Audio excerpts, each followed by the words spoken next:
Good greetings, everyone. I'm Rusty Dog. Welcome to Elite Dangerous Odyssey Rusty Goes East, Part 16. And yeah, closing in on the wolf. Indeed. The lone Wolf Rayet star is where we're going. That's what it's all about. And here we are. So, I've taken the liberty to jump off the planet that we were on when we left the last stream and popped onto the one next door, quite literally. In fact, I'll show you how far I've come since the last stream. We are in the same system, don't worry, we're in the same system. Where are you? There it is. That's the planet we were on at the end of the last stream, and I just jumped onto this one. Because, if you guys remember, can't bring up the system map in external view. This system has a load of landable atmospherics, and I want to just footfall every one of them before we leave. I don't know if there's any biologicals on them. I can't remember, but regardless. Oh yeah, there we go. I'm not really going to bother on this one. They've only got one, probably all bacteria. The only time I'll bother is if it's something I want, like receptor. And judging by the fact that they all seem to be neon atmospheres, I don't think we're going to get receptor anytime soon. So it'll just be land, get out, and get back in again. I haven't got out on this one yet, but we'll take a look. Yeah, so before I do jump out, let's have a look at the chat and see who is with us today. If you want to shout out, just shout me out first, and I'll shout you back. Thomas Hughes is with us, Thomas Hughes TV. Hello, Thomas. Welcome to the stream, and nice to see you first in. Deo977, how far do I go today? Same as always, Deo, all the way. I'm going all the way to the end of the last jump that we do before we end the stream. Yeah, all that way. Well, I'm hoping to reach the Wolf Rayet today. I think it's around 14 jumps. Double checking.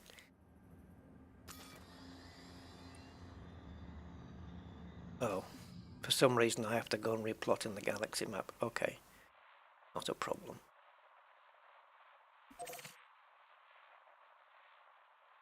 18? It just said 14. This route plotter is weird. Maybe when we make a jump it will adjust. I don't know. Okay, but yeah. Okay, let's see if we can cover that. And if we do, we're going to be right on the edge of the Trojan Belt. Maybe we'll get out of the Trojan Belt today. I don't know. I'm tired. It's been a weird weekend for time and stuff, so yeah. I don't know. We'll see how it goes. I just caught 5 hours sleep, which I badly needed. So maybe that's enough to see me through. Who knows? Andy K is with us. Hey, Andy, thank you for moderating today. Good evening to you, sir. And yeah, I hope you enjoyed the flight sim. I didn't realize how long I went on for yesterday. Did a little flight sim stream on Discord yesterday and tested out some really cool aircraft. I mean, that Concorde is just ridiculously, brutally quick. It's mentally fantastic. I love it. Yeah, tested a few out. I loved it. It was fantastic.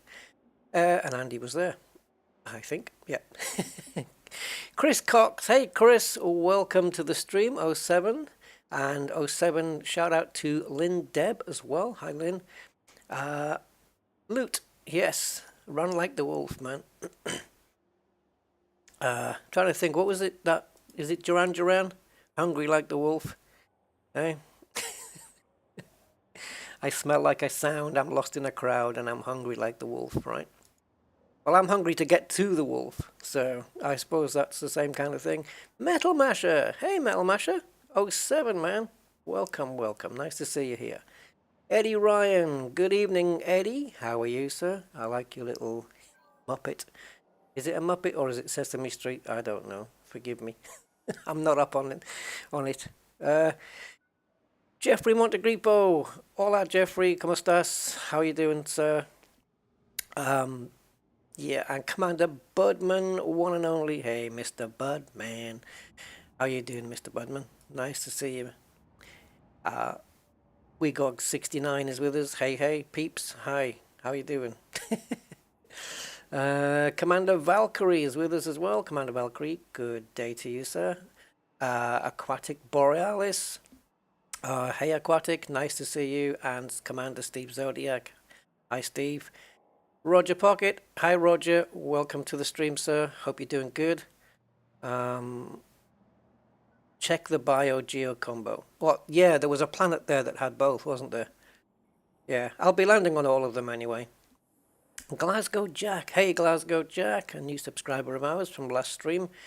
Welcome, GJ. Howdy. That can be crystal shards. Oh yeah, for sure, crystal shards on the one with the geo, or crystalline needle crystals and stuff like that, right? I'm not particularly looking out for them, but yeah, I'm not really going after raw materials. Yeah, but definitely on the geos you'll probably find those. Yeah. Alexander Corbin. Hey, Alexander. Welcome, 07 to you. Space Commander. Commander Meek is with us. Hey, Commander Meek. Hey, 07. Yes, it was nice to chat with you, Aquatic. Very nice. Very cool. It's good that, you know, some of you guys have got microphones and you can just pop in. If I'm ever streaming on Discord, don't worry about popping in. It's public. If it's not public, you wouldn't be able to get in. So the fact that you can come in and watch means it's fine. Stick a microphone on and come and have a chat.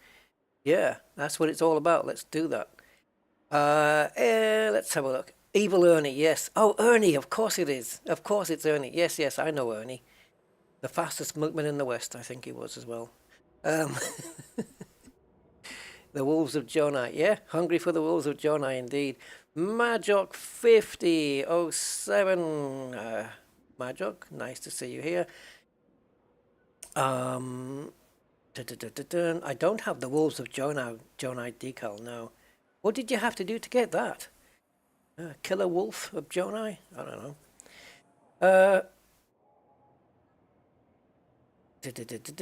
Who else? That's it. You had to earn it. Yeah, yeah. I just couldn't remember what you needed to do. Okay, so we're not going to get the SRV out on this one. Let's just disembark, and there's some weird surface here going on. If you look at the planet from, you know, high up, it's pretty much just brown and white. And then when you get down here, there's kind of bluey and orange bits like where we are now. We're not on any of the brown sections. I think there's maybe one in the distance there, some over there. But it's kind of a stripy zebra pattern thing going on this planet.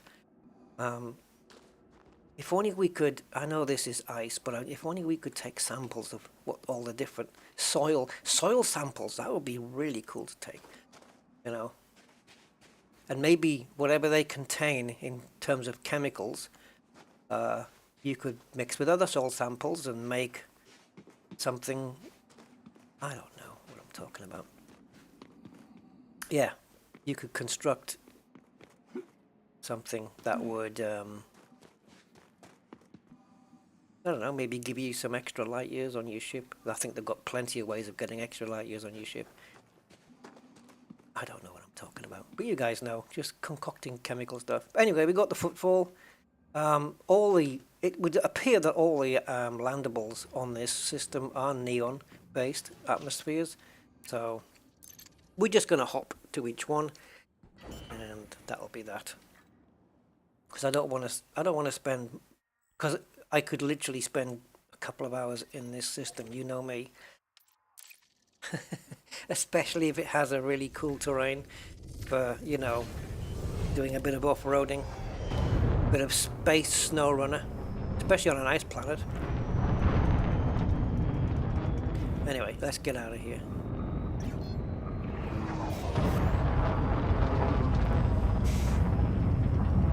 would there be any hot tips or guidance you would give to a new player?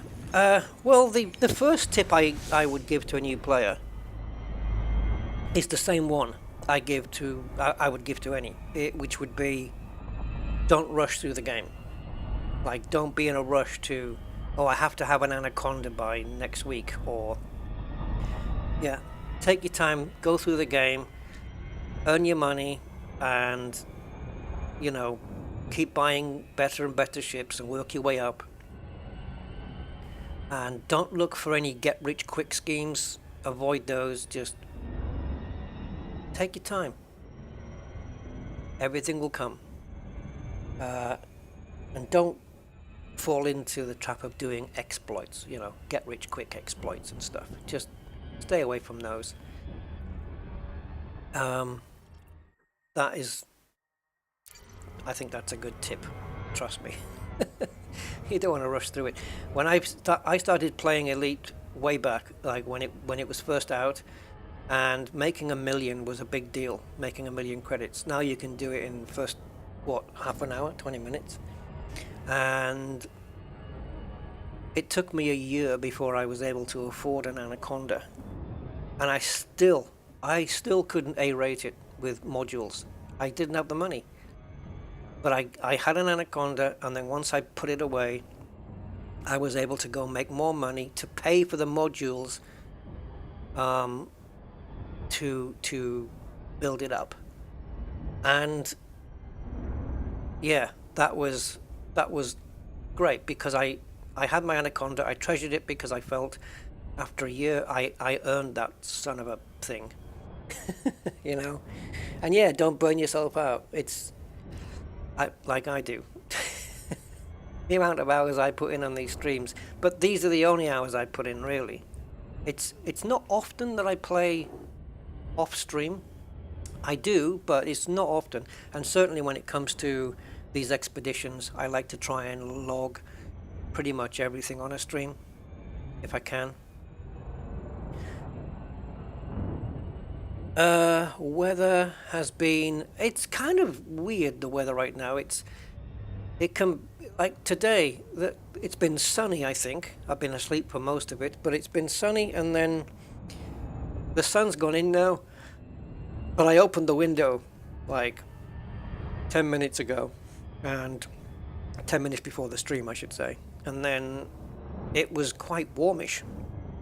But you know, we've got rain for the next few days, and then sunshine for the next few days with some decent temperatures. So kind of all over the place.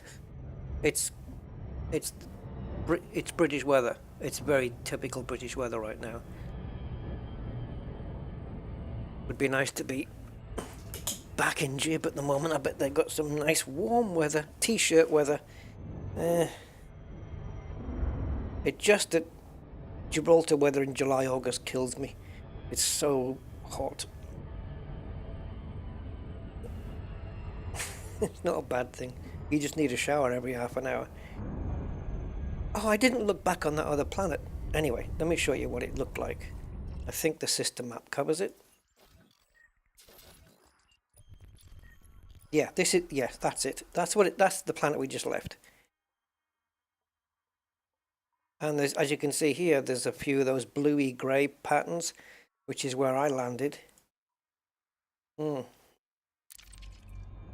This one looks like an icy Earth-like almost. I'll guarantee you it isn't anything like that. Icy, yes. Oh, it looks really nice though.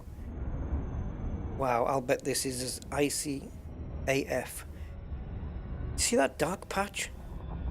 See that dark patch? I might head towards that. It looks interesting and mountainous. Right where my antenna is now. That dark patch right there. I bet there's some SRV fun to be had down there. But should I be tempting myself?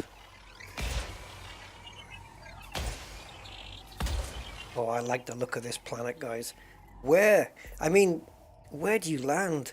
There's so many spots you could pick, and you see you could spend so much time here, because if it's got a really cool surface, there's nothing to stop you taking off and then landing on a different part of the planet, and then a different part again. Nothing to stop you doing that at all. So bacteria not liking the white icy parts. Okay, well, I'm going down to that bit. It is, oh, let me just have a quick look, guys. Just curious George here. Who's George? No idea. Right, so 68.7% ice. Yeah, ice world. Yeah, and it really looks like an ice world, this one. Yeah, it really does. See the shine on the ice? I wonder if that's actually true to life. Like if you would really see the specular highlights on the ice like that from so high up. Oh, look at this bit. It looks like just someone's just carved a bit of the planet out. Is that a trench? I'm not attracted to trenches at all. Not really. Oh, you're George. Yes, that's true, Mr. Birdman. Yeah. Curious George. Hey, Commander Salim and Simondo Psycho. Yeah, I thought it might be Jeffrey. I had a feeling you might have some nice weather there in Jib. Oh, should we try over here? Yeah, I do miss that weather though. I do. Oh man, look at this. It looks like a hilltop or something.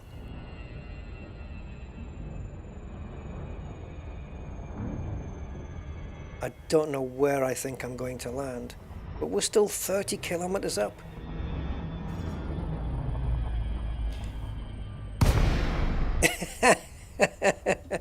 Yes, Mr. Bergermeyer, yes. I see. Oh, we've got some landing space over there, guys. Some flat landing space. I think we should take that.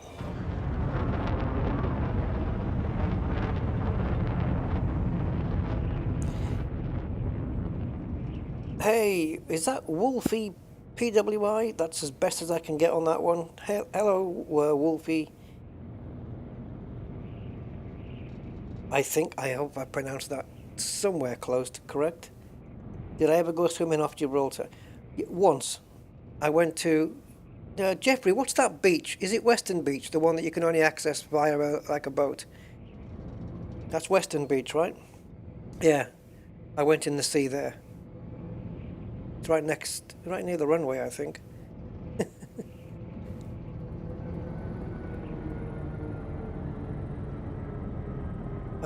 Okay, Wolfie, that's good. Oh, look at this canyon. You just don't know. Like, all the planets we've landed on, I've not landed on one that with these colors and that looks like this. And this is what I love about exploration, that everything just is so different. You just got no clue what's coming up next. Hello, Cosmic. Yeah, the Grand Prix was very good. No spoilers, though, in case anyone hasn't seen it. But yes, I enjoyed the Grand Prix. That probably gives a little clue as to a few things, but yeah, pretty good.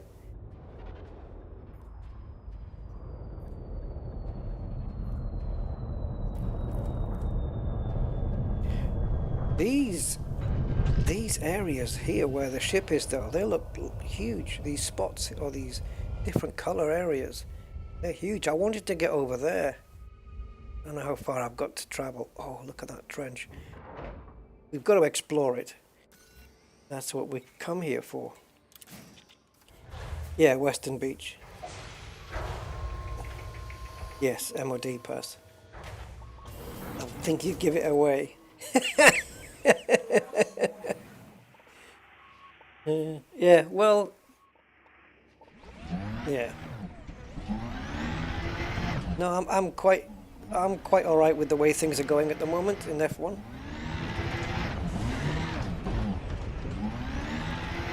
The one thing I will say, without spoiling anything, is that I'm not going to say if, when Mercedes put that car together and sort it, watch out, watch out. That thing, I think, is going to be right up there. Because at some point during the race, their lap times were matching that of Red Bull. Yeah.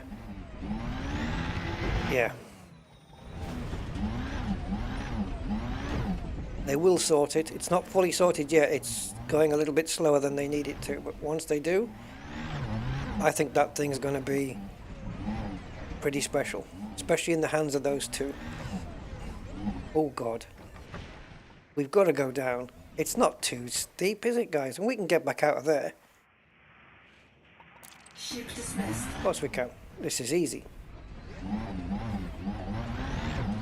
This is what exploration is all about. No risk, no reward. But also, no going in trenches, no having to get rescued. See if we can actually get to the bottom. There we go.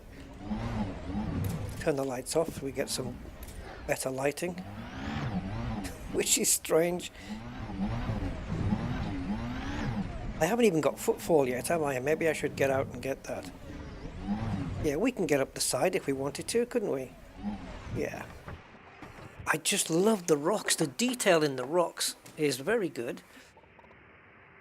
I'm definitely going to have to watch some of my older Elite Dangerous videos. Like, if you look at my, I guess, the Distant Worlds 2, that was done pre-Odyssey, obviously, and in Horizons.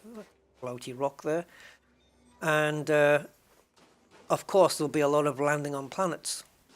So I think I'm going to check some of those old streams out and just compare the surfaces of the planets with what we have today. I mean, these aren't perfect. They look good. There's no doubt that they look good. And compared to Horizons, they're just a different level. But I just hope at some point Frontier can maybe do something about the texture stretching that you get when you have a sudden... Because they lay a texture over the top of this, right? And it is procedural, right? And then, but when it slopes down rather quickly like it does there and there, you tend to get that stretching effect. And it's the only part, I think, of the planet surfaces that kind of let the, you know, what's the phrase? Let the team down. Yeah. Okay. I know gravity is less than Earth, but you know,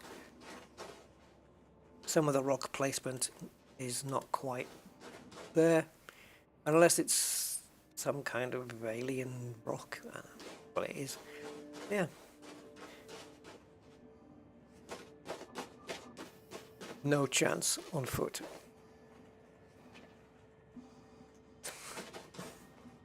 No, SRV will get up there. No, it won't. Yeah, it will. No. Yep. No. Probably wouldn't. Sven Sporkman. Hi, Sven. 07 and Martin Sampson. Good evening, sir. Good evening. Would be good in VR. Yeah, I think so. In Odyssey, when you know, they haven't made Odyssey fully VR, like on settlements and stuff like that, but when you're out exploring planets like this in Odyssey, I haven't tried, is it full VR? Is it the proper full VR experience in Odyssey? Oh guys, maybe I shouldn't go this way. Oh sugar lumps. Alright, I need to... Oh God, what if I can't get out the other way? I mean, I know the phrase digging yourself a deeper hole, but maybe you've got to go down to get up. Yeah, we go down there, squeeze past the rocks, and then we get out there. Yeah, we can do that. Of course we can, there's enough room. Yep, nice and easy. No problem. No problem at all. It's full VR except on foot. Okay, that's fine. It's a shame then, isn't it? Yeah, when you get out on foot. I hope I hope this is something that Frontier can at least do, because if they can make it full VR in Odyssey, yeah. Although having said that, the on foot bit, oh crumbs, are we even going to land properly? This is not good. This is way too vertical. I played right. They converted Hitman to VR. They put a VR option in Hitman 3. And so I thought, oh, that'd be cool, you know. Stealthing around and sniping in VR. How cool is that going to be? So I put my VR goggles on and went into Hitman 3 and clicked on, switched into VR mode. And I went in. And very much like Odyssey, you're on foot and you're walking around and, you know, you're spinning around with your mouse and having a look. Jesus Christ, guys. I was so disoriented and dizzy. I couldn't do it. Could not do it. And that's just walking. You know, no running, just walking, maybe leaping over a gate or a fence or something, and then carrying on walking. And then every time I moved the mouse to look around, my brain wasn't expecting it, and it was so disorienting. And I've not been back into VR in Hitman since. And I think it could be the same kind of thing that happens with Odyssey. It might be very disorienting. I don't know. Hi, Paul. Yes, I did enjoy the Formula One. Thank you. I watched it live. But in case anybody has anybody not seen it that still wants to see it, because we don't want to put any spoilers up on the chat.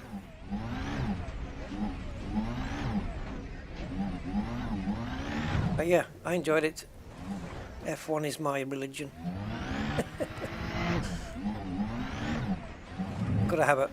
Always gotta have one. Okay, here we go. Oh yeah, this was a good decision we made. Oh God, I didn't see this. Did I? Guys, is there any room? Can we? It's gonna get tighter and tighter in here. Yeah, we can do it. We'll just go up the side of a wall. Jesus. No, no, no. Losing control.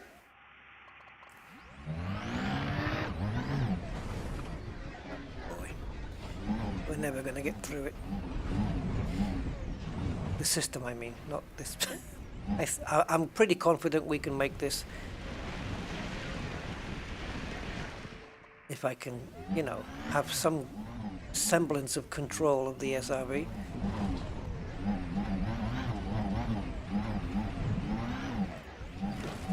If I ever get stuck, just remembering back to Star Trek 2, I think, yeah, Wrath of Khan. If I ever get stuck on a planet and I need to be rescued and there's nobody around and I'm literally stuck, I'm just going to shout, instead of shouting Khan, I'm just going to, in the same mode, I'll just be shouting, Kate! Yeah, I'm just going to blame Dr. Kate Ross for just about everything that happens to me on these planets. Having a Kate moment. Oh, wow. And we're going down and down. All we've done is go down and down and down. And I'm trying to stop the thing from tipping up. There we go. Oh, man. I don't even know if we're at the bottom yet.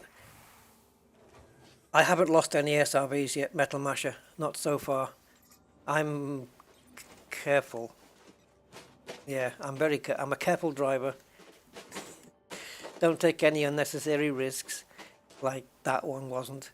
Look at that, though. That was awesome. And this is like a tiny, tiny section of the planet. But yeah, we're out. You can imagine that this maybe used to be not a riverbed, but you know what I mean? Like, there used to maybe be liquid here, and I don't know. Nice to fantasize. Because it looks like it could be something like that. Humble Monk and Derif Tagus. Hi guys, welcome to the stream. Nice to see you. Yeah, I watched it live as well. I can force myself not to watch practice live, but when it comes to qualifying in the race, I have to watch it live. Only rare exceptions are made there.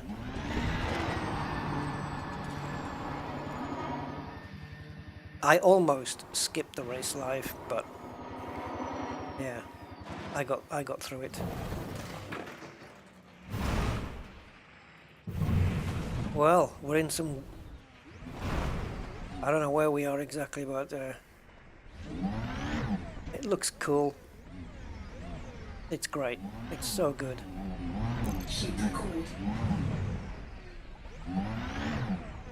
Was there bio here? Yes, there was, wasn't there? I haven't seen any bacteria. I don't think bacteria would want to grow here. Although it does. I just don't know where there is any. Even the bacteria is not going in some of these canyons. Well, same bugger that.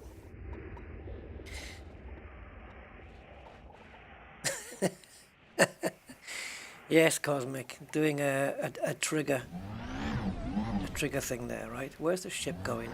I don't want to get in its way. Follow the shadow. Oh, it's going to abort. Get out of the way.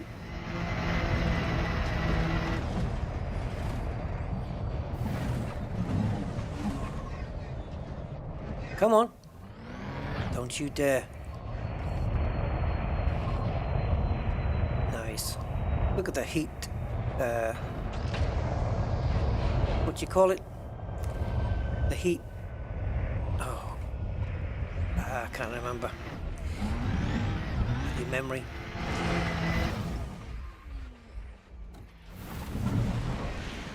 When the object goes all wobbly because of the heat. There's a phrase for it. It's not heat haze, I don't think. I don't think it's that. Is it? Yeah, might be. Might be heat haze. Okay, let's board.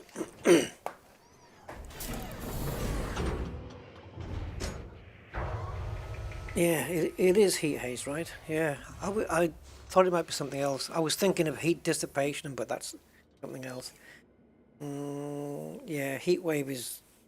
I suppose it is a wavy thing, but it's normally... Heat wave's normally like a weather thing, isn't it? Shimmer, yeah. I know, because you get it a lot in F1 as well, on the back of the cars, and it gets referred to as the heat haze. I think it is heat haze, the phrase I was looking for.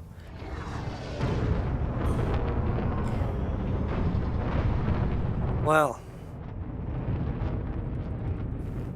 cool. Let's move on to the next one.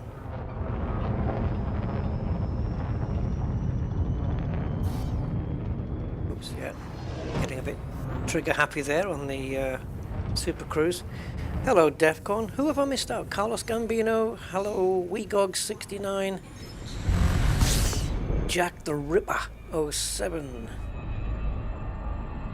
Friendly advice from an advanced explorer. Friendly advice?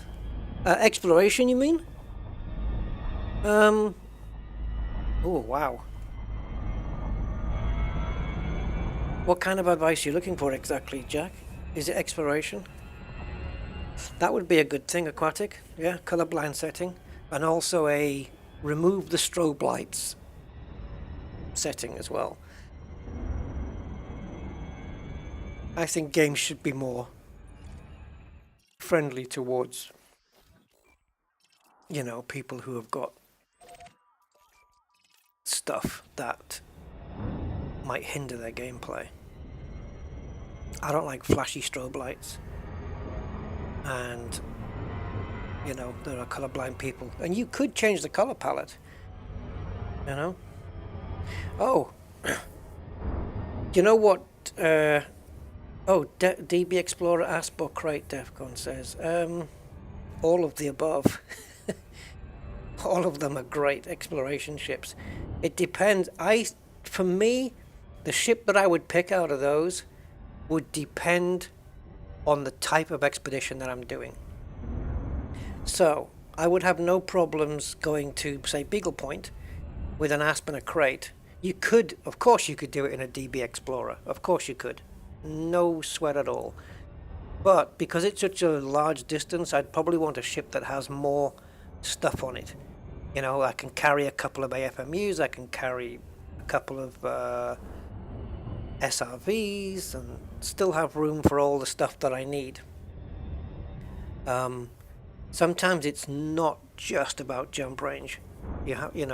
Like, if you want to have jump range and carry everything you're going to need, then the Anaconda is the big beast of it all. Otherwise, Crate can achieve 60-70 light years with a good loadout. Asp, I think, is just a bit lower than that. But I think it depends on distance. If I'm going 1,000, 2,000 light years, I don't have any trouble taking a Diamondback, the little budget exploration ship. Diamondback, fantastic ship. I've gone good distances with one of those. The Asp is just a fantastic all-rounder anyway. Great exploration ship, always has been. But the Crate is very good at getting jump ranges in. It's a nice ship. I don't have a Crate exploration ship, but I wouldn't mind building one, if I'm honest. I think I'd like to have a Crate exploration ship. Yeah. But the master of the fleet, I think, for me, is an Anaconda. The only downside, of course, is the landing. But I've managed.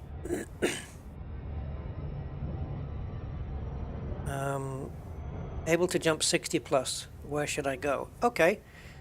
So 60 plus, you'd be looking at, you could squeeze 60 plus from an Asp, a Crate. It's super easy to squeeze 60 plus out of an Anaconda. But for you, it depends on budget, but I would probably choose Asp or Crate. The Asp is a great ship as well, though. You get a really good view out the window. So yeah, Asp Explorer. And where should you go? Okay. There's some really cool places. My personal favorites is Vale Nebula West. Even though there are no systems inside it, there are systems beside it, and it looks cool. It's represented, well, I would say correctly, but if you look at NASA photos of Vale Nebula West, because they can use different filters when they take these pictures, they don't always have the same coloring. But Vale Nebula West does have the blue-pink look, just like it would do, so that's a good place to go, and it's unique to all the other nebula. It's not like a template cutout that a lot of nebula are here in Elite. Same goes for the Bubble Nebula. I think that's probably one of my favorite places to go. Bubble Nebula, that's 8,000 light years away, so definitely go there.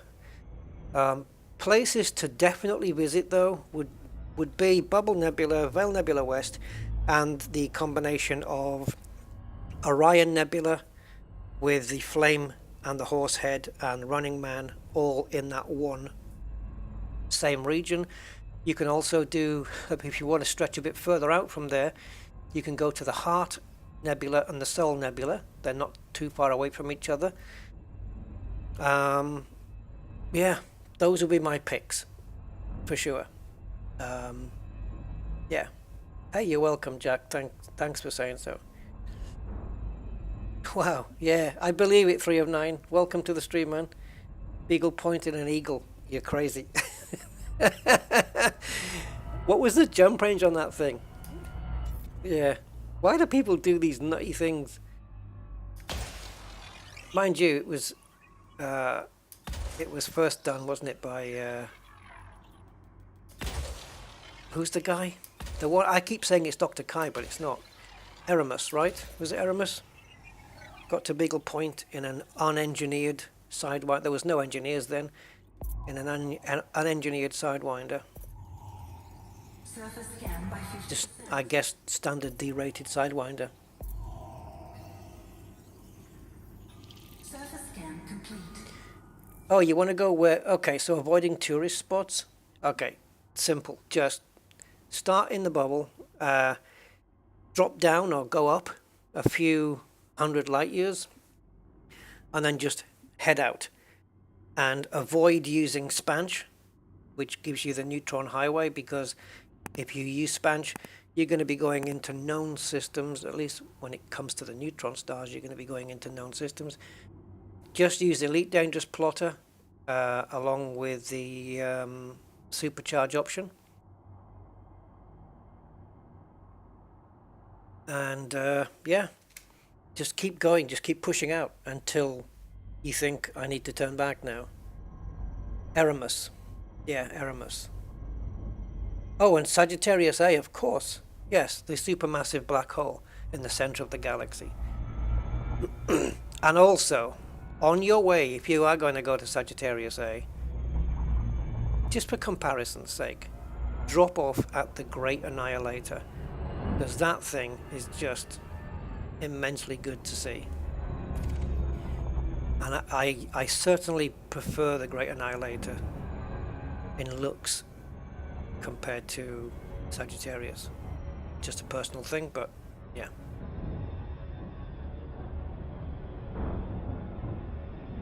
Great Annihilator is probably one of the best looking black holes in the game, I think. Although there's probably one that hasn't been discovered yet. And that's the awesome thing with Elite Dangerous.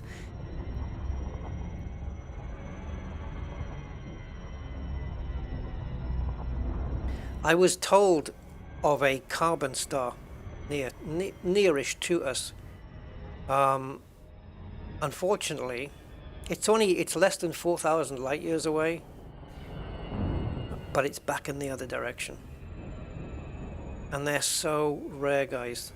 They're so rare. I think Stellar Forge forgot to generate them. They are so rare. And I said, oh, I'll go thousands of light years to go find one. And it's only 3,000 something behind us. But I don't want to go back. I'll go anywhere except back.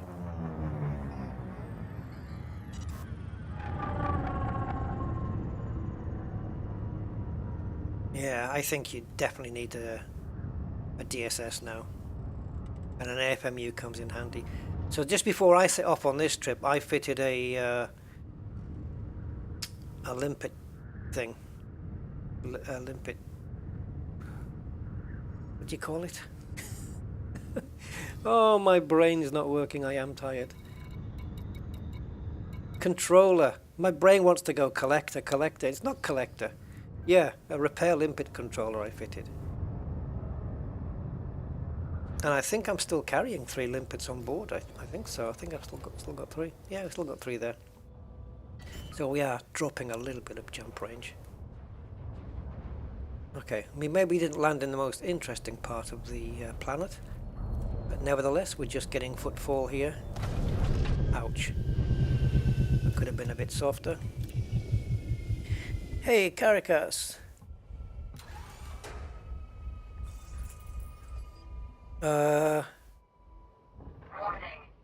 Well, there are water worlds, Caracas.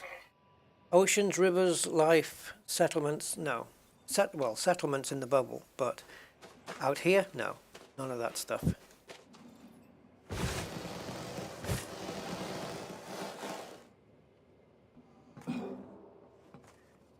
That could do with being a bit better resolution, if I'm honest. Because now I'm comparing it to the liveries in Flight Sim, where they're like 8K. Yeah. I don't know what resolution the liveries are with Elite Dangerous, but could do better is the thing with that. Not that I'm hunting after bacteria, but oops, sugar. But I don't see any bacteria spots. I wonder what that was. Ouch. Yeah, I don't see anything. Which is fine, because we're just leaving. What's the problem with this ship? I think I need to get my suspension sorted out. It's certainly not working properly. The fronts are buried in the snow, which is fine. I can accept that. But the back, it's kind of hiked itself up in the air. All right, let's go and get to the next one. Python Explorer. Listen, I got no problems with the Python no matter what kind of build is on it. It's a fantastic ship. I think most people here would agree. Python is one of the best ships in the game. It doesn't achieve the best jump range. I think you can squeeze 50 something out of it. But yeah, nothing wrong with that at all. Like I said earlier, it's not always all about jump range, although I did build that Anaconda, this Anaconda with that in mind. But yeah, it's fine to be doing 50 light year jumps because you miss less stuff than I would if I'm doing 75 light years. You know, it's easier to land than the Conda, but the crate is very similar to the Conda in a lot of respects, but from the crate you're going to get a better jump range, I believe. Eagle Nebula is cool, yeah, and Eagle Nebula also has a place to land there as well, as does, what was that one we went to? Was it Witchhead Nebula? Yeah, Witchhead Nebula has an asteroid base, right? Always a good stop-off point to drop off your data if you wanted to. I've been doing that en route, just dropping off at mega ships and sacrificing 25% payout and stuff in order to hand my data in, but at least it means it's handed in, because I'm less worried about the cash than I am, you know, getting first discoveries, which I prefer to have those. And now I am cataloger and my exploration rank. I doubt I'm going to reach Elite 1 at the end of this. If I stayed out here and properly explored, I probably could, if I really pushed it. But I think when I started, the Explorer rank line, the progress bar, was at the beginning of the L, where it says Elite, and now it's at the beginning of the last E. So, yeah. If I'm able to push that a little bit more, I can probably get it maybe a centimetre from the end.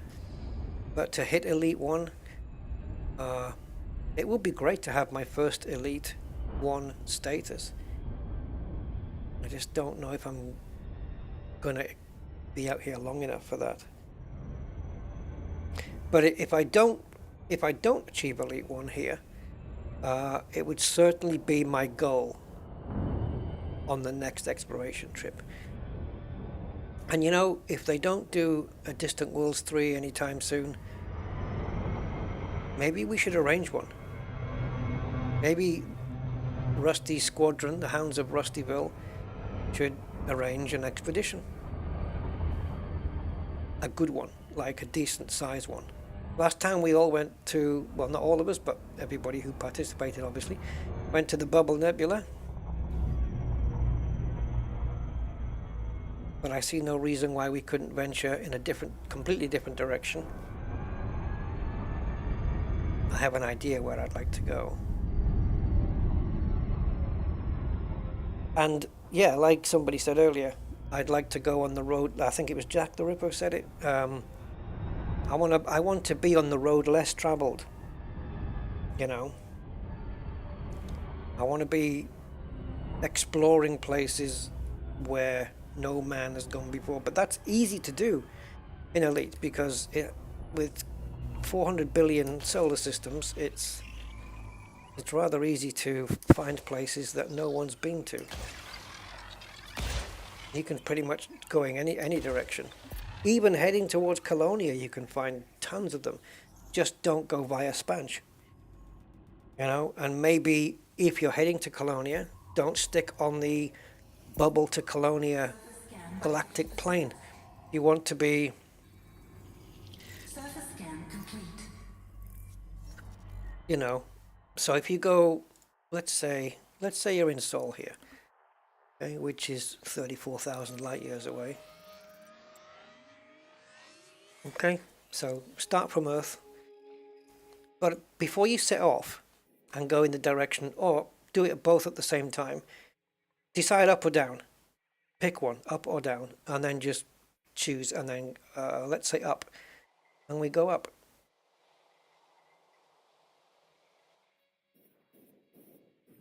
Have I gone too far? Oh no, it's not. I haven't gone too far at all. I've just got to reset my map here. Yeah, I wiped everything out. There we go.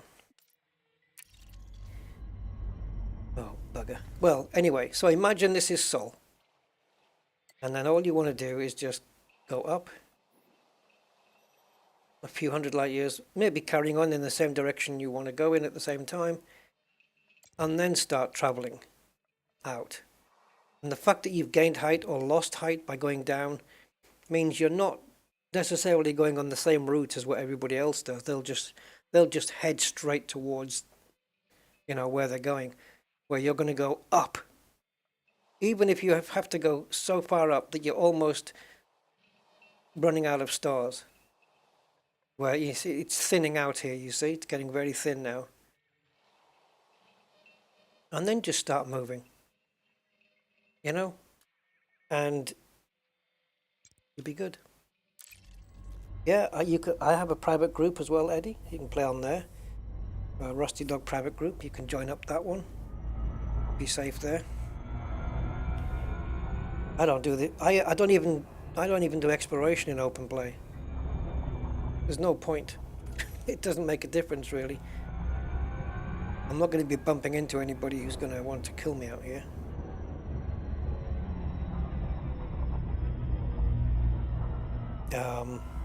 Adam. Hey Adam, welcome to the stream, sir.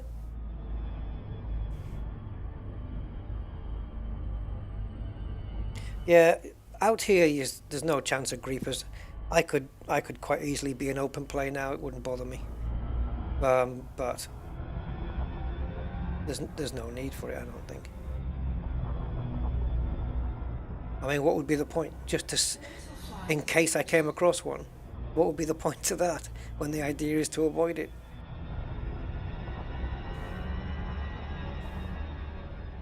I think you guys know where I might be heading. My SMTP services, hello. Oh, going east, yeah. All the different plants, I know, we've come across quite a few. Hopefully I want to find plenty more new ones that I haven't personally found before getting home. I think we will. That trench on the left hand side looks way more interesting, but also way more difficult to land in. What if we go in the middle one?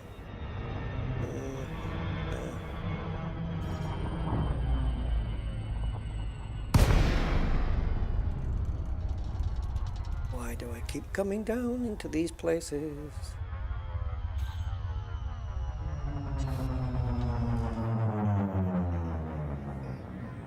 Gravity 0.4. That's been fairly consistent with everything else we've seen on these worlds. They've all been neon atmospheres and they're all around 0.4-ish atmosphere.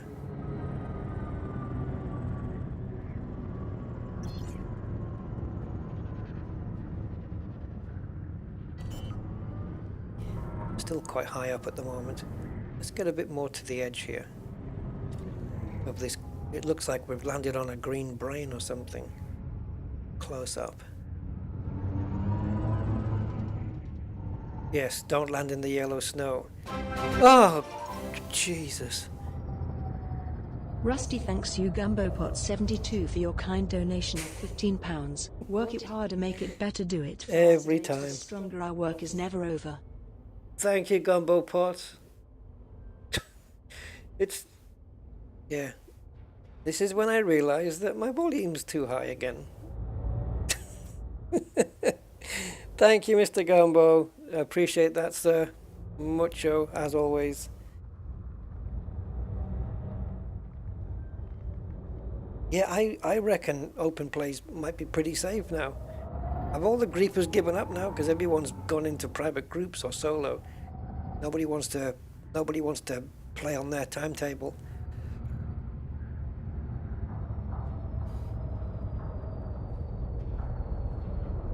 Last time I toyed with the Greepers, I was in a... What was I in? Was it an Imperial Courier?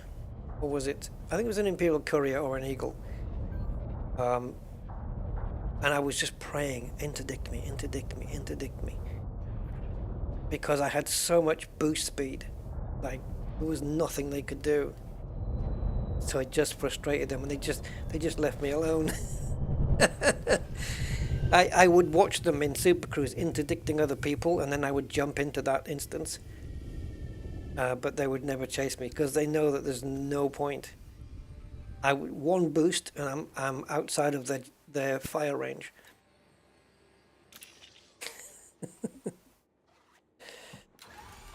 I will be on my guard, Thomas. Yes.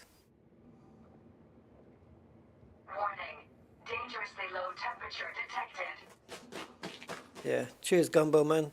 Just, yeah, thank you for making me do a Sylvester the cat jumping out of my skin, holding onto the ceiling.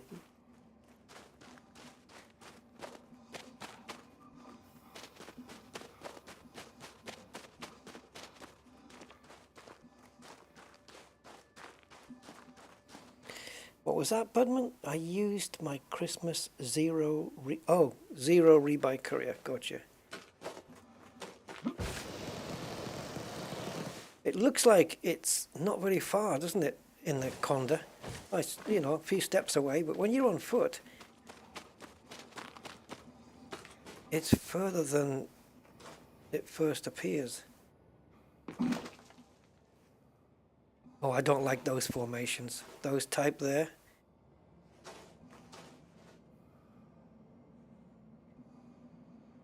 Yeah, it's fine going down there, Rusty, but the problem is, what happens if you can't get rescued by the time your oxygen runs out, or your suit energy runs out?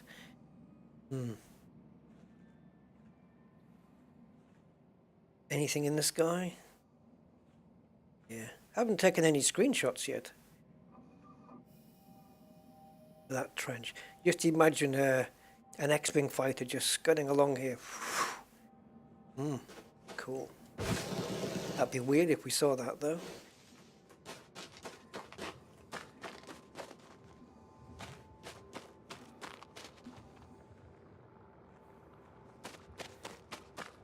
Very green, aren't they, these... well, the other one was green. The one we just left was a greenish planet, but it was very different green to this one.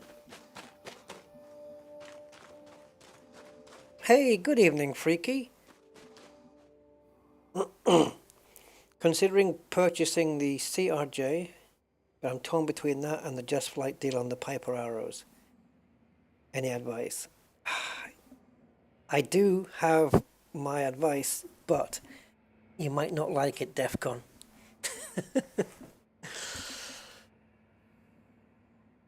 I could tell you what I think, and I think you know what I'm going to say, and you won't regret it. Get both. Get both. The CRJs are brilliant. You get, I mean, do you get all the CRJs in a pack? I can't remember, because I know I've got the 550, the 700, the 900, and the 1000. But I can't remember if I got them separate or in a pack. And if you're talking about the Piper Arrows, are you talking about the pack that's on 33%? Because you get a really good deal on buying the bundle of the Piper 3, the Turbo 3, and the Turbo 4. I would go for the pack, personally. If you can stretch to get in the CR... I know the CRJ isn't that cheap, but if you can stretch to both... But then, if you can't, the decision comes down to, do you prefer flying a passenger jet, or do you prefer flying, you know, a general aviation turboprop or a propeller plane, you know?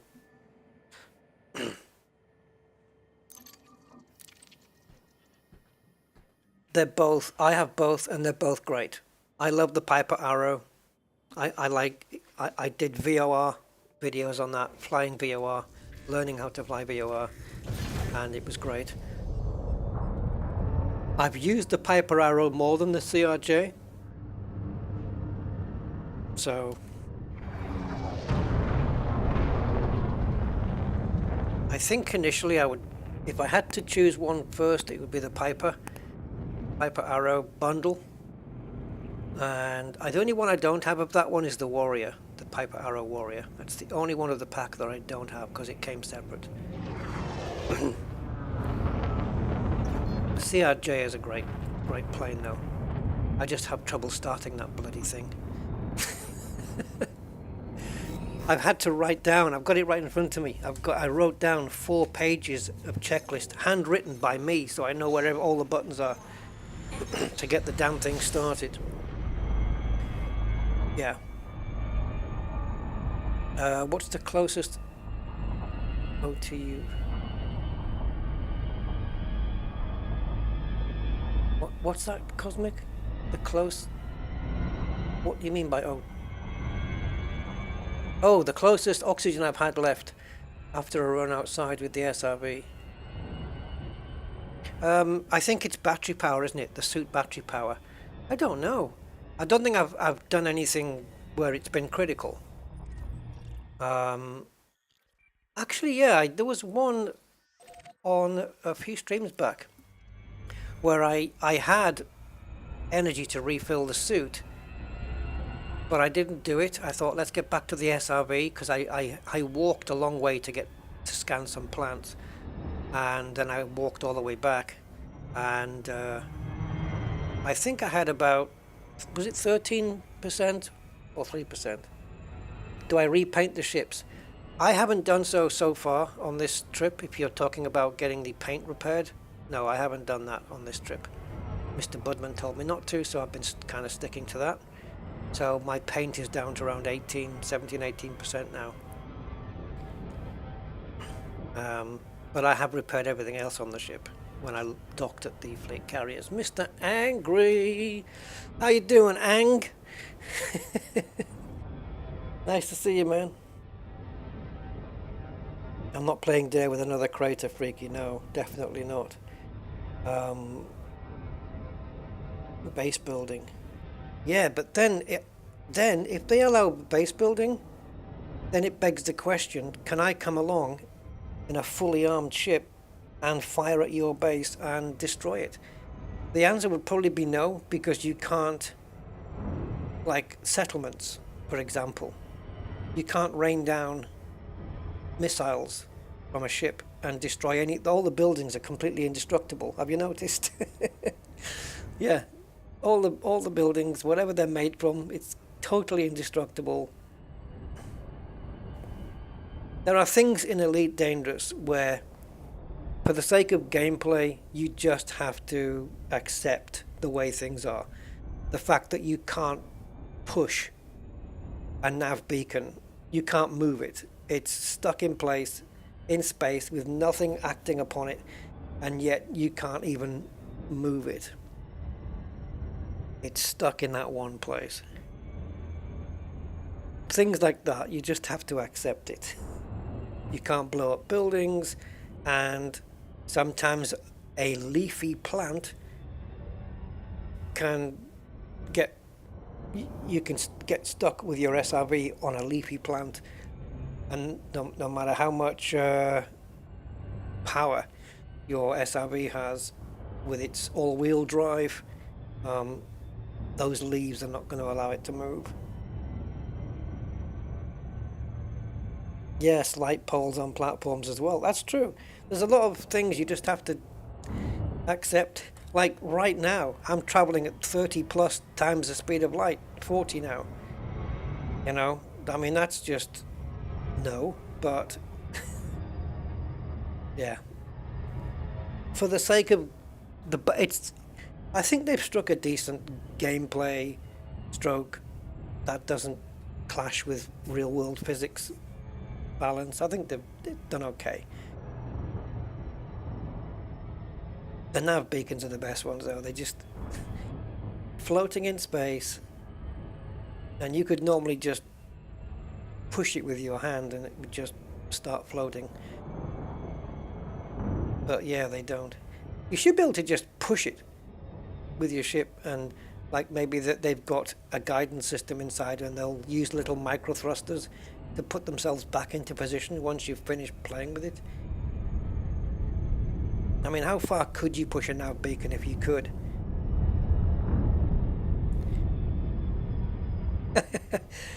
You know that tongue twister, how much wood would a woodchuck chuck if a woodchuck could chuck wood? I want to do that with a nav beacon. How far could you push a nav beacon I don't think you can convert that saying. What's interesting me here, guys, is those dark areas. What's going on this one? Are they black? Are those areas black? Interesting. Never seen a black area on a planet before. They're probably like a dark blue or something. Scan by 50%. Is this the one with the geos as well? Surface scan. Oh, that was the one we just did, wasn't it? Okay. I'm not bacteria hunting today. Rest. What's that one? What's that dog, the bounty hunter, right? So, rusty dog, bacteria hunter. Here we go. No. Does it? Yeah, it does grow in the dark areas. Okay. Let's pick one. I'm just interested. I'd rather do it on a bit more daylight here. It looks like quite a darkish planet. I wonder what's here. I wonder what's causing that. Maybe have a look at the surface details. Would that give anything away? Like if it was carbon? Streaming. Ice rock metal.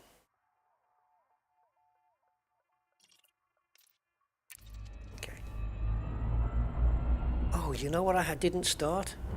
Oh yes, I did start it. Just looking at the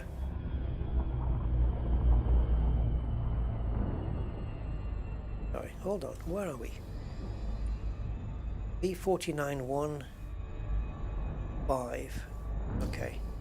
I just want to make sure that Elite Observatory Core is running correctly, and it seems to be.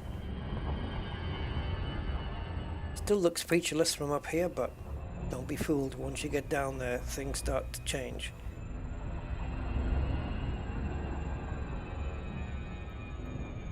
I want to just narrow this back a bit later. Those highlighted areas are interesting to me for some reason.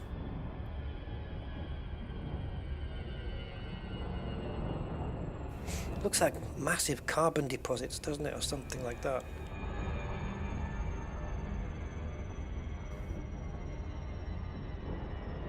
With icy bits in there.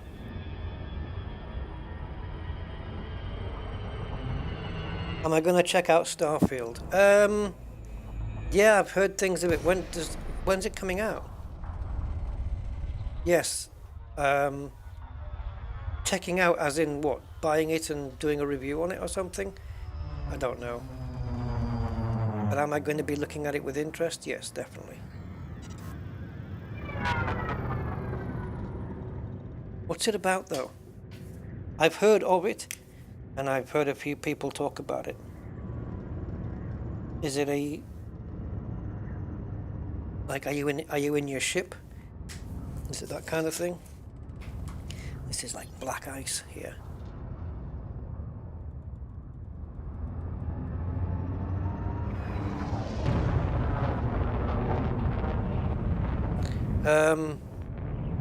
This is an ice world, Caracas. This is an ice world, yeah.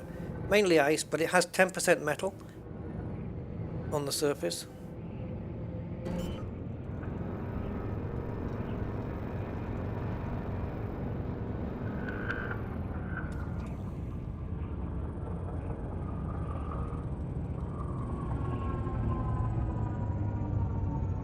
Looks like a pyramid, doesn't it, that thing? Almost.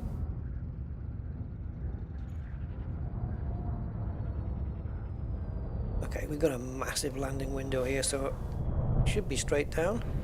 There we go.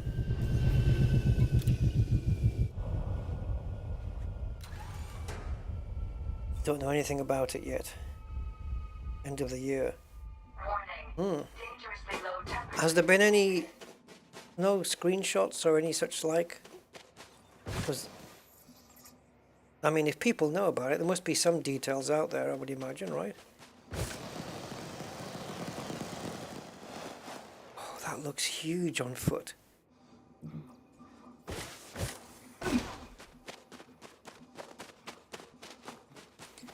So again, same kind of G, 0.41. It's cold though here, 38 kelvins. Whatever that is in centigrades and Fahrenheit, I don't know. That's a long walk to that thing. Longer than I anticipated. Yeah, we've seen better planets, for sure, but it does have its... That is very shiny. It does have its things, I guess. Certainly different colours.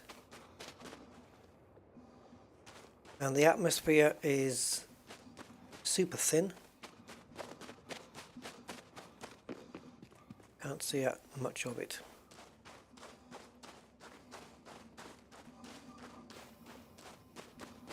Might need a scarf. Screenshots and an E3 trailer. Open world. Oh, okay. You see, open world only kind of puts me off a little because the game is going to depend how people behave on it. You know, if it just gets full of people who just want to make other people's lives difficult, kind of, yeah, doesn't do the game any favors.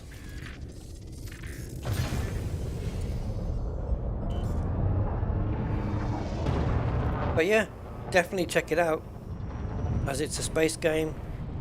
If it's going to be, you know, a big one. Who's doing it? Is it a well-known developer or? I don't know. No kind of atmosphere, indeed.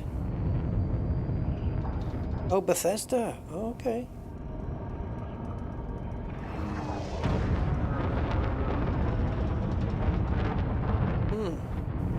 Bethesda, did they do, were they the ones that did BioShock? God, I did like BioShock back in the day. I think I played the first 2 BioShocks, I think.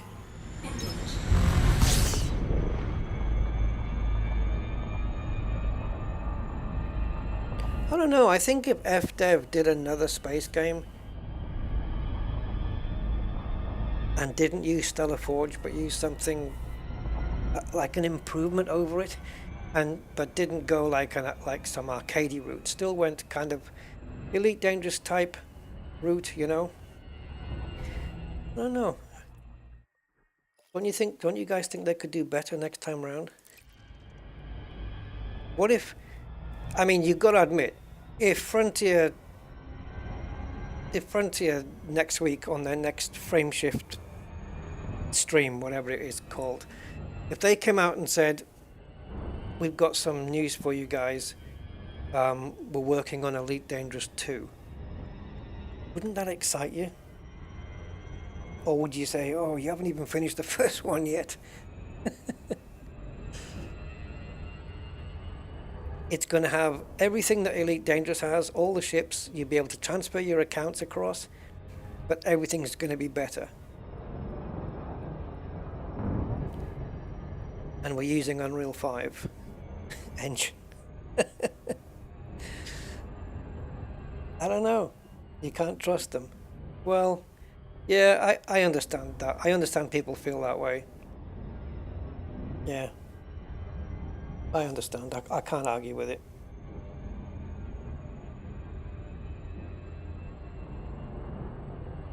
Oh, 2K did BioShock. Yeah, I did like BioShock. I thought that was very good. It's called DLC. I guess so. I guess it's turning into Elite Dangerous 2, isn't it, via DLC, I suppose. I mean, if you look at how Elite Dangerous was when it first came out to now, There's a lot of things that have remained exactly as they are. Even down to things such as having a completely orange interface that's unchangeable unless you use an outside app, and even the outside apps don't allow proper customization, you know. But there's things as well that are just completely different.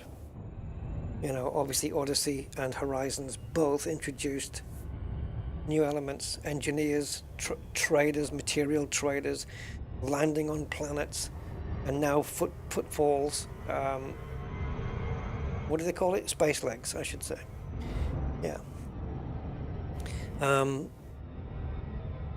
Fleet carriers with interiors.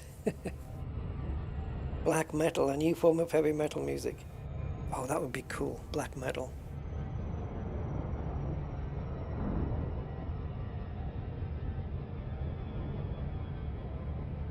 That's an interesting thing. I don't mean this in any weird way.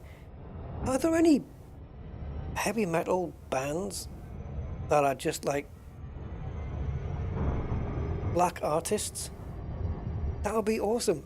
Is there such a thing? I wonder if that would be different. I don't see why it should be. I'm probably getting into a wormhole here. That'd be awesome though. I don't know. Black metal. Yeah. I'd be up for that.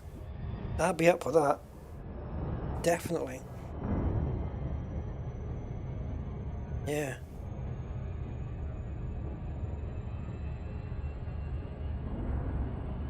I think orange is used because it's the most calming color. And it's weird because red is said to be the most aggressive. People in red cars and all that stuff. But I think, yeah, orange is deemed to be the most calming color. So, I think maybe that's why. Aquatic says there is. Do you know the name? Aquatic? I would love to check it out. Definitely.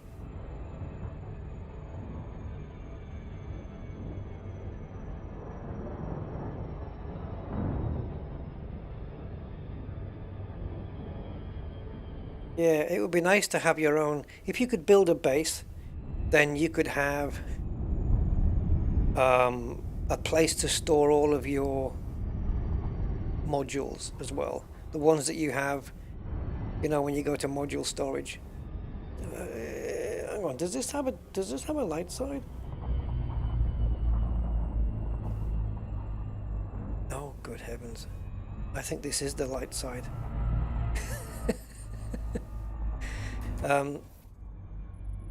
Yeah, no, orange doesn't bother me in that. It looks lighter out here. What's going on? Yeah, orange doesn't bother me. Just, I think it is the most calming color. Like if you had orange walls or something, I don't know. I can't imagine having orange walls, but...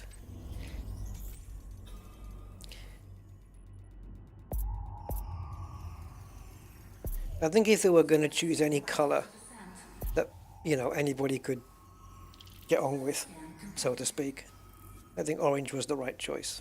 So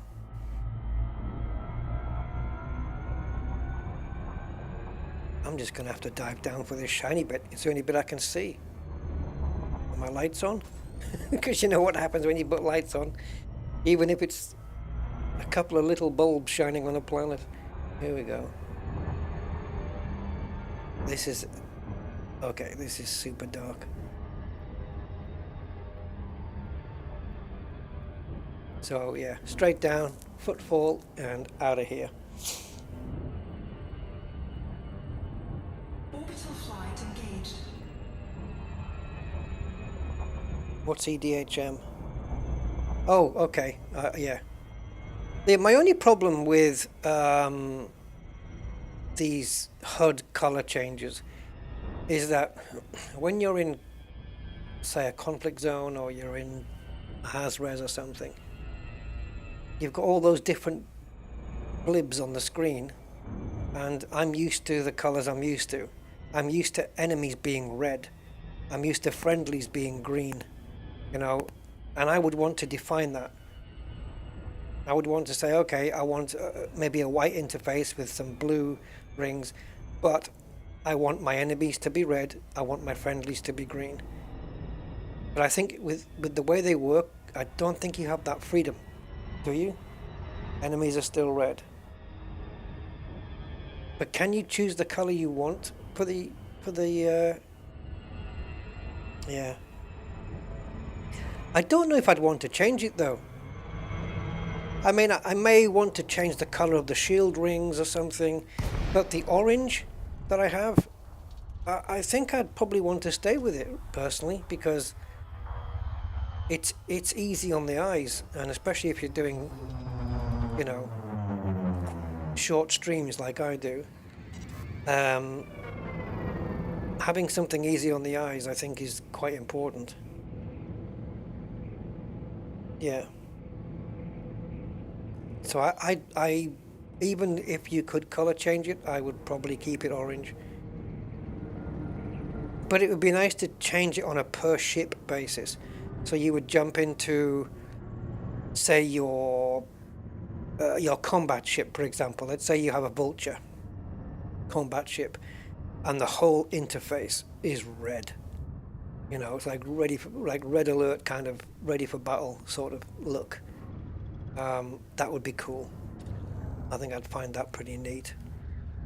And you can spec it per ship.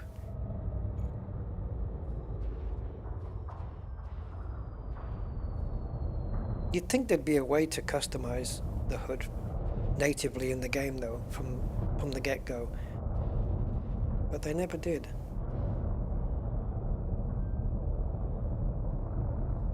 Did we just get a landing spot there? There we go. Oh, that's a small one.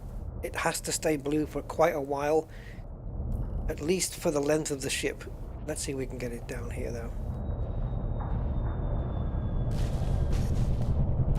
No. See, I like it to stay blue for at least the length of the ship, because that way there's a good chance you're going to get all the legs on the floor.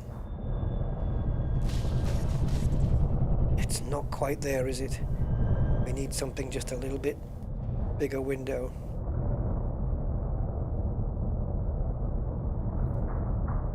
Too small. Because we're so close to the ground, so these... Okay, this one looks a bit bigger. Oops, it's changed its mind.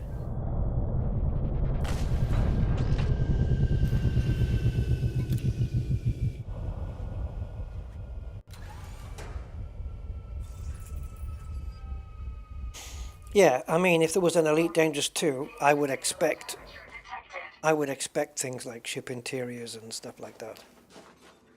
Because it's like a fresh start, and they've got to look at the competition and try and do some things better.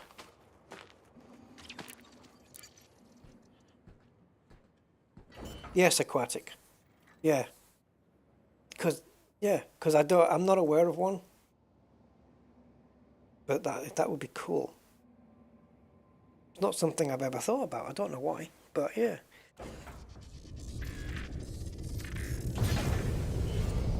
Metal isn't really my thing either, heavy metal.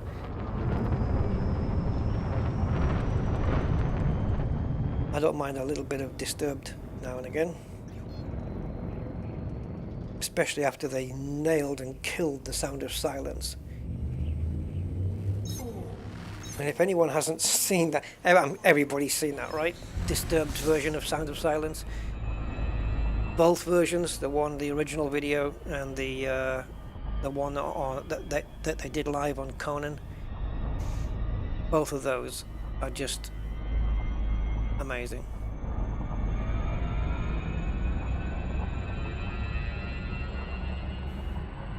Hey, ooh, how you doing? Yeah, it would take years to... I mean, Elite Dangerous 2 would just take ages. Serial killer. Yeah, serial So you only kill at breakfast. Yeah, that's true. Star Citizen has different HUDs for different ships. That's the way it should be. You know? I mean, how does Empire ships and Federal ships and Alliance ships all have the same HUD? At least have 3 separate ones, but they have to then format the same information on every ship, just in different places perhaps. However, on saying that, the HUD in Elite Dangerous, although it's the same for every bloody ship in the galaxy, most of the information is collected at the bottom of the screen, where your ship dashboard, so to speak, is. And in that sense, the screen isn't so cluttered. It's not cluttered as much. I'm used to it. You know, I just get on with it now. It'd be nice to turn certain elements off. You can just turn the whole thing off, but it'd be nice to turn certain elements off, maybe, like those orange lines on each side that keep moving as you're in Super Cruise. I don't need those. I'd love to be able to turn them off. I don't know what the point of them is.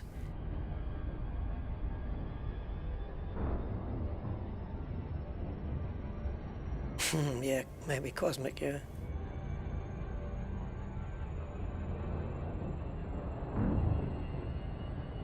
Oh, the kills literally are breakfast, yes.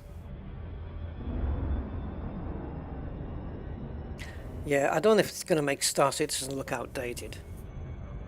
Even though by the time Star Citizen's done, it'll be out of date. Things will have moved on. Graphics, what should we say? Like how good graphics are in a game would be the norm.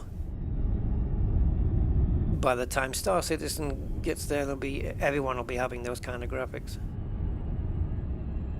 Is it because we're further and further from the sun that we're just getting darker and darker planets here? See, looks so much brighter here. Oh, that was maybe a little bit too close. Let me see if we can still get this done.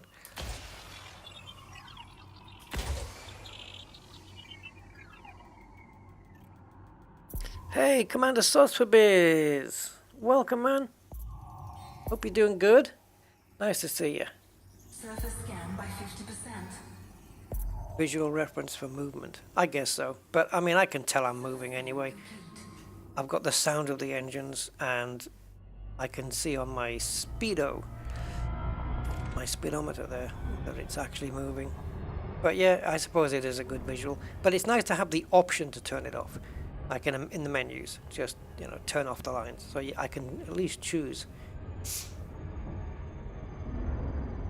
Okay, again, not particularly looking, unless I land and I see tons of bacteria spots all hanging around.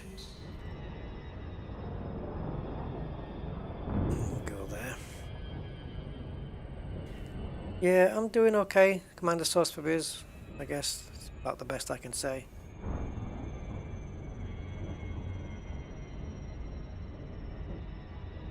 Still breathing at the moment, so good.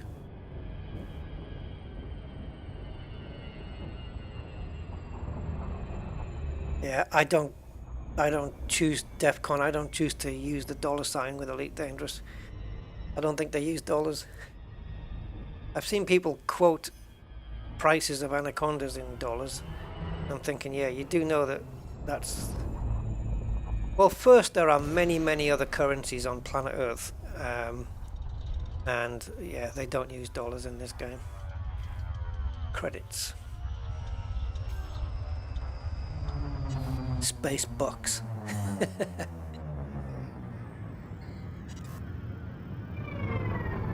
Now what the hell have we got here?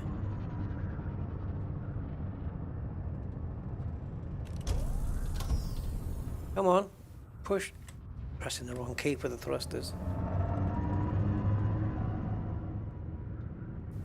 Oh, you got to triple elite, Humble Monk. Well done. Congratulations, man. So, it's weird. I think my first elite was... Now then. I think it was trading. I think I got elite trading first, and then I got elite exploration.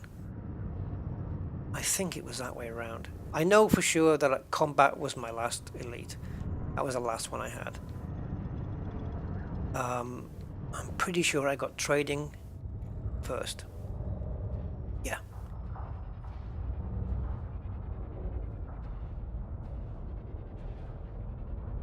You know, like when you, in the UK, when you reach 100 years old, you get a telegram from the Queen.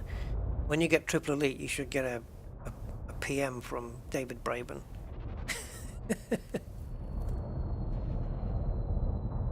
Oh, aquatic. Oh, animals as leaders.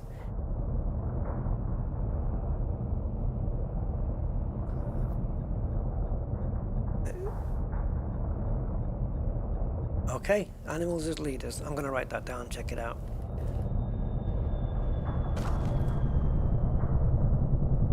Hold on. Oh, I just left the ship while I was writing, and it decided to change its mind and land. Okay, noted. Cheers, Aquatic. Thanks for that. You do get a decal. Yeah, you do. And not just a decal on your ship, but you get one to wear on your suit, as I have got here. I decided to add the triple elite. These planets are boring in this system, aren't they? Dangerously low. Temperatures. There's not a lot of light going around here, but on my shoulder there is a red triple elite.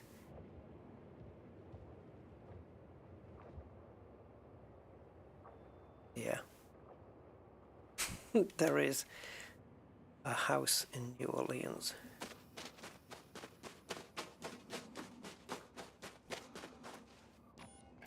Stand in the light, Kal-El.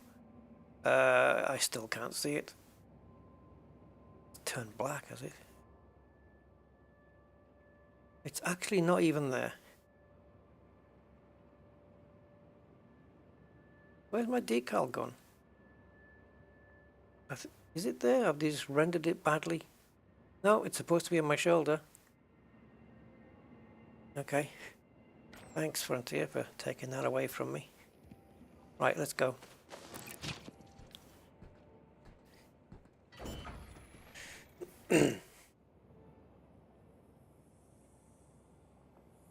Yeah, when I did my trading elite, though, there was no such thing as like void opals and low temp diamonds. They didn't even exist in the game.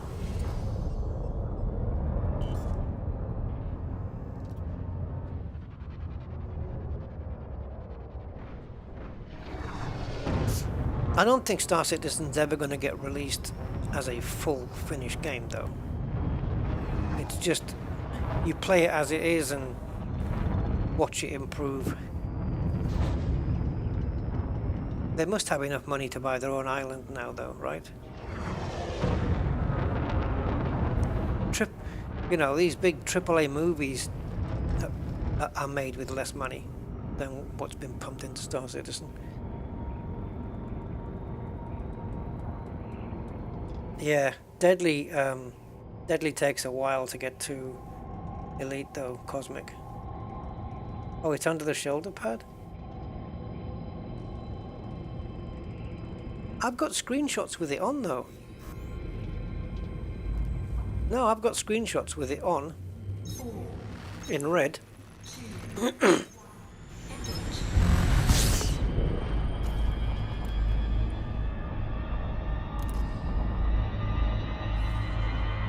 Does it not show it here? No.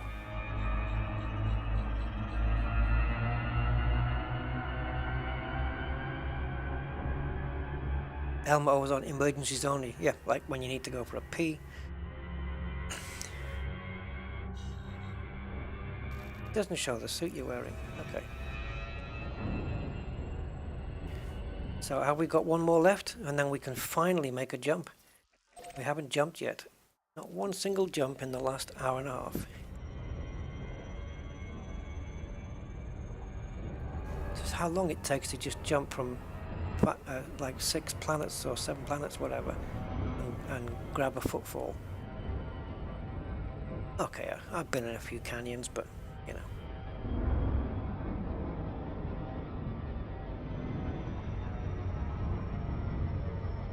No, when I changed the suit to the blue one, Deref, that was when I stuck it on there. Let me see. If I go to this and then I don't know which camera. There you go. It's there on both sides, but yeah, outside just didn't get rendered. Very strange.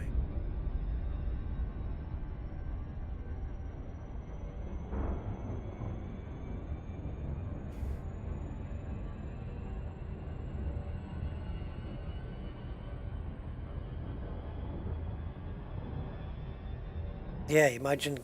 It's what I was saying, Zero, as well. Like on the last stream, I was talking about if you honk a system and there's like 59 bodies and they're all you know, all the moons are landable, and you want to get footfall on all of them, you could literally spend it more than a day in just one system,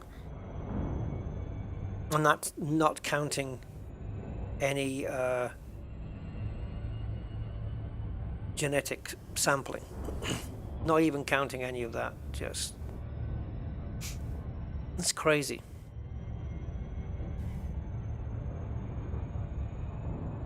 I mean, if I jump into the next system, what if there's 11 atmospheric landables then? You have to start being more choosy and more picky, I think, if you want to make progress as well. And this is the thing, when you're live streaming, I think my trip is different live streaming than what it would be if I wasn't live streaming. Because I am aware of the fact that I also need to progress, as well as, you know, just claiming footfalls and having a wander around. Even though, you know, wandering around and checking out the planet surfaces and stuff is kind of the essence of what exploring's about. It's about seeing that stuff and not just, you know, super cruising and jumping.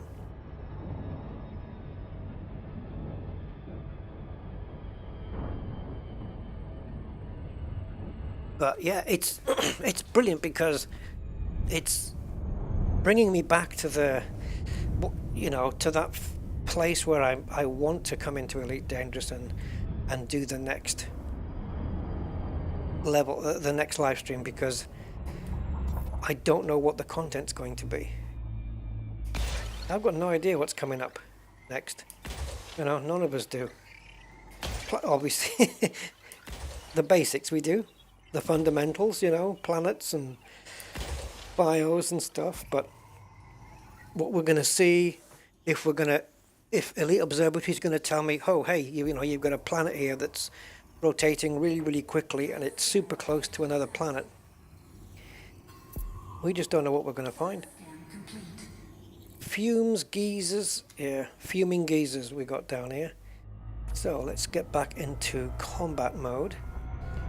And we're going to need the lights on here.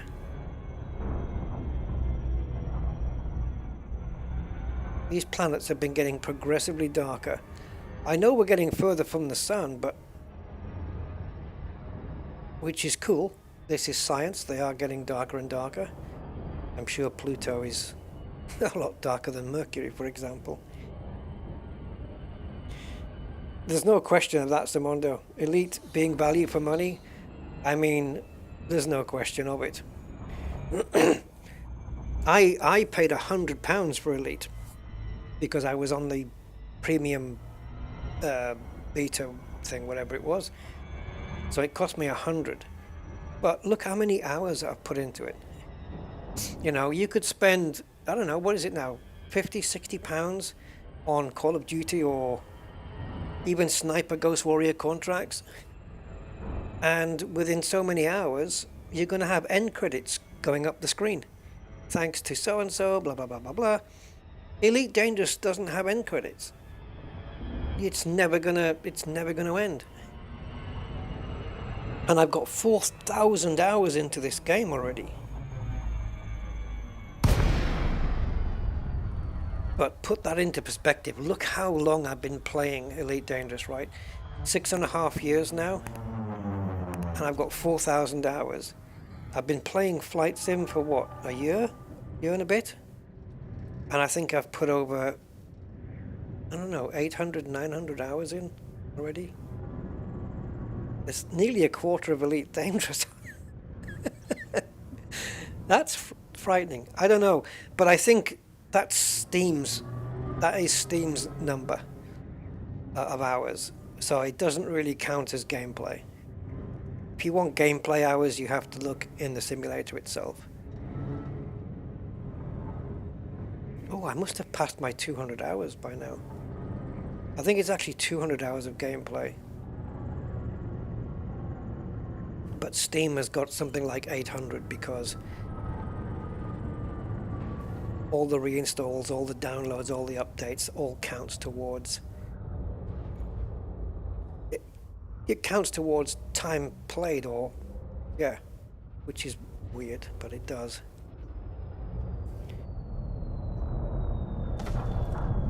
But Elite Dangerous doesn't do that. In here, it tells you the accurate figure of time played. Approximate time played. 25 weeks. 1 day, 5 hours and 24 minutes. So it's 4,000 something. I don't know what it is exactly. But yeah, 4,000 hours. And there's people that's got a lot more than I have. There is no question that it's value for money. Warning. Dangerously low temperature detected. If you look at penny per hour of gameplay, I've got nothing that I've played that comes close to Elite Dangerous. Nothing.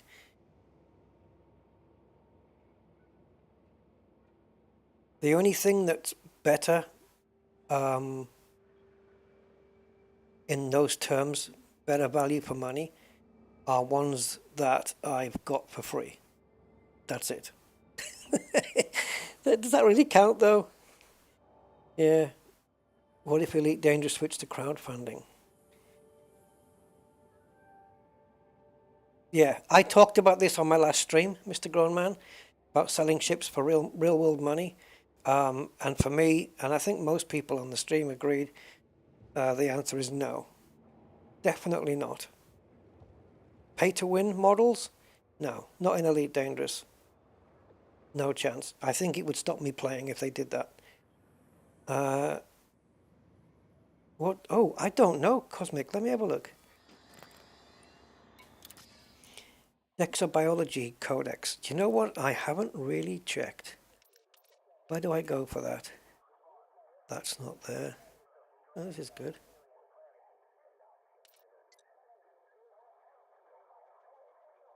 Oh, I like this. Completed efficiently. Yeah, thank you. There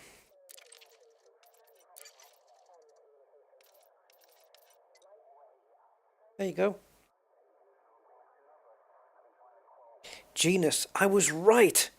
It is genus. I'll be damned. I said genus, but I wasn't sure if it was the right word. Unique variants.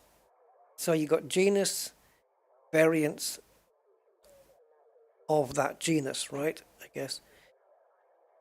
So I guess if you have Campestris, so you've got Fonticulua, which is the species. Campestris is the genus. And then you've got emerald, lime, and all that, which are the variants, right? Okay. Planets with organic life, 92. That's it? That's it? I've even come across 100 of them. That seems out.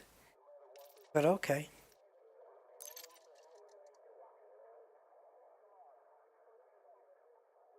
Yeah. All right, we can leave the system. Woohoo! We're getting out of here.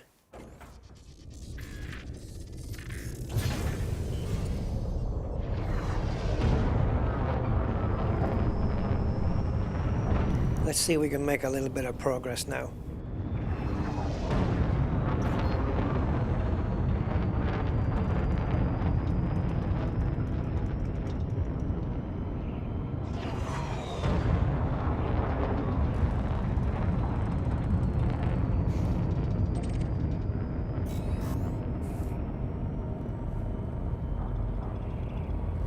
We can't be that many jumps away from leaving the Trojan belt either.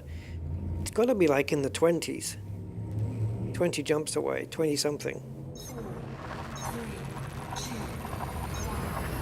It hasn't taken too long to cross the Trojan belt, I don't think. Yeah, we've come across plenty cool Planet Zero.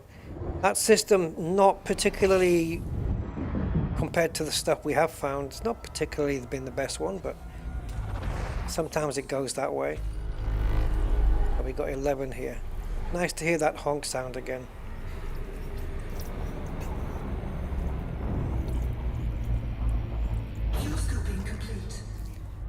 Okay, so as we wander off, let's pop in, and it is definitely a new discovery. So watch the star disappear, down to the size of a pea, and throttle off. And we have more icy worlds. But they may have, oh wow, we're not even anywhere near far enough away, but we're okay. They may have anomalies such as fast rotations and stuff, who knows? Water magma, what the hell is that? Water magma. Don't think I'd want to drink it.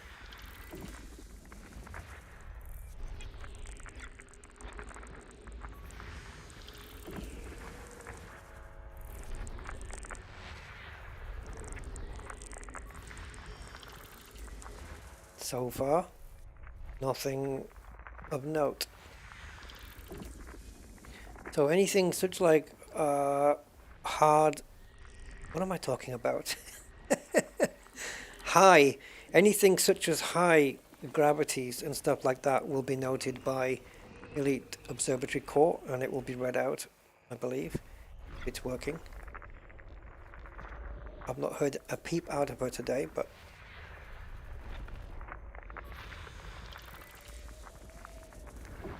we'll see.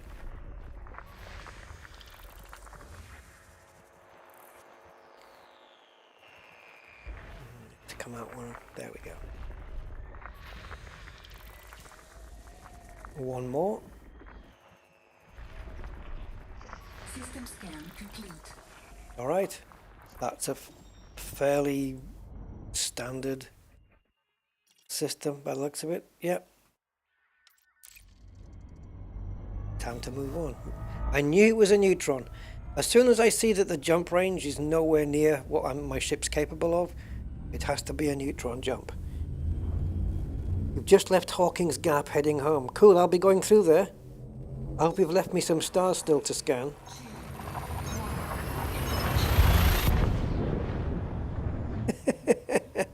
You got a late notification, did you, Freaky?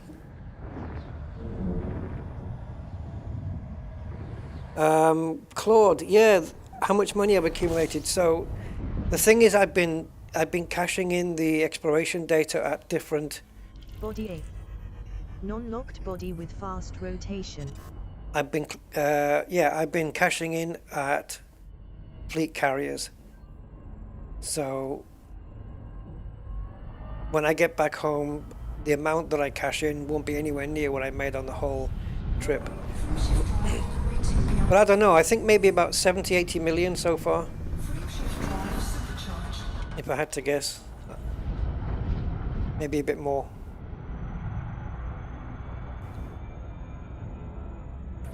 I should have honked while I was doing that, shouldn't I? Yes. Anybody been here? Yep. See? But has anybody mapped here? No. This was probably all done in Horizons. But nobody's probed, nobody's mapped, and nobody's footfall any of these.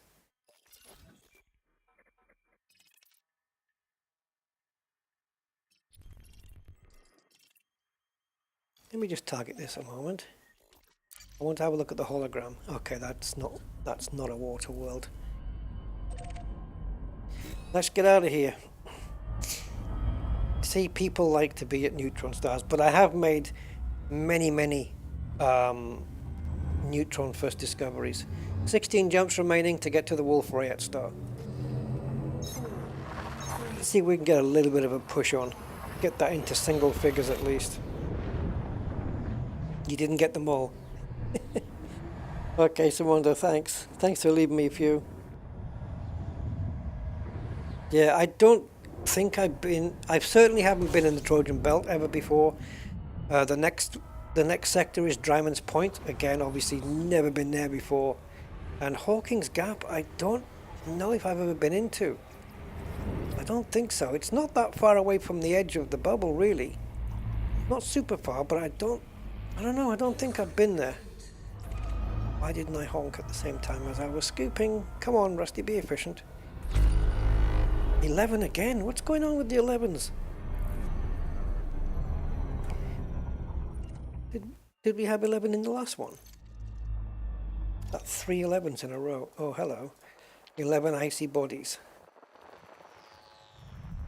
Oh, yeah. Kind of would help if you moved away a little.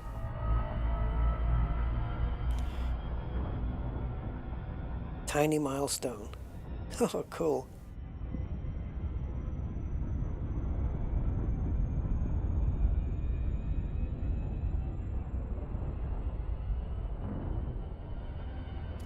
Is water magma steam? I don't know. Can you imagine buying games on water magma?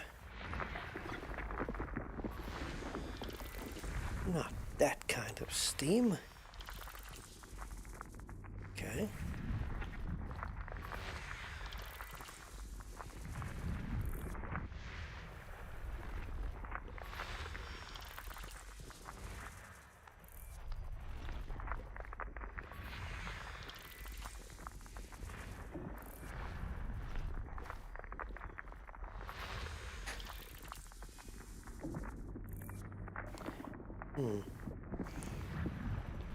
Sometimes these surfaces tempt me, but probably not enough at the moment. I want to make some progress forwards. Gonna have to take something to tempt me over to our planet now. Oh, we haven't finished yet. We've got another one. System scan complete. Okay, pop out. System map. All landable. Every one. How far away though? 160,000 light seconds.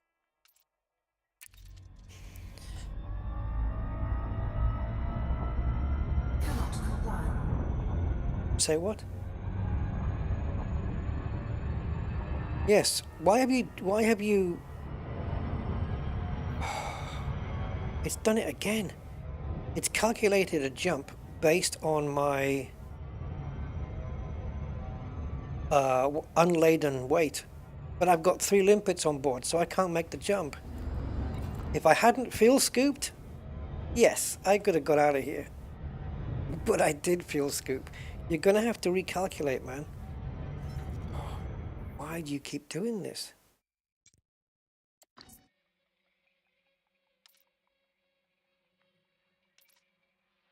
No, do not clear destination. Do not do that.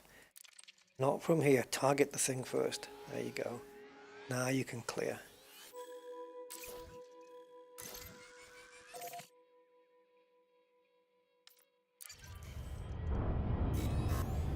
I don't know what the hell it's playing out there. Something's messed up with this route thing.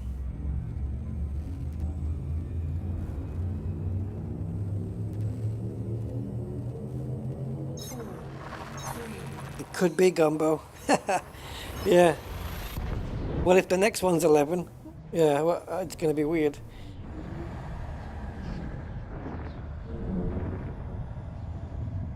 It does, Eddie, yes. Is that what that's for, though? Is that... I thought that was just based on... You're right, it does. But I honestly thought that was based on See, 3 units, it's already programmed in, right? I thought this was just something where you could look at and go, okay, you know, if I carried this much, what would my jump range be? But do I have to actually move this slider? Because I can hit 75.9, I think, fully. I don't know. So do I go there? Ah, also, I should have plotted with that, shouldn't I? Lip. That could be. Remember when I said at the beginning, how come it's 18 jumps when it was 14? Because I took the cone boosts off again.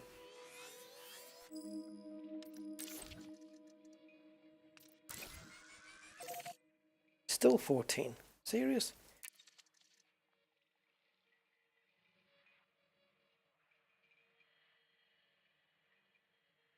So that means that there's no neutron stars in between then, I guess.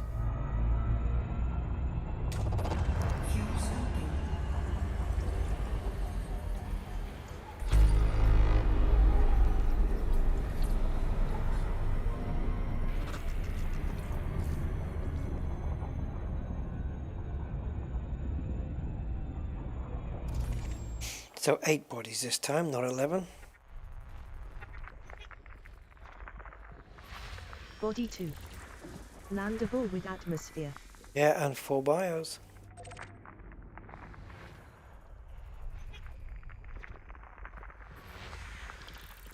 Oh, go back. What's the atmosphere? Argon. Damn it. I want sulfur dioxide.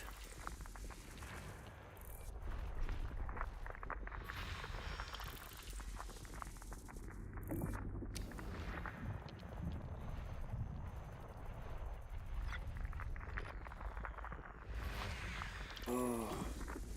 Wow.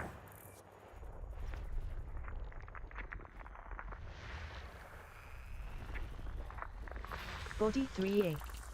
All premium boost materials in system. Okay, well I don't... Landable with atmosphere. Body 3. I don't need any premium boosts at the moment.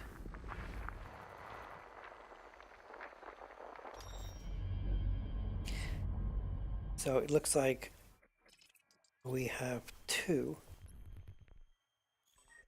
and 3. So we'll land on both. See what this one has in store. This one's got the 4 bios. Probably going to be the usual.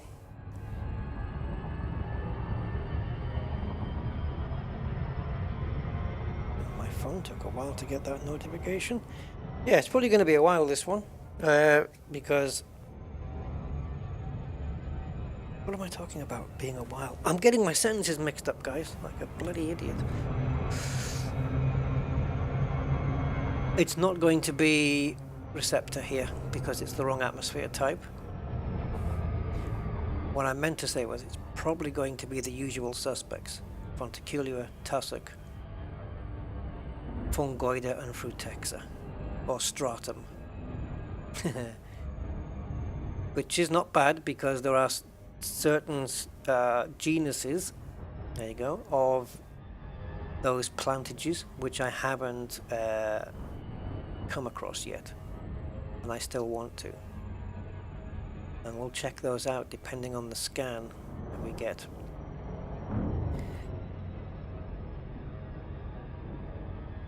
Yeah, I could have done that, couldn't I, Andy? I could have added a level 1 boost and made that jump.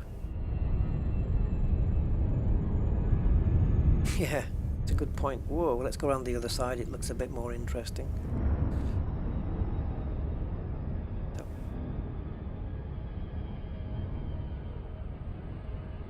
This looks always good. So argon, right? So we're looking at green sky, but red where the sun's shining. Am I a bit too close for this? Closer than I'd like to be, but we should be okay.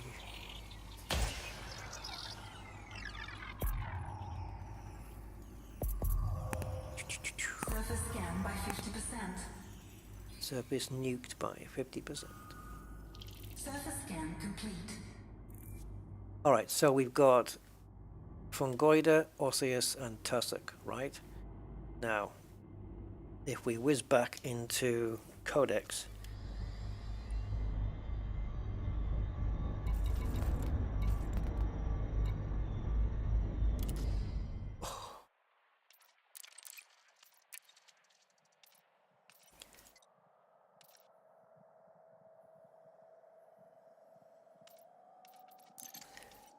so I'd like to find Valarum, which I haven't found yet in this system, and Gelata. I've found Gelata in the past, but just not in this system. This one I'm sure I've found. I think I called it Testicles on a Stick or something. I don't know. But yeah, that one. Tussock is Stigmasis I've found on the previous system, right? In Arcadian Stream, I think we got that one. Vergam, don't know if I ever got that one. But I found 3 in this Trojan belt. What was the other one?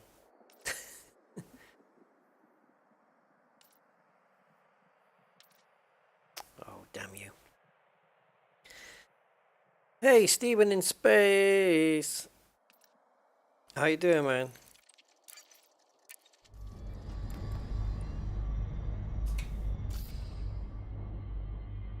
Osseous.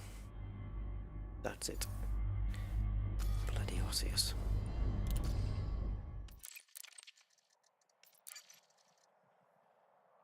Come on.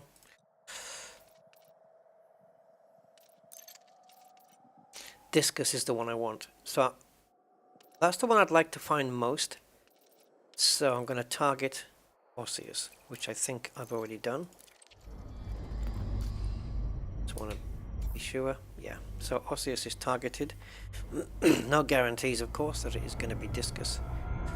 I didn't read the description as to whether it was only forming in certain atmospheres. Oh wow, I can't miss here. So let's go into combat mode already. Orbital flight. And we need to slow this thing down, definitely.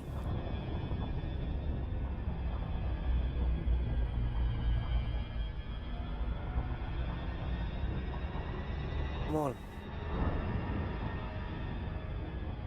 This is going to get very bumpy.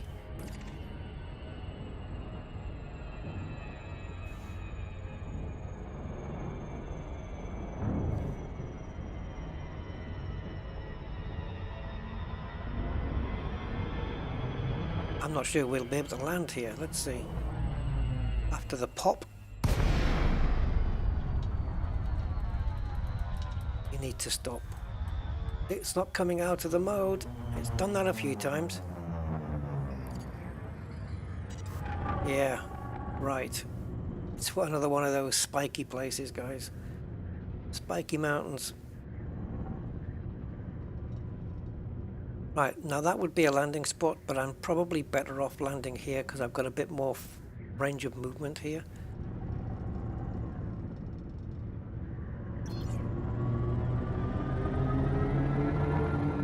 .26 gravity. Looks like a 3D music spectrum, you know? Yeah. 3D graphic equalizer kind of thing. Some people might know what I'm talking about. Some people think I'm nuts. Both are correct. Not going to put the wheels out yet until I see something. But the discus ones might be quite small. They're just stones.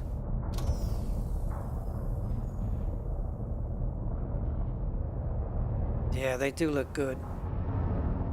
Definitely, definitely alien landscape there. No question. I just want to investigate this. Let me just point over to that. There.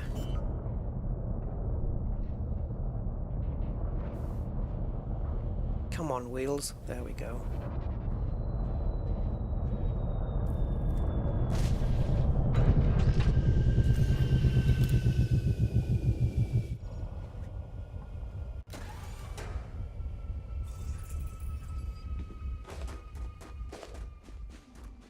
Oh, again. Just so far away. You think you're landing close to something. Looks like it's just a rock.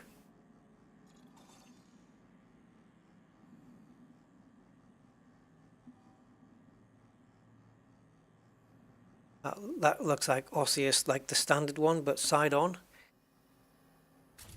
Maybe. We'll need the car to be sure. Ouch. Wouldn't want to sit on that one. Yeah, they do have stretchy textures. You can solve that with what's it called now? Yeah, procedural textures. Procedural textures do it. Which I thought is what these were anyway. But procedural textures should be able to map all the way down the side of a slope and not be stretched. Low gravity warning. Okay. So, night vision is good for this because any bios and stuff gets highlighted brighter by night vision. But I'm not sure this thing that I'm heading towards is Osseous, but it may be. It may just be a rock that's pretending to be Osseous.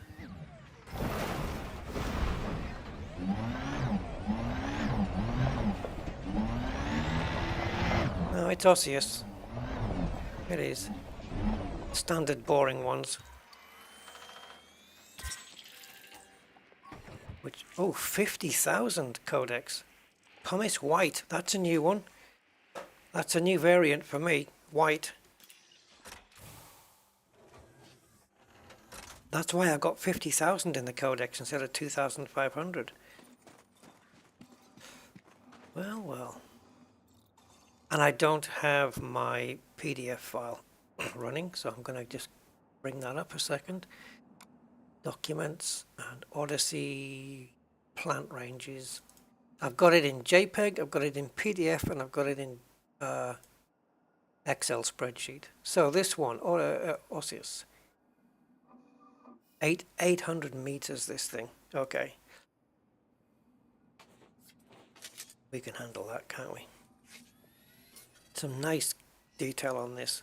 Bump mapping is good here. Oh, it tells you now on the screen. You can't see it. Let me just bring this up so you guys can see what I'm looking at. Live stream, desktop mode. I'm looking at this.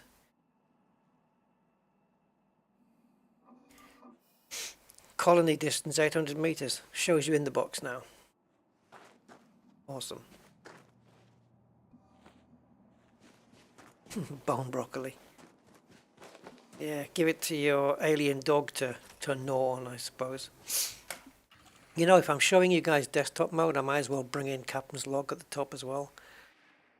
I have left enough space. I rearranged the top of the screen so that I could fit Captain's Log in. Does that work? Is there room there? I think there is, right? Yeah. That was the idea of rearranging the top of the screen. I took out latest subscriber and latest member. It pops up on the screen when it happens anyway, so hope that's okay with you guys. Okay, so we need to find another lot.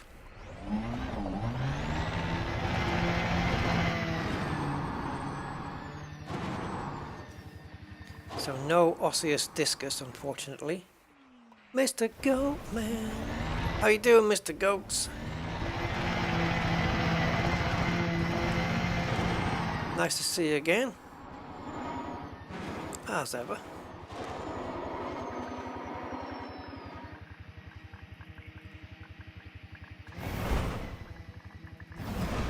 Oh, that secondary hit is always nasty.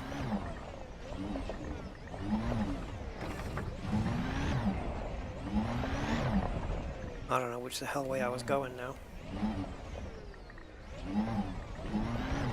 Go this way.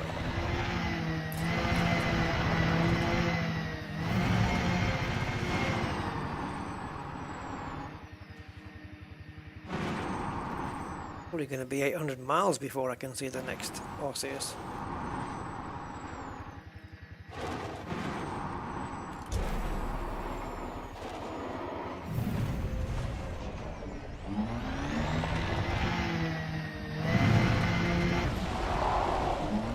Don't lose my place.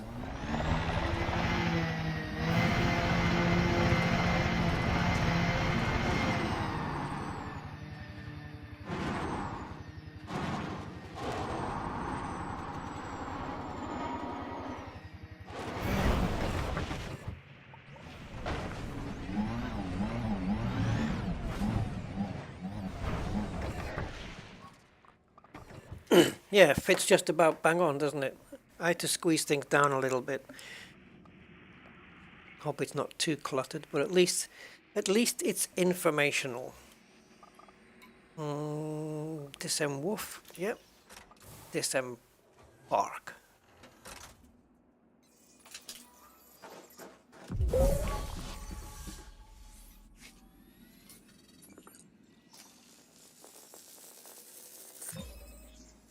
I just sampled a hole.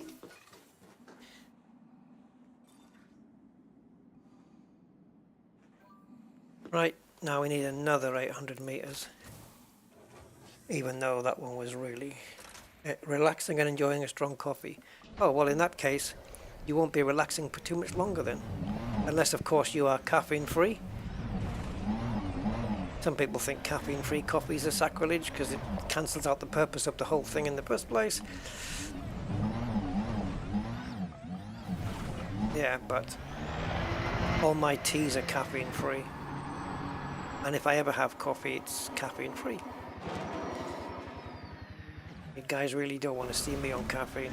I'm bad enough normal.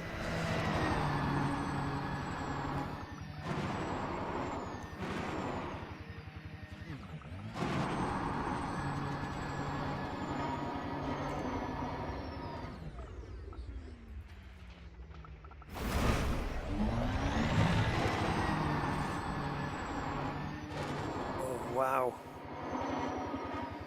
There's mountains of ranges here, isn't there? Mountains of ranges of mountains. Yes, there are mountains of them.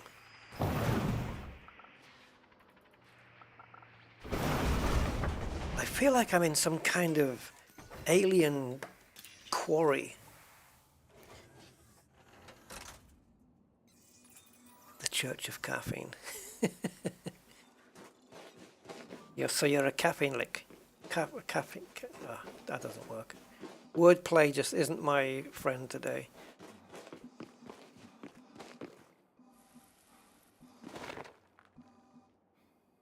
Let's see if we can do an SS here. It's so weird how it's not rendering my things. And yet I have taken screenshots of my suit with the red logo on the shoulders outside on a planet surface. Bizarre.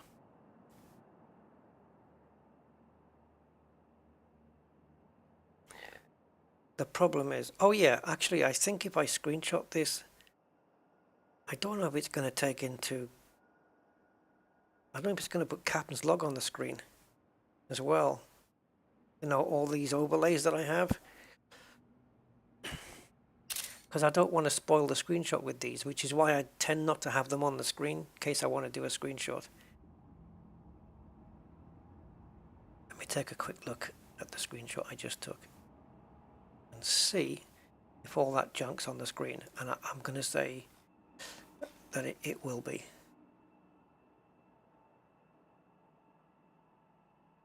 Is that it? Oh.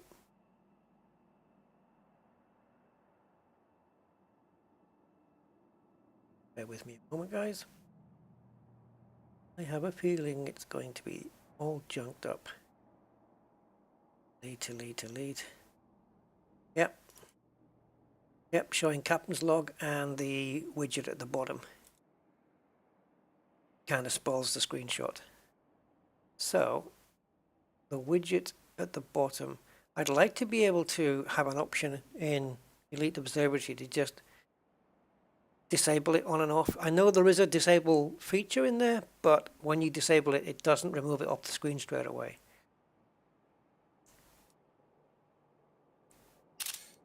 But I can Photoshop around that, so that's not a biggie. Yeah, it's the only downside with the captain's log though, is that.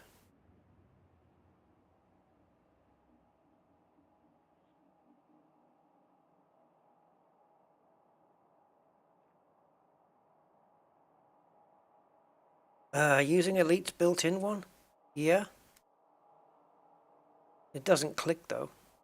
But yeah, pressing F10. I suppose I could, but my screenshots go into specific folders automatically they get sorted by month. So as soon as we tip over into May, and I take a screenshot, if there isn't already a May 22 screenshot folder, then it'll create one and put them in there.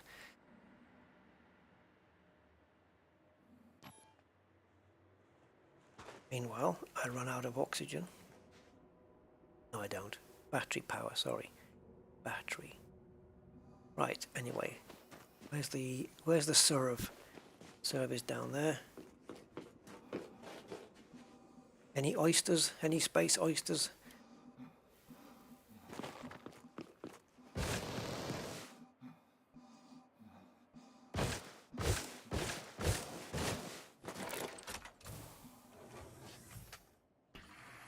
Actually, I think yes. I think that would be a good solution using the Elite Dangerous screenshot thing. I've just taken a shot actually. Where does it store them again? It's pictures, goes into pictures and then Elite Dangerous, right? Or is it Frontier Developments? Yeah, Frontier Developments, Elite Dangerous. Sort by date. There we go. Let's have a look.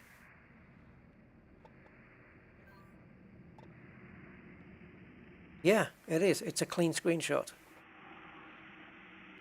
You don't get the camera click sound, which is a shame. But yeah, good idea. I'll just use, yeah, an Alt F10 for the high def. Does it still do that weird, when you go high def, does it still do that weird spinning around thing? I don't know. Maybe when I find a screenshot worthy of a high def. Oh, look at this though. This is amazing landscape. It's honestly like an old quarry.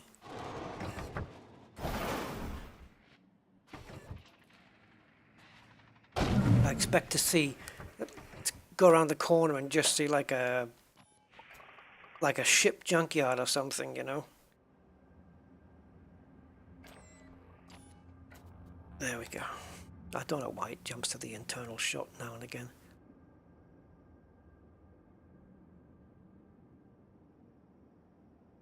Okay, let's just try a quick one. So it's Alt F10.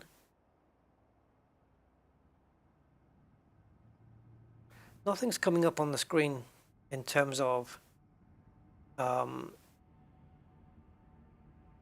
know, didn't you used to get like a percentage thing?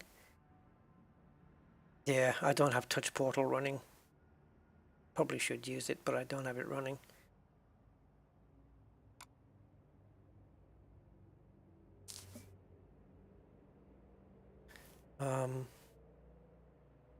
I could actually just switch to my normal view in, yeah, I could just transition like, actually no, but it doesn't take a screenshot of OBS though. Even if I transitioned over like that, it's not going to take that screenshot. It's still going to show what's on my screen though.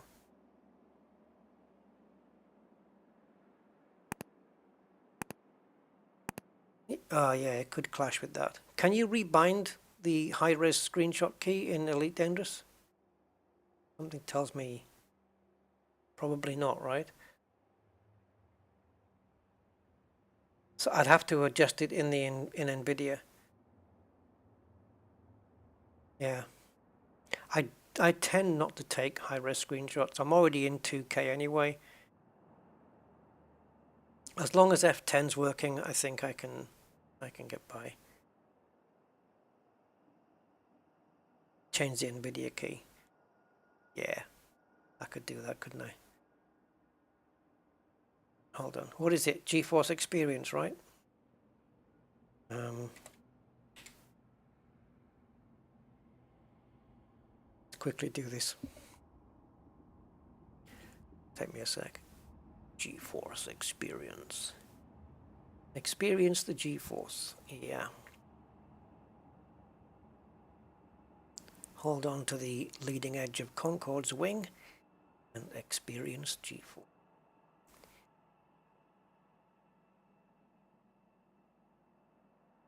Okay, there we go. Oh God. Doing an installer. Right.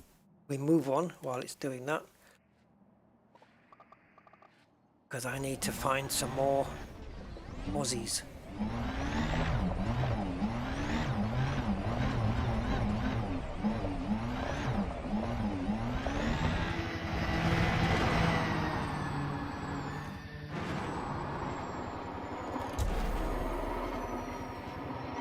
Oh, we're getting a few jerkies while it's installing in the background.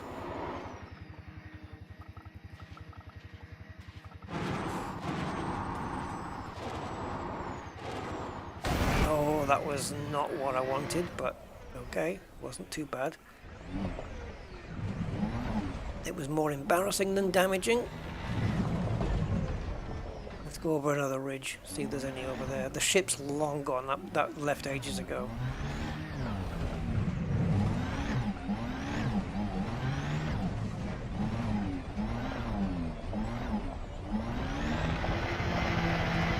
Okay. What's new in GeForce 3.25? Battery boost 2. Right. I'm sure my car would appreciate that.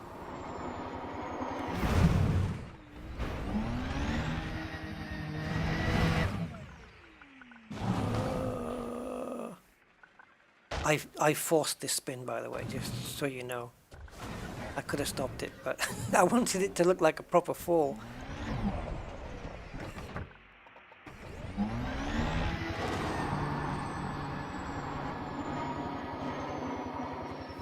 Why is these getting highlighted? Is this another species thing? Oh, jeez. That one was not in my control.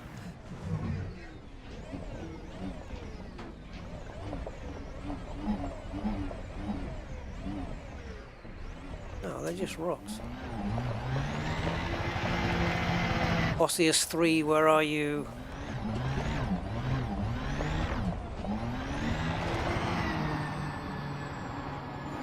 Got you.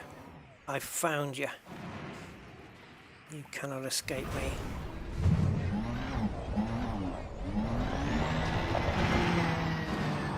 You can hide, but you can't hide.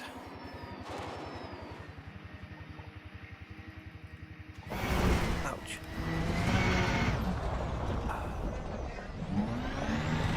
Could have brought a jerry can on the back of the thing. Man, this is some terrain. Please don't tell me this is one I've already done. And I've just been driving around in circles.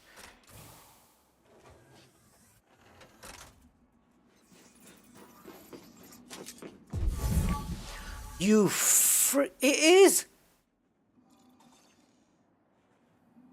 No way! This is the one I... No, guys, no. How can that be? Right, let's just shift this out. I've got a window in front of it. It's bothered. There we go. Right, where do I go? Open in-game overlay or settings, I guess. Settings, right?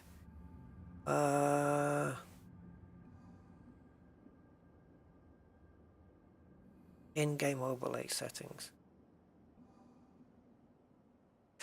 Okay, you can see what I can see. Is it here I'm supposed to be? Should it be there? Photo mode. Oh no, I guess you can disable it.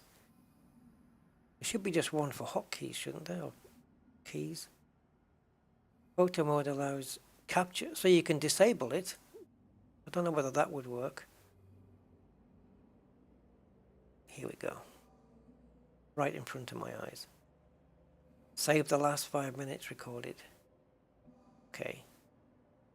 Well, I'd like to just blank that off if I can. There you go. That'll do for me. And now there's no save. I'm assuming it's just a case of going back and done. That's it. Now you can go away. Bye-bye. There we go. Let's see if that's worked. Alright. High-res screenshot. There we go. Done. Simple as that.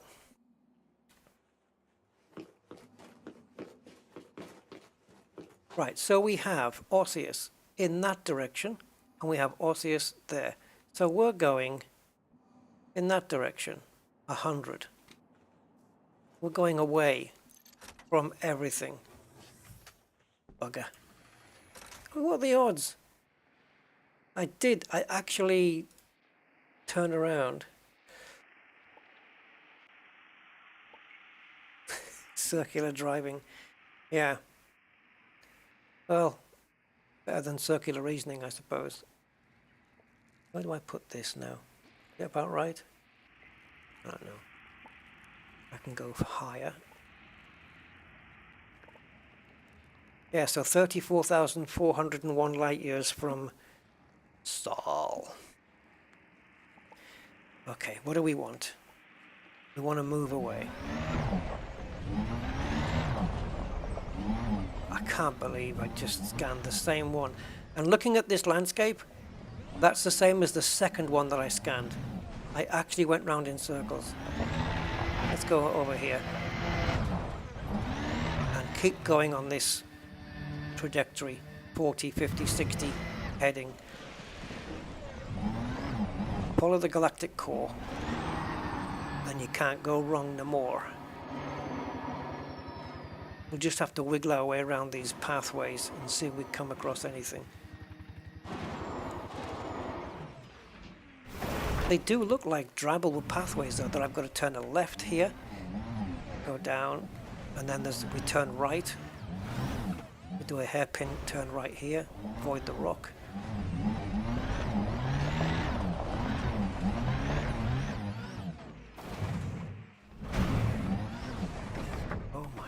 This terrain is awful. Let's stick night mode on because it just makes the Osseous stand out. Is that a load of them or is that something else? Oh my Christ. It might be something else though.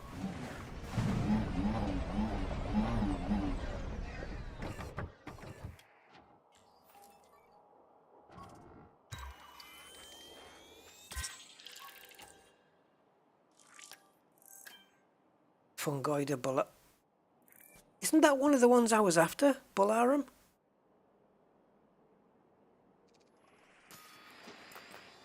Oh, I think Bullarum was one of the ones. I don't know. Just gonna have to double check. No, I've already got it. Or has it just... No, it's just confirmed now because I did that scan. Right? Yeah. Where's my confirmation? Yeah. It's because I just did that scan. Okay. Well, Fungoida, thank you for being there in your illustrious forest, but I do not need you right now. And Fungoida is 300 meters, so not too bad. Are you all Fungoida? Like all of you? There's tons of you. There's not one Osseous amongst a lot of you.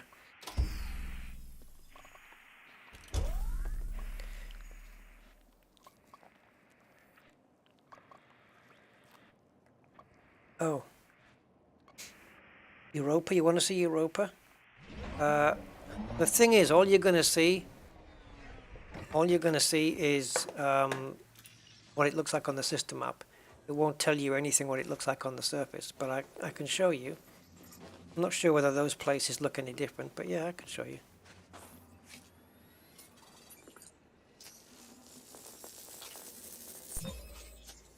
Now, we've got to play clever here. Actually, it's not going to matter. There's some up there. So if I can just scan the earliest one, which is here. See, testicles on a stick, told you. And then, if I can go 300 meters.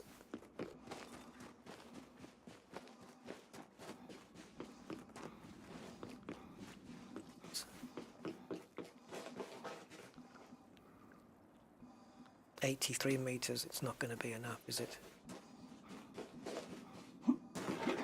Like nowhere near enough.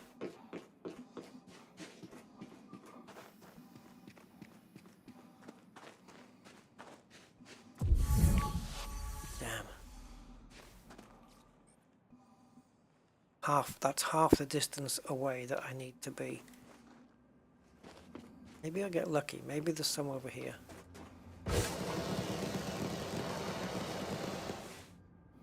Or not. At least they're kind of easy-ish to spot in their color.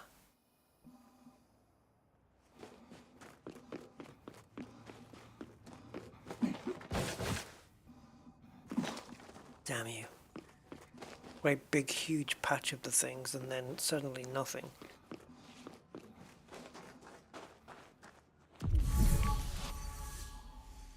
So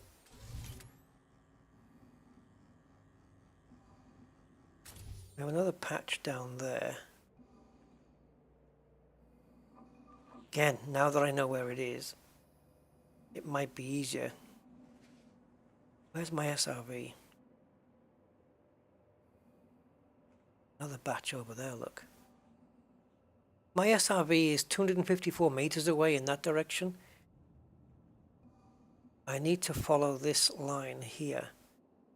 And that angle would be something like, what? What am I on now? 55 going to 60?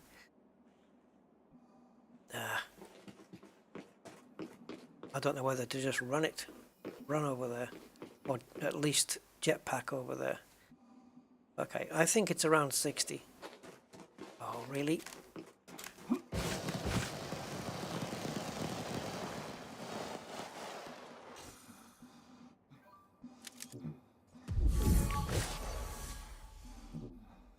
Oh, God.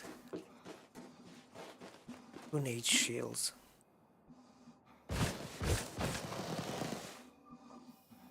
I just need boost. Come on, boost, kick in.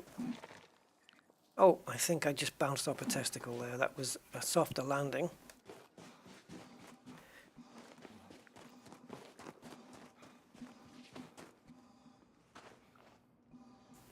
Literally organics, aren't they?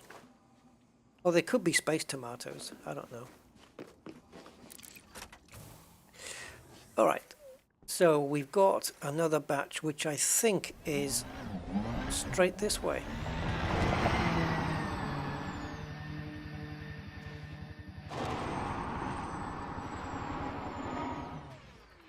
I don't think this is 300 meters either, but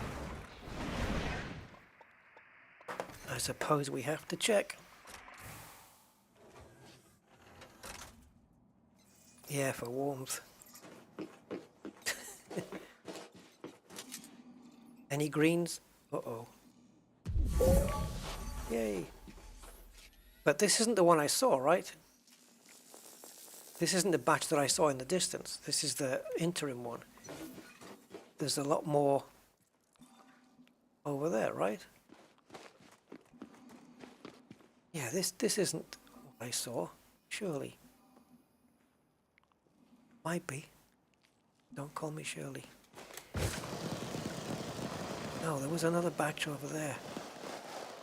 There, that's them, isn't it? No. Maybe this was them. Flip. Okay. Guess we just keep heading in this direction anyway. Yeah.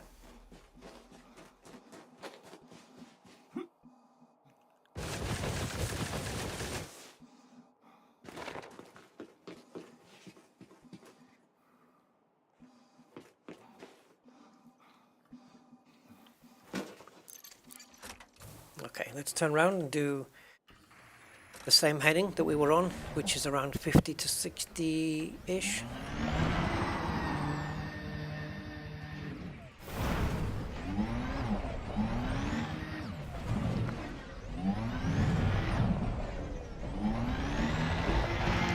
Well, it was really amazing how quick the SRV covered that ground then.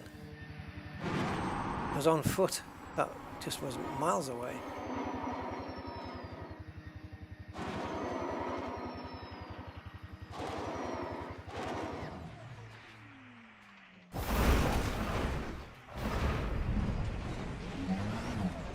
Anything we see around here now has got to be plenty. And the moment I lay eyes on it, I'm going to do a ship recall.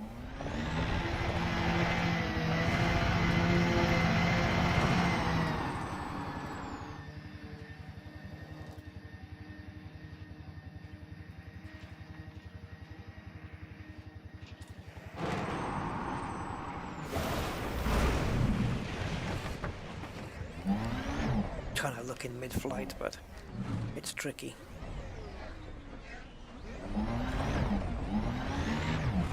I want to stay on this path if I can, because if I don't find any, it might be an idea to go back in the direction I came from and see if there's see if there's something I've missed over in that area where the other ones were. I don't think we can use this as a ramp. Especially when you hit a rock on the way up, Rusty, that really doesn't help.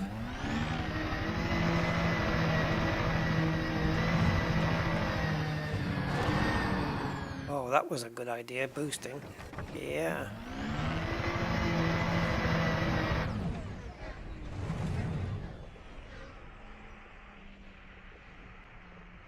In an anti-clockwise rotation. Is that right? It's hard for me to navigate the planet. Period, I think, on this. I can see Osseous from here, but I cannot see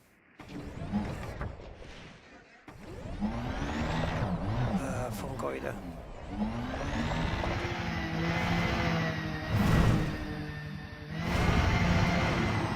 And they do like to forest up, don't they? So if we see just a batch of stuff, this is going to be an unfriendly landing, I think, if I don't control it.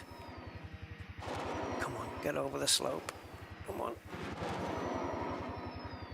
Is that some on the side there? Right there, right there, right there, right there. Oh, I haven't got enough power. Oh, Compromised.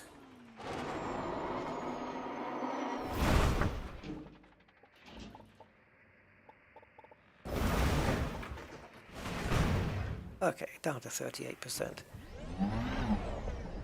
There was some growing on the side of the mountain. On the mountain. But where though? I have no idea what direction it was in.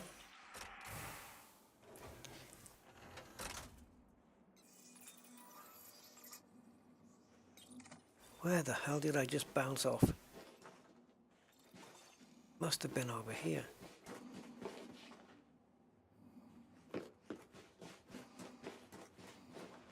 Jeez, guys, I've got no idea which way I came down there.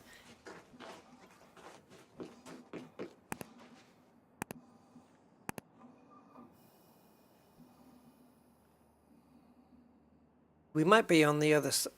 No, we're on the same side, aren't we? Gotcha. I'm coming for you. The SRV is pretty damaged, so I'm not going to bring it.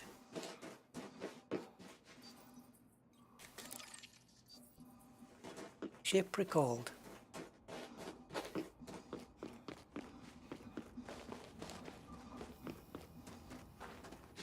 Oh, Jesus, it's quite a distance for me to run, but we'll do it.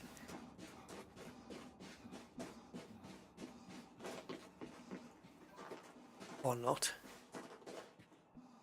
Sugar. No! Oh, I made contact again with the ground. That was bad. There you go.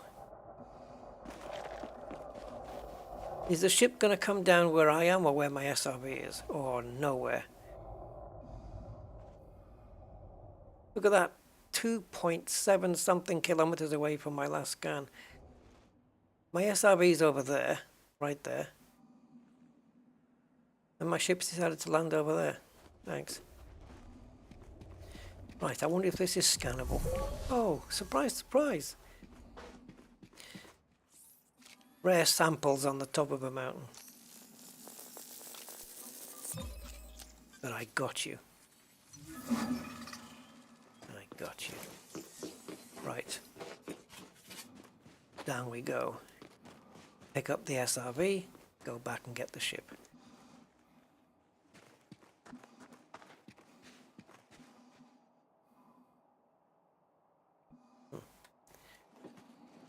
Bad idea. Don't use all your boost. There you go. Don't need it all. See.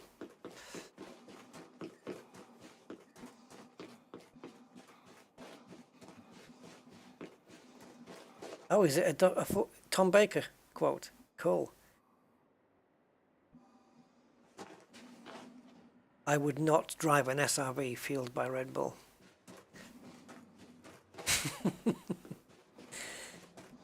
Binoculars would be cool, wouldn't they? Yeah, I don't know why they haven't thought of that. That would be a decent addition for exploration, I think.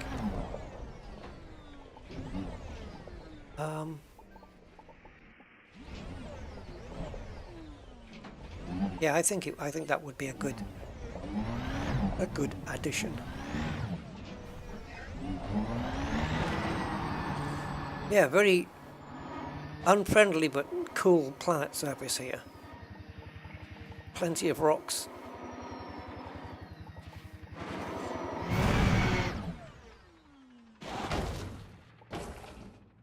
You gotta roll with it. That took 10%. Down to 28% now. Can we make it back alive?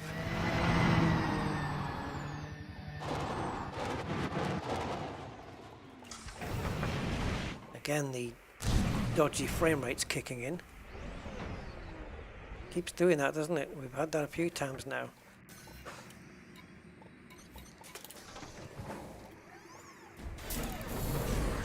Good evening, Charles Dexter Ward. Hey, don't worry, I haven't forgotten about the voice thing. I've been thinking about it a couple of days. I will get round to it, I promise. I've just got a few real life issues I'm dealing with right now. But I will do it. I will do it.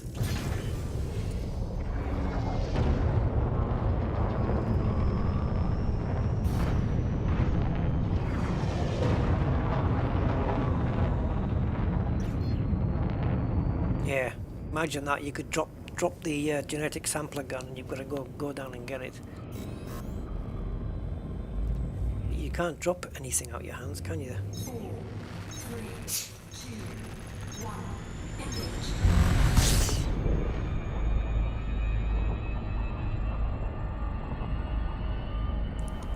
Cheers, man. Right, this one, thankfully, is just a footfall. But falling out. That's the plan anyway, unless it's got some amazing landscape.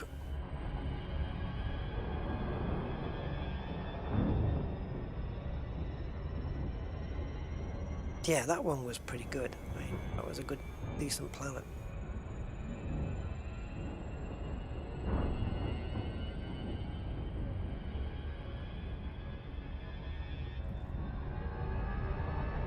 So let's go on target 3.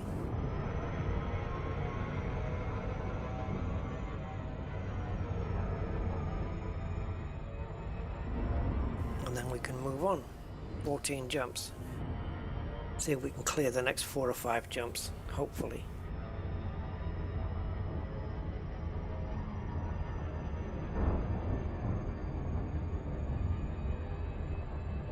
Depends what Arthur thinks is cool, though. What he might think is cool, being, you see, community manager, has to play the salesman a little bit. Might not be cool for us. I don't know.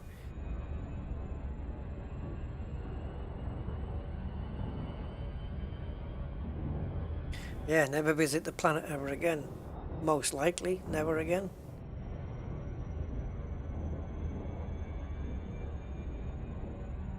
I don't think I've ever been back, apart from in Shinrata Desert, where I've got in Shinrata I've got my name on one of the planets. I think it's a mapped one. Rusty Dog was first to map. I haven't forgotten about Europa, but I don't think I've ever been back to a system where that I first discovered in the past. I don't think so. And to do it by accident, you know, you just jump into a system somewhere and you scan it and you go, oh, been here before. And you look at it and it goes, first discovered by Rusty Dog. And you go, that would be amazing. That would be just, what are the odds on that one? Okay.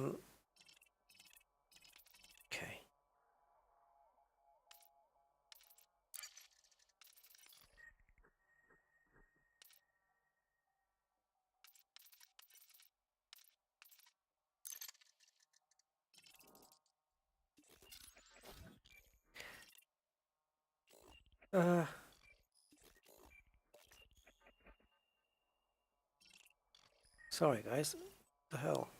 There it is. Jesus, what the hell am I doing on?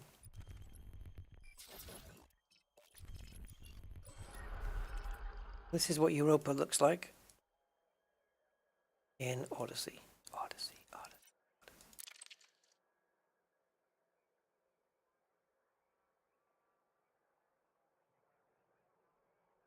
Looks actually fairly cool. I did a stream quite a while ago about all the stuff you can find in Sol. But what I can't remember is whether I did that in Odyssey or Horizons. Because these landables that are in Sol now, I bet they look pretty cool. And be worth taking another look at.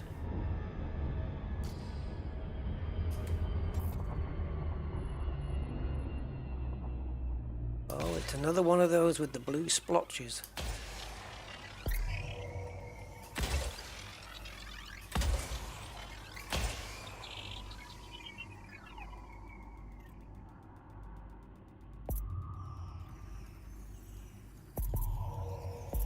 Surface scan by 50%. Okay.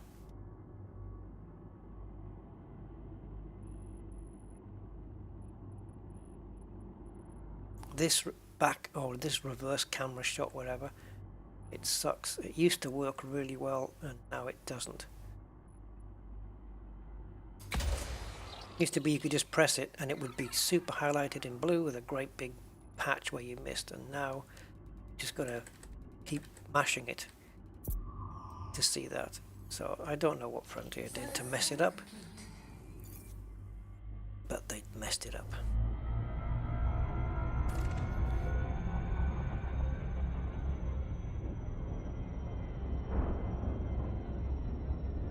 Well, it's tempting to land in the blue bit again, but this looks interesting.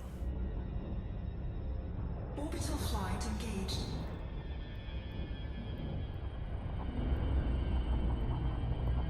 It looks like a cabbage leaf. What's going on down here?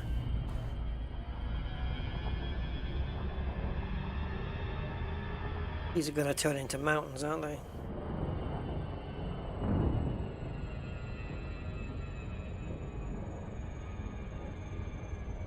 Ah, no, I didn't discover Europa, no. No, oh, look at this.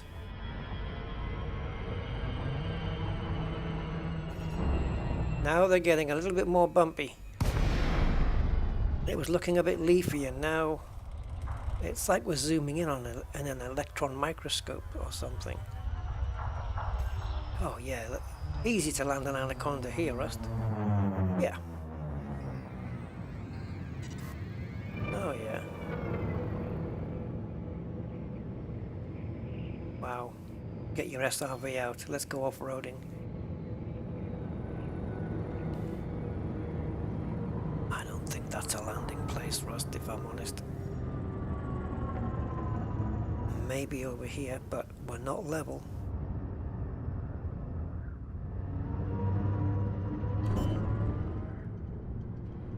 We're on a slope here, I think. I know it looks level now, but I'm pretty sure it isn't. It's not that bad though, it's landable. And there was a window back there. Let's see if we can take it.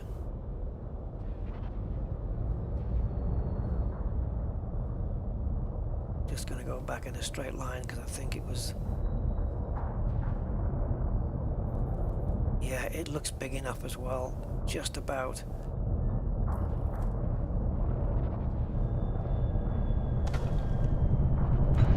Oh, sweet. I don't know whether to get the car out.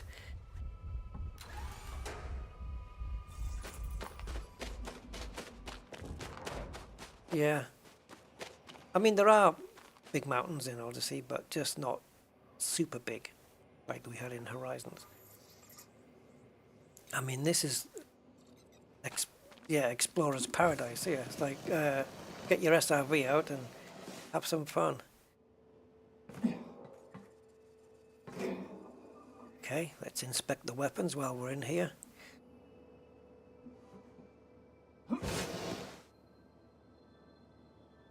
There are none.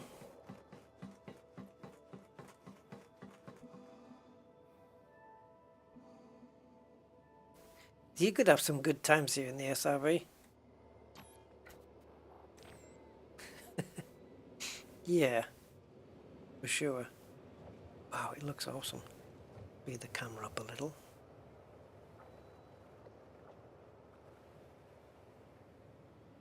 And believe it or not, I've just taken a screenshot. Right, shall we move on, guys? I know this planet looks worthy of scouting around with the SRV, especially like over there. The avocado planet. Grappling hook would be cool. Yeah.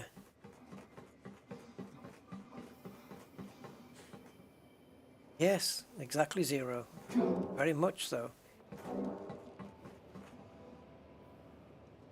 It could be that I've landed... there must be a planet that I've landed on.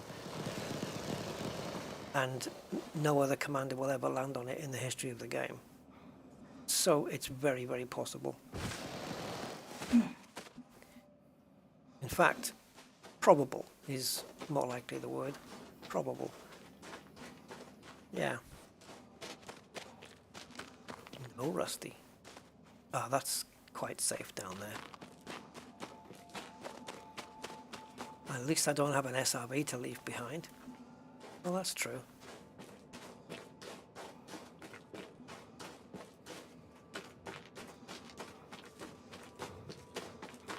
Oh, deja vu. Like I've been here before. Like a few planets ago. Now, what if I wanted to get back to my ship? It's only 219 meters away. I can do it. Yeah. Up here. And... yeah, running on a treadmill, guys. Not going to make it. Can I find a way round to my ship before my 3-kilometer range runs out? Again, at the bottom of these places we've got floaty rocks.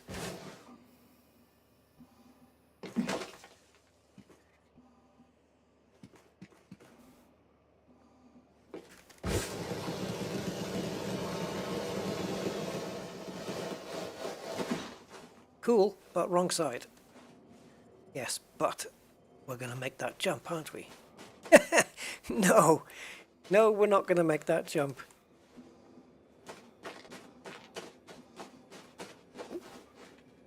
Oh. Base jumping. It's not worth it because if I don't make it and I hit the bottom, which is most likely, I can't make that jump. I lose. Well, what do I lose? Oh, sugar. I don't know what I lose in terms of data and stuff. If it's nothing, then it's worth the risk.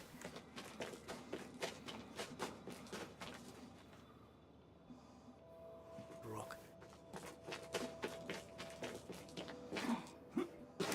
Come on, boost. And again.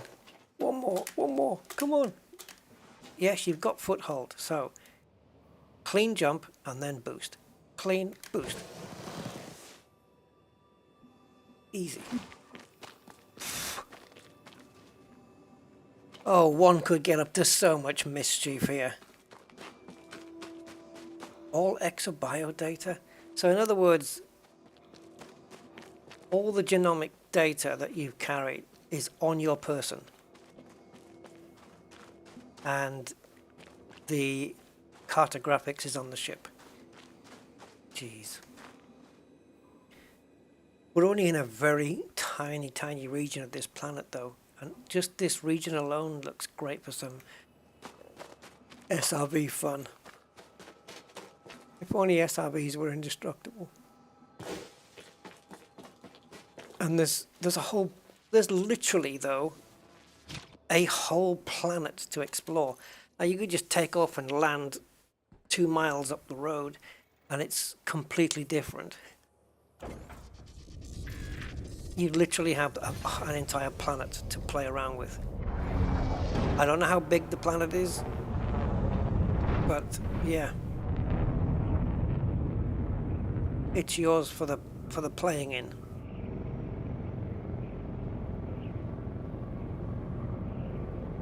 And even this one planet alone is bigger than any map in any game, isn't it, really? I mean, look, this is just like round the corner from where I was. I could just land there. There's so much danger here, though. Oh, so much mischief I could get into here. Yeah. Plenty of mischief. Look at this. Aren't these formations amazing though? Wow. Never a dull moment exploring in Odyssey though.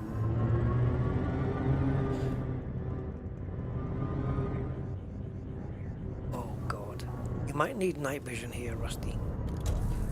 Just for a little bit of extra navigation aid. So let's whiz a mile up the road to see what we get. Okay.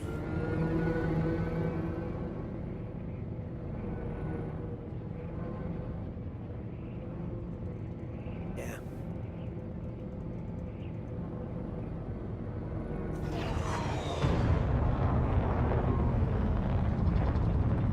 I wonder what the diameter of this planet is. Radius around it, I should say. Give you an idea of how big your playground is on this one planet out of hundreds of billions, trillions perhaps.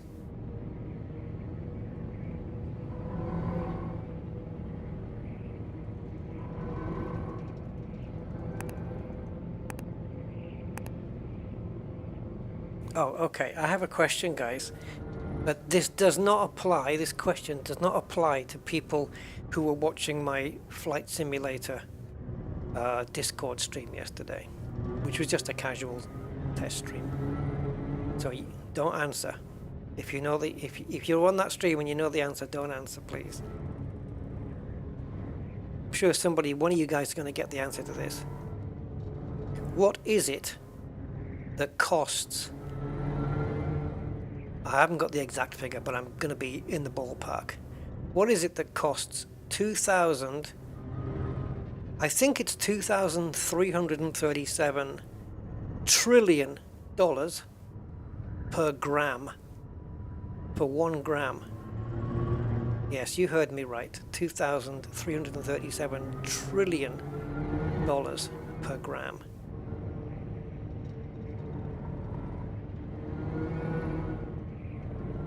Okay, loot, well done. Straight in there.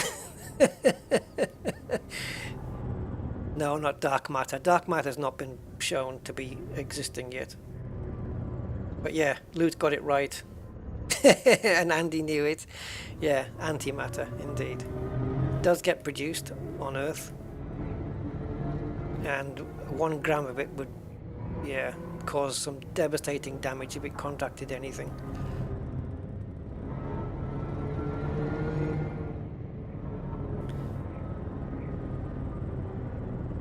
Isn't that how the atomic bomb worked, though? Wasn't that like an atom of antimatter or something? I don't know. Anyway, talking of that, let's get out of here. Yeah, you couldn't exactly go and buy a gram of it, could you? And what would you put it in? Oh, I brought a Tupperware container. No, it has to be in a magnetic sealed thing, so it can't touch anything. 3, 2, Can't take it through the airport, and you can't have UPS deliver it. Oh, splitting the atom, right. Yeah. But that would work, wouldn't it, if you had an antimatter chamber in a bomb and it would just get released on impact. That would be pretty frigging devastating.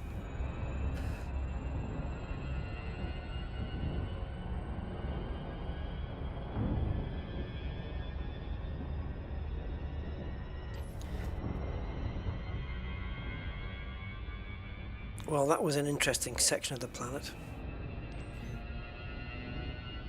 And yet, from a distance, it just looks like a little blobby patch, look.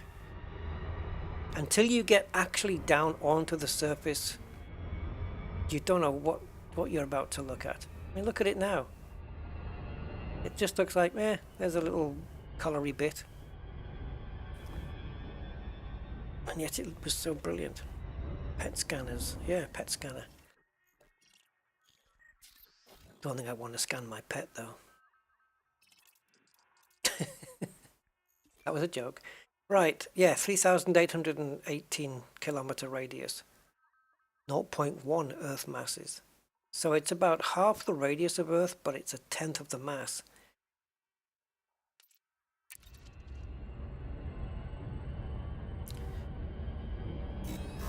We're hyper jumping, guys. Yes, that rare thing that we do. 3 hours in and we've made, what, 4 jumps? Crazy. This game's crazy sometimes. 4, 3, 2, 1. We could just put the blinkers on and do jump and scoop until we get to the Wolf Rayet. But what would we miss?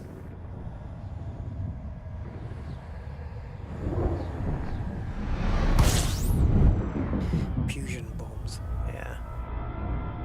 I think we concentrate too much on making devices to kill people, don't we? System scan complete. I mean, we've got Einstein to thank for the nuclear bomb. Cheers, Albert. Nice one. Housekeeping complete. There was a TV series, wasn't there, about it, but I don't know whether they actually finished it properly or whether it got cancelled. It was a TV series about... Someone will remind me what the name of the thing is. That operation where they got all these scientists together to build the atomic bomb. Oh, God. I don't expect my mind to remember what that was.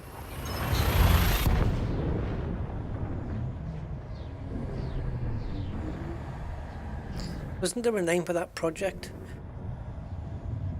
I think my mind telling me it begins with M or something, or H. Oppenheim. Was it Oppenheim? There was a TV series about it, And it was actually pretty good. They got all these scientists together, and I don't think they knew what they were getting themselves into. Manhattan Project, that's the one. I knew it was M. Yeah, the Manhattan Project, and they were told what they were getting involved into. Yeah, it was cool. Now then, we have something to discover here, and it is our friendly GG. System scan complete. Haven't come across a blue one yet. I've heard of blue gas giants, but I've not found one. Plenty of purples.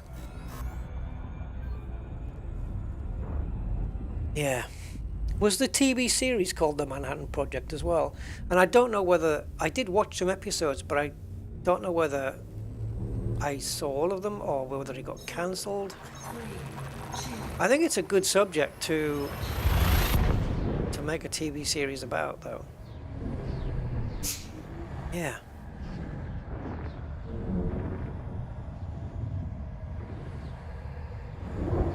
I think, weren't they being convinced that it was a good thing to build this bomb because it would stop the war? Yeah, mini-series. Yeah. Maybe I did watch all the episodes then. Fuel scoping complete.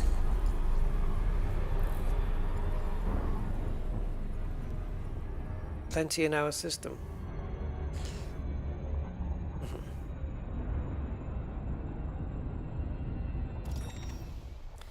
Right, at the moment we're just looking at... I still need to find an ammonia world again. Just so I can say I found one, because I'm undecided as to whether I've already found an ammonia world on this trip already. I can't actually remember whether I have or not. So I need to find another one, so I can be sure.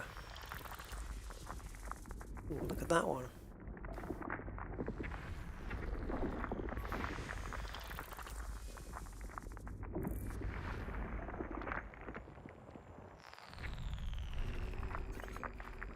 System scan complete. Okay. So, charge up, take a quick look at the system map. Probably some nice surfaces there too.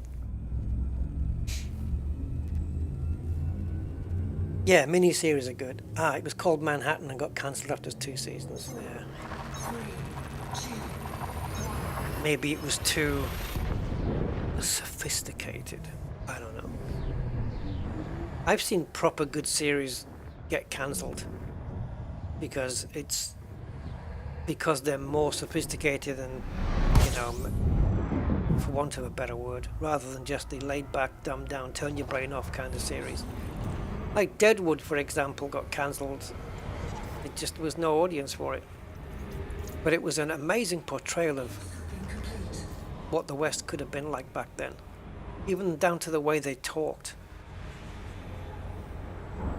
Where if you watch now, the one I'm watching was called The Dirty Black Bag. That's in the West, and there's not much difference in the way they talk there to now. And even some of the women there with the accents, you think, yeah, she's modern day. She's modern day, no question. Sometimes you just can't hide it. Yeah, The Expanse. Yeah, The Expanse as well. Sometimes I think people just don't have the time to sit and... I don't know. I don't know how to explain it, really.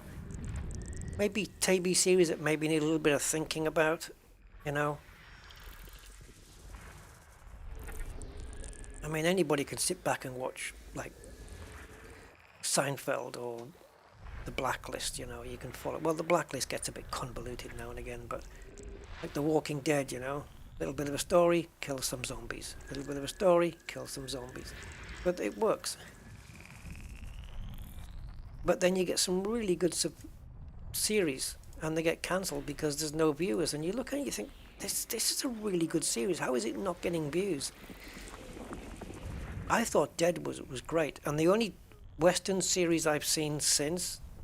I'm watching The Dirty Black Bag right now, which is okay. But the only other one I really enjoyed somebody in the chat a while back put me onto this TV series. What's it called, guys? The one about the train, building the train line.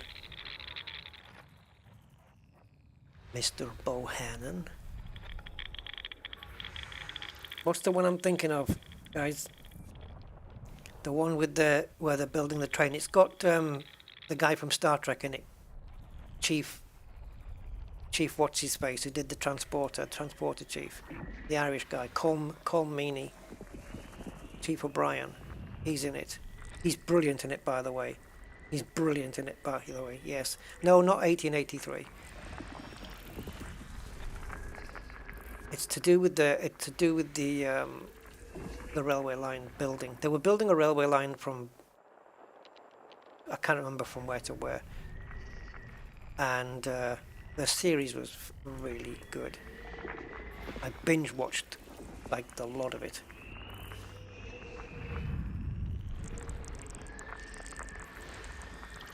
I'll get it in a minute. If somebody hasn't got it, I'll find it. Hell on Wheels. Thank you, Steve Zodiac. Hell on Wheels. Fantastic series. Really excellently done. And that, was it a Norwegian? Was he a Norwegian guy on there? That tall guy, the Norwegian? Man, I just wanted him to be hurt badly. We have a terraforming candidate here. Is this the only one? Did I miss any? Yeah. That was good. Hell on Wheels. Somebody put me onto it. I downloaded, I think, the first 3 episodes just to have a look. System scan complete. And then I liked it, so I just tuned into, I don't know what it was on. Was it Netflix or something? I don't know. I tuned into something anyway, and I just binged everything. Very good.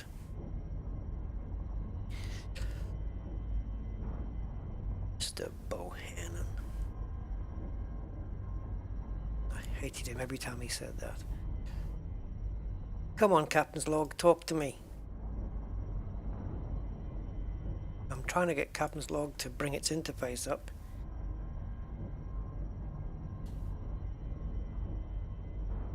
Come on, you swine. Not having it. A long way up. I don't know what that one is.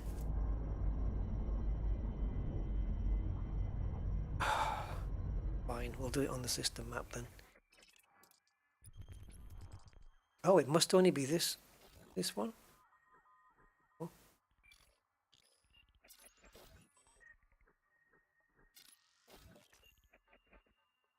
Okay, so this one, A2 is a terraforming. So is A3. I think that's it. We won't go past any of that. I think it's just 2 and 3. So we'll just probe those and then we'll leave.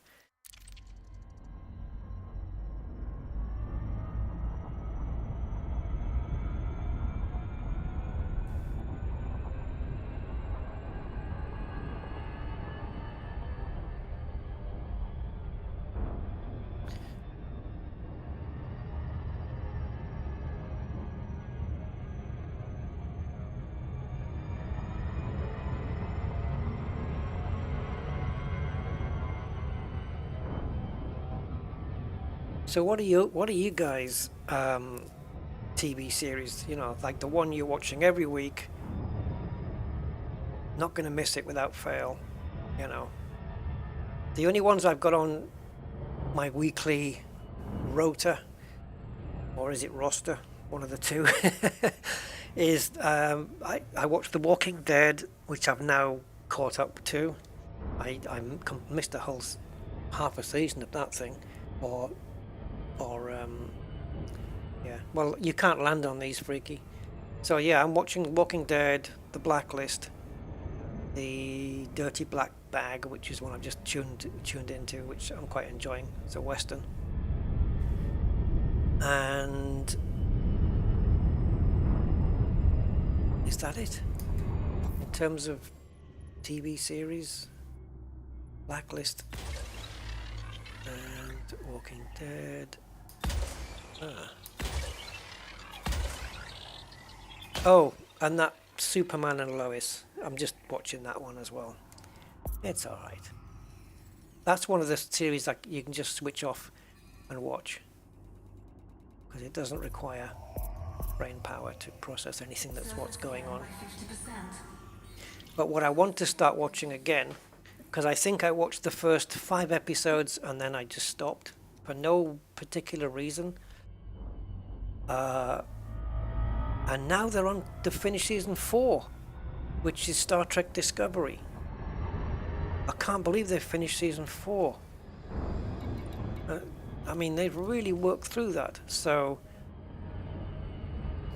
I'm going to start from the beginning. Even though I've watched, I'm pretty sure it's 4 or 5 episodes, I think. But I've got not much memory of. I've got memory of certain parts, that there's a creature behind a wall or something in the ship that yeah.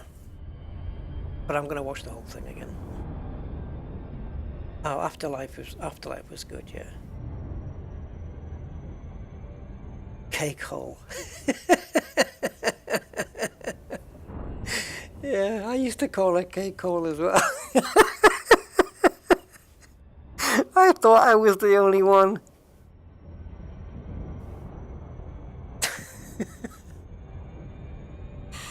Oh, that's insane. Yes, cake hole.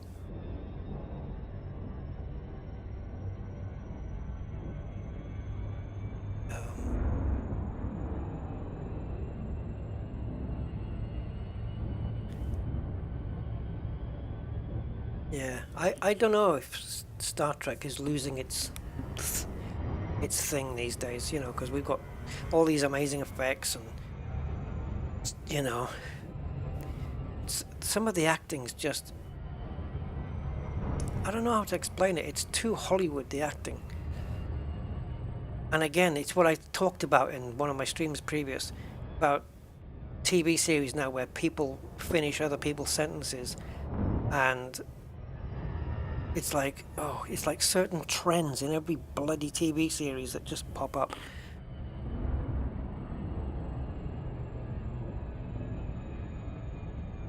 I don't know. And people using phrases and mannerisms in the future, hundreds of years in the future, that we use today. And you think, no, everything will have changed by then. You know, things that we've said 10 years ago, phrases and stuff, we don't use them anymore. You know, words and phrases change over time, and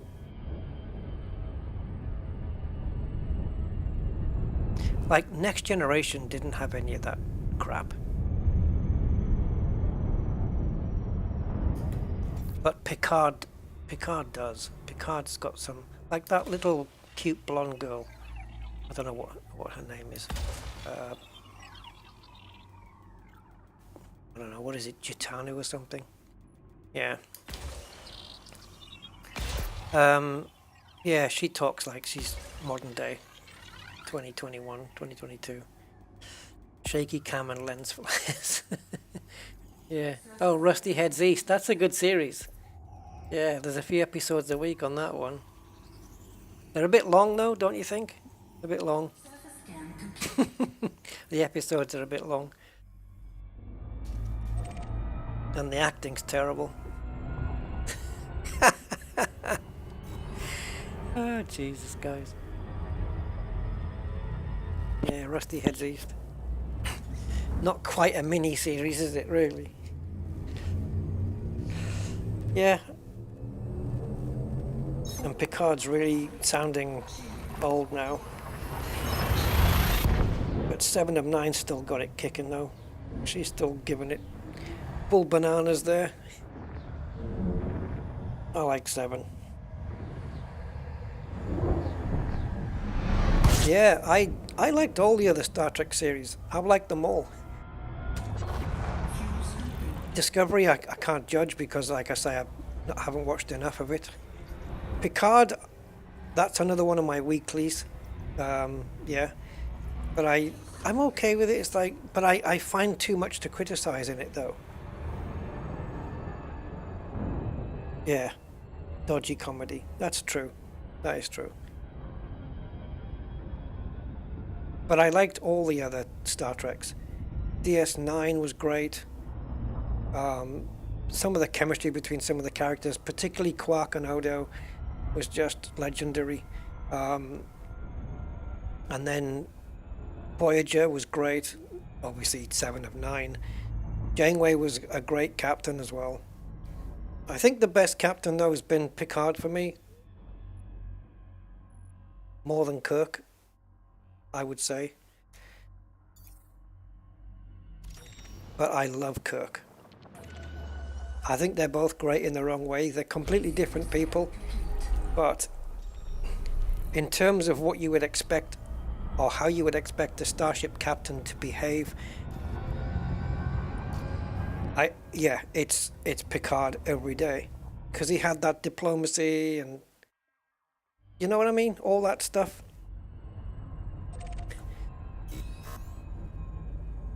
But Kirk was the original, and he had Spock. Brilliant. Yeah, Riker's the best captain, yeah. He writes a lot of the Picard episodes. Oh, sorry, directs them. Sorry, directs, yeah. Jonathan Frakes directs a lot of them. And now, you see, this is all, it's convoluted now, because now in Picard Season 3, the next season, all the TNG cast is coming back. They're bringing back Crusher and Riker and... Oh. Who else? I'm not sure about Worf. I think so, because I think they on the teaser they played his voice. But Jerry Ryan posted on her timeline that there was something about this teaser, and there's a lot of the TNG cast coming back, and you think, oh really? Yeah, Data. Data's already? I mean, Picard's not even a human being anymore. He's I don't know, what is he, like an android or a synth or something? Maybe Q can give him his thing. Yeah, LaForge. He'll be able to see, obviously. But yeah, and it seems like so contrived. It seems like that the writers are doing that just so they can bring back characters we can relate with more. You know, like it seems forced. I'm quite happy to have a Star Trek series and all the actors are unknowns. Like, I don't know any of them. Just a whole new cast. And not everybody has to be beautiful looking people. You know? Doesn't need that. Anyway.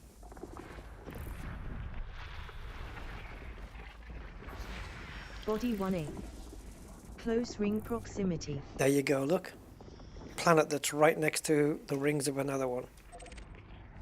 But if you... we need a Star Trek that's more dark, you know.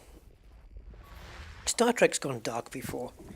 I mean, they can do it. It works well.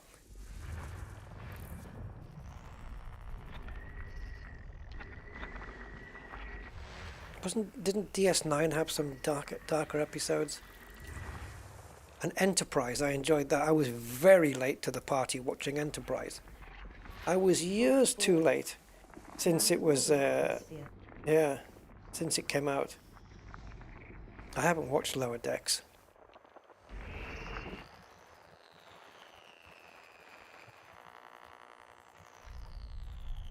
I'm still getting over that. The woman, what's the woman in Discovery? Michael, her name is. Well, why not? Michael Burnham, is it, or something? I tell you what I did like from Discovery, from what I remember of it, from these few episodes I've seen, was the way the Klingons are depicted. They seem to be a lot more, you know, I don't know, is brutal the right word? But I don't know, they just seem to be a bit more real. Yeah, I like the look of the Klingons in Discovery. I definitely have to start binging it. System scan complete. Okay, we have an interesting planet here, guys. We'll look at it on the system map and then we'll head over. There she is. Now, apparently, according to Elite Observatory, this is sailing really close to the rings. And do we have a distance? Yeah, okay. It's not as close as the one that we had a couple of streams ago where we were on a green planet. That was around 2,000 kilometers away from the ring. 2,000 something. This one is 5,600 kilometers away from the ring. Okay, let's go check it out.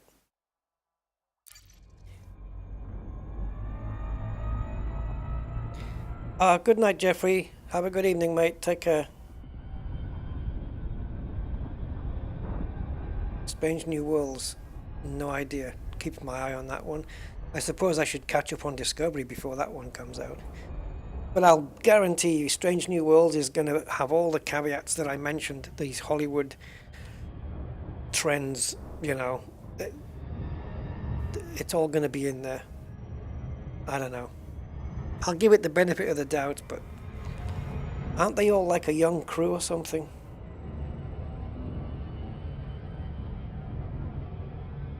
Yeah, BSG in style, very real. Yeah. Messed up people in space. That would be a good one. Following on from Pigs in Space. Messed up people in space.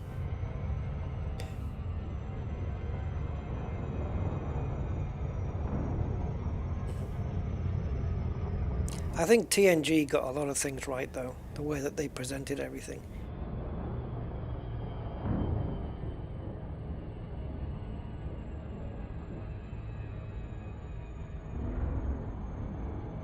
Yeah, Gene Roddenberry created something really special with Star Trek.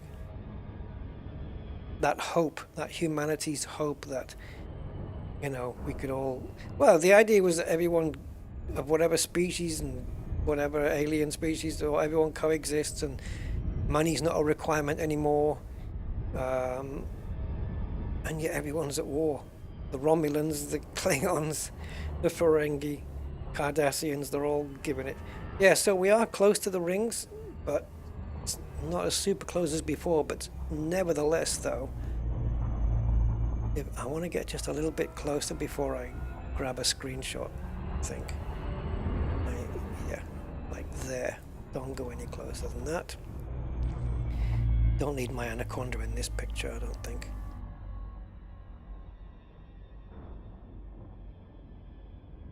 Can we tilt it a little bit, maybe?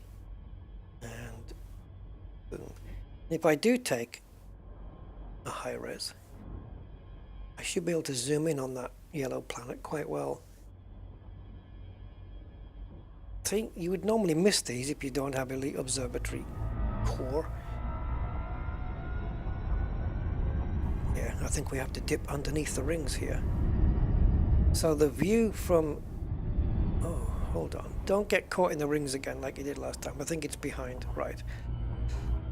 Unfortunately, the light is shining on the opposite side, but maybe we can land on the top somewhere. Is it landable? Can't remember. Yeah.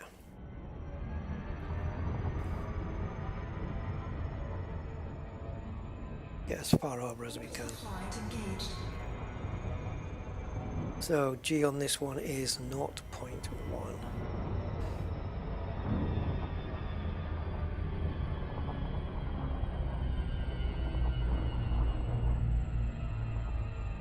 We should be good here, shouldn't we? Bring it down here.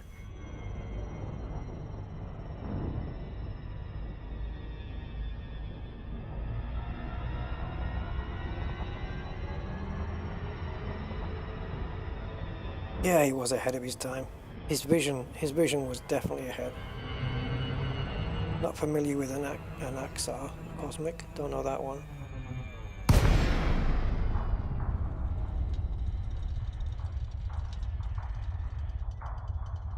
Oh, political correctness though, Jesus.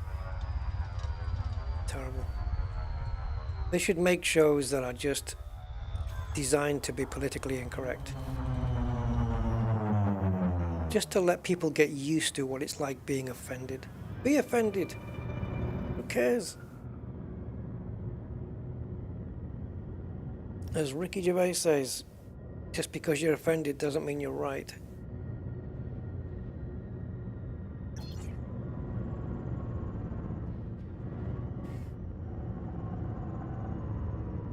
I mean, look, they let's not get into it. Whole Marks and Spencer's. There's a shop here called Marks and Spencer's, and they sell these sweets called midget gems. But they're not the only ones. Midget gems have been around since years. They were my favourites when I was at school. But because they've got the word midget in them, because they're small, it says, oh, they're changing the name to mini gems so it doesn't cause offence. Who's offended by the names of sweets? I'm a small person, or a dwarf, I think is the right word, right? I don't know. And then, who's getting offended? Because it says, yeah, the name of those sweets offends me, it's an insult. Please. Yes, I saw that comment, Steve, yeah. Will Smith's been banned, hasn't he, from the Oscars now for 10 years. That's a bit harsh. I know what he did was wrong, but 10 years? That's his career done after that, I think.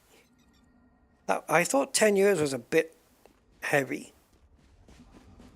But maybe not. Maybe I'm wrong. Maybe it's appropriate punishment. Because it is unacceptable, obviously. But he didn't punch the guy, he slapped him. Does that matter? Oh my God, you assaulted me. Right. Let's take this shot. It wasn't wrong. What, the slap?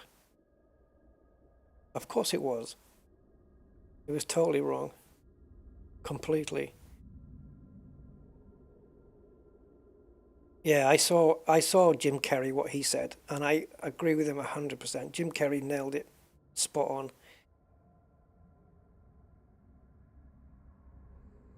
Yeah, we disagree. Yeah.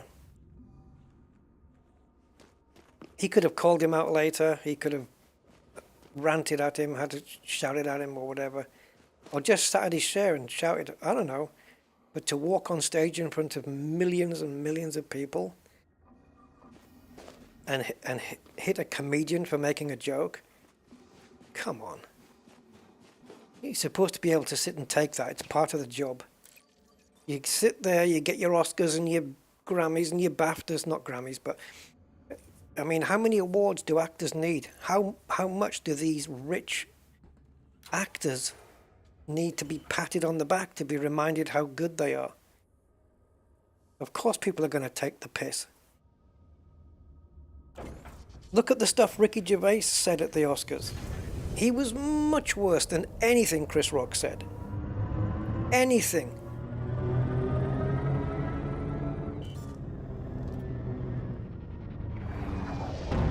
Yeah.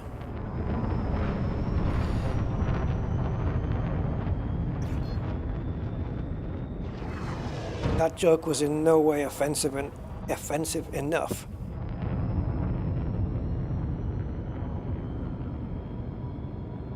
Yeah, that's probably right, Stephen.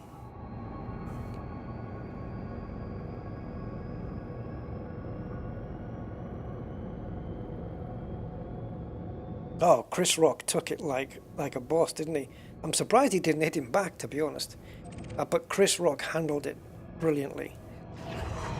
Laughed it off, even made a joke, and just carried on. He just carried on. Full professional. That's right, Stephen, yeah. Yeah, it was. Will Smith did laugh at it. And his faithful wife... Oh, sorry, no, she isn't. Sorry. Yeah.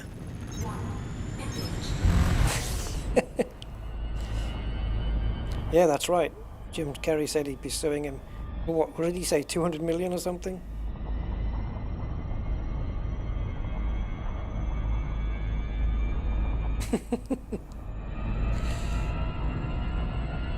I saw a reaction on YouTube to it. There was a guy, he was making jokes about it, specifically targeted towards the wife, and they were 10 times worse than anything Chris Rock said.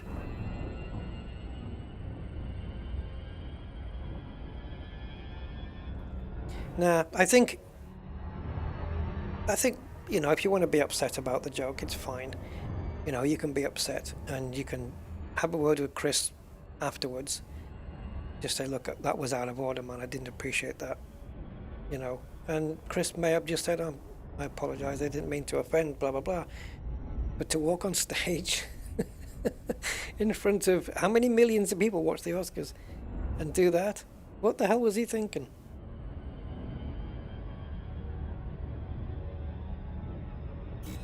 Yeah, this is the right move.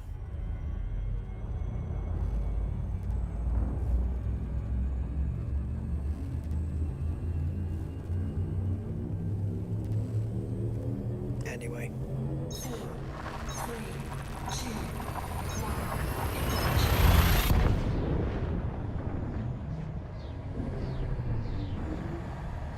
Yes, I get that, but she's not sick like... It's not cancer, is it? It's alopecia, you know? People have made much worse jokes at the Oscars. Ricky Gervais did it every year he was there.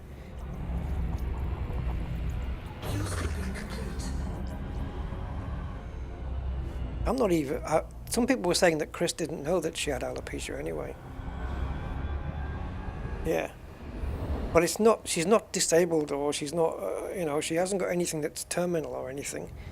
Because then, yes, then if it was a joke about something like that, then yeah, get up and hit the guy in the face.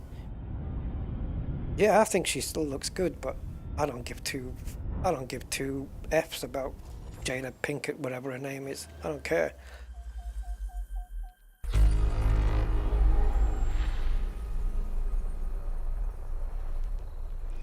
But he could have handled it differently.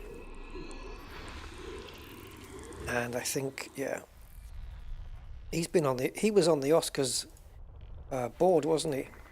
And they banned him. And then they asked him to leave, and he refused to leave. How can you refuse to leave? Just security, please? And then they gave him an Oscar for Best Actor, and he did that whole teary-eyed speech, which I didn't buy into any of that crap. It was a religious rant, basically, what he went on there. Anyway, let's press on into the stars.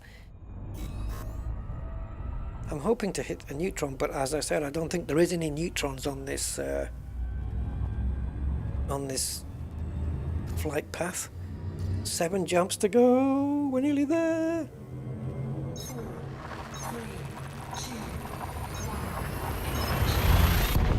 Yeah, but they could have had the duel afterwards, you know. Because doing it in front of millions of people didn't do anything for Will Smith.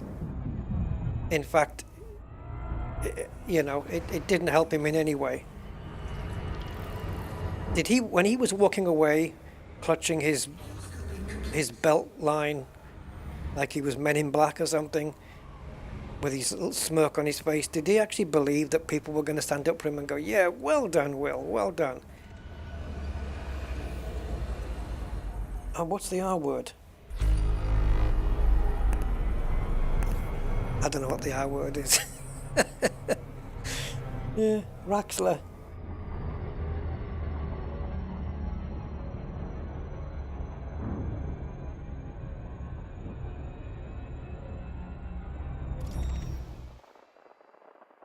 I mean, what about that joke that Ricky made the other year about was it Helen Mirren? Oh my God! Please don't write it in the chat. He actually said I can't say this one, and then he said it anyway. I can't say this next bit, or something he said, and then he went and said it.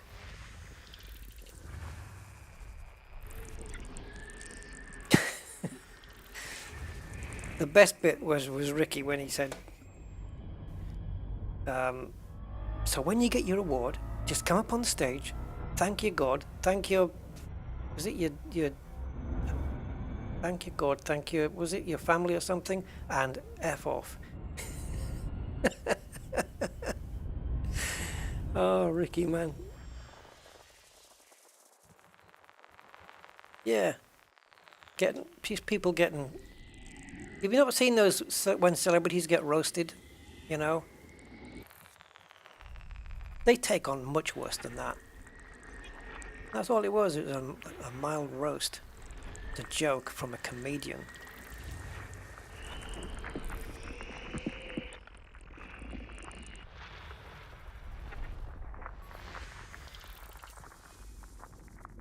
Ah, we got nothing here. Come on. Anyway, enough of Will Smith.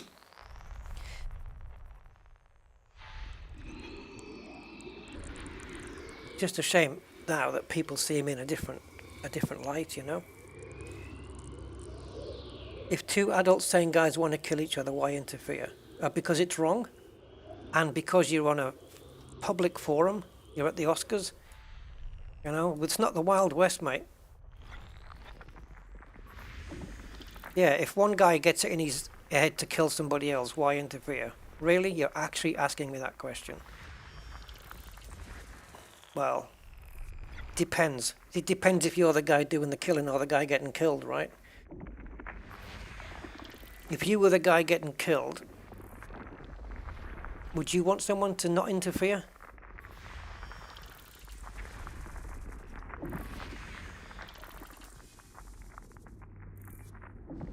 Is there an award for the most ripped junkie? Yeah, I remember that one.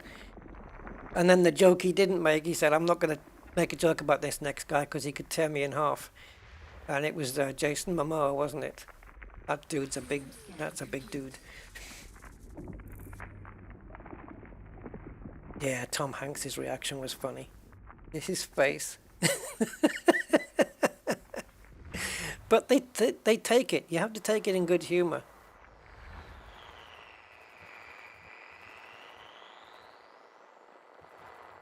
Because Ricky goes to the edge, and he knows exactly where the edge is and how far over it to step.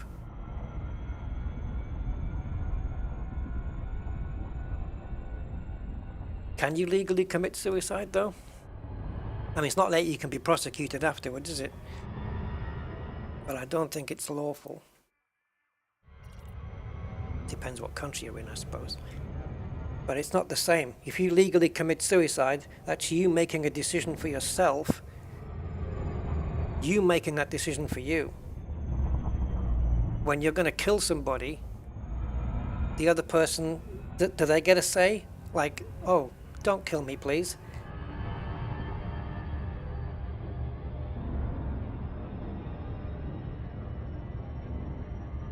It's not even remotely in the same ballpark.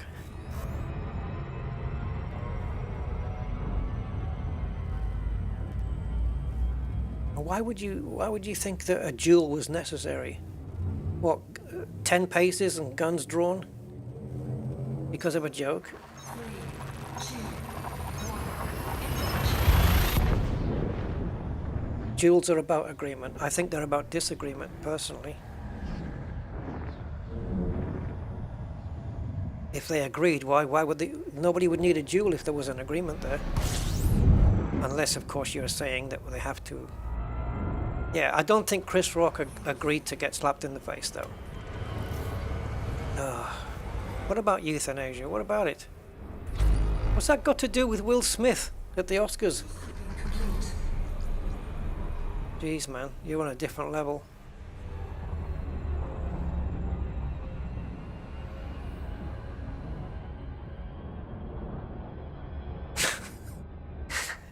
There's not even a comparison. That's nuts.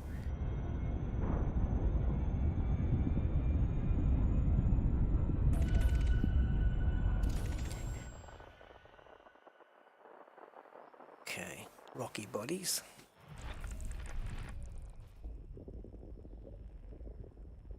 If I have to explain that to you, then I don't even know what to say. I don't think I could even convince you if it needs to be explained.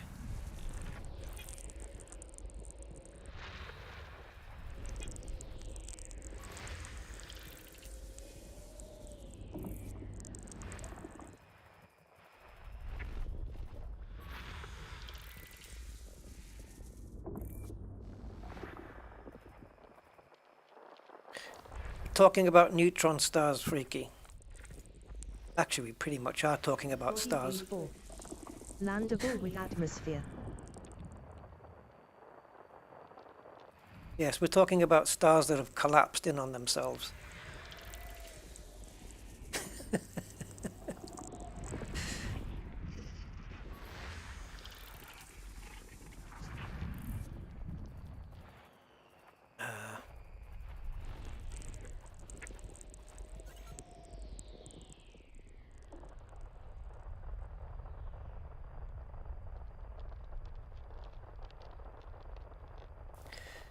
Oh God, oh please, just stop, man, Body V6. you just don't know what you're talking about, mate.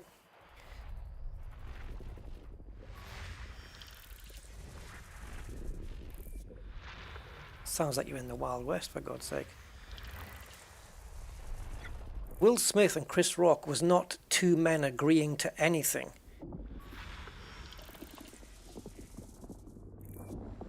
So please, just...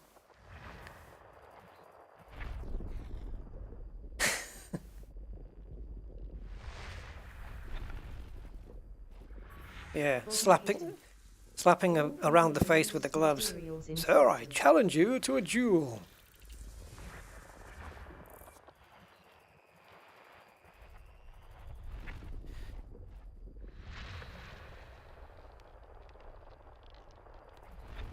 But I don't know what you're trying to relate to. There is no duel, and there's no comparison to anything that you've made there. It's a comedian cracking a joke and a guy not appreciating the joke.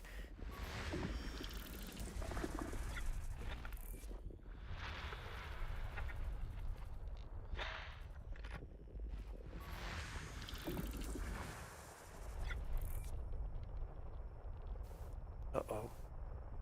When my mouse pointer gets over the top of Captain's log here, I can't move my spectral scanner. There we go. We don't get anything here either, which is... oh yeah, there is. But... distance 6,000. There was a bio on one of them, but it's going to be bacteria. Wait a minute. Sulfur dioxide, but nothing on it. Sulfur dioxide and one bio. Oh, you bugger. It's going to be bacteria, but I have to go and check now. Because it could be receptor. Because that's what we had last time. We had sulfur dioxide, we had one bio, and it was receptor. It was.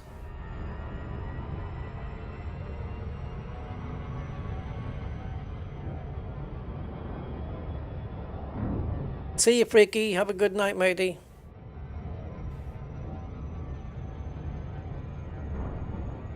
I agree with that, goat man.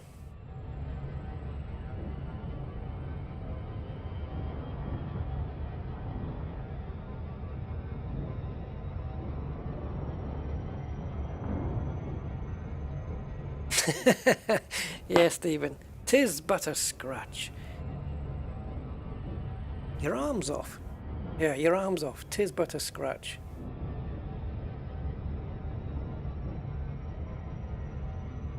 Come on, what was that last bit where he said, I'll bite your ankles or something?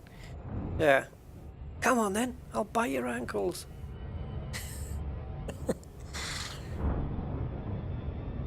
None shall pass.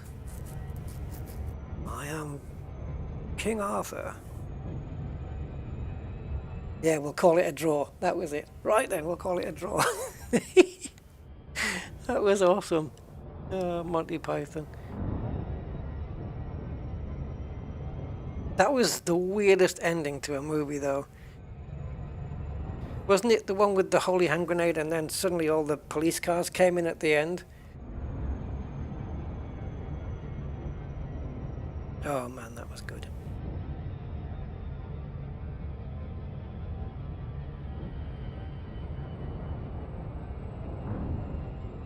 Good night, Lute. Have a good evening, matey. Have a good one.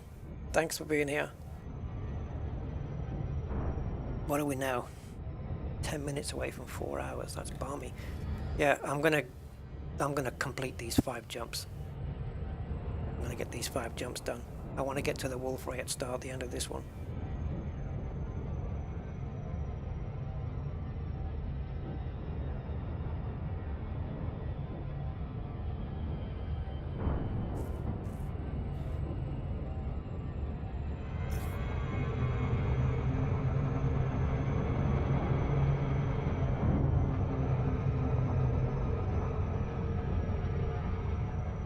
The knights who say ni, yeah. We are no longer the knights who say ni. We are now the knights who say... What was it? I can't remember what it was. It was some weird sound. I don't think it can be written down. Hello, English pig dogs. The French castle. The French castle scene is one of my favourites.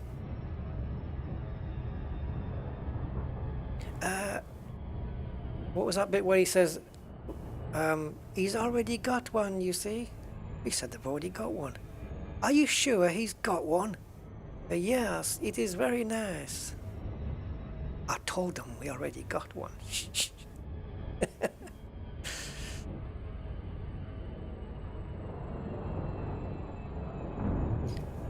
I think probably my favourite scene from the movie is one day, lad, all this'll be yours.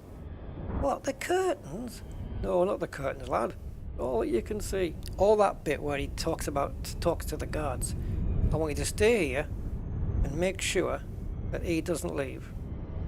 And then there's that whole mix-up. Oh, if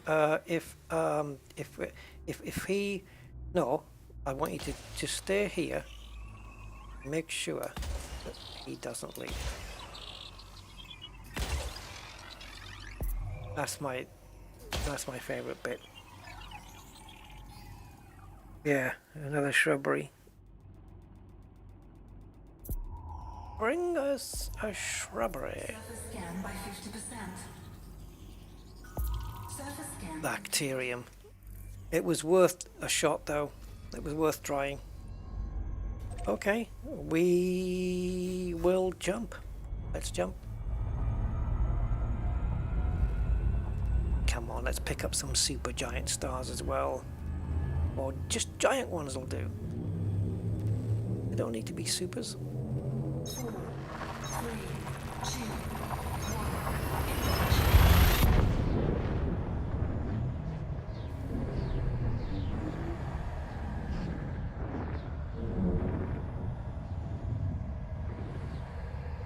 1. If any of you guys haven't seen this on YouTube,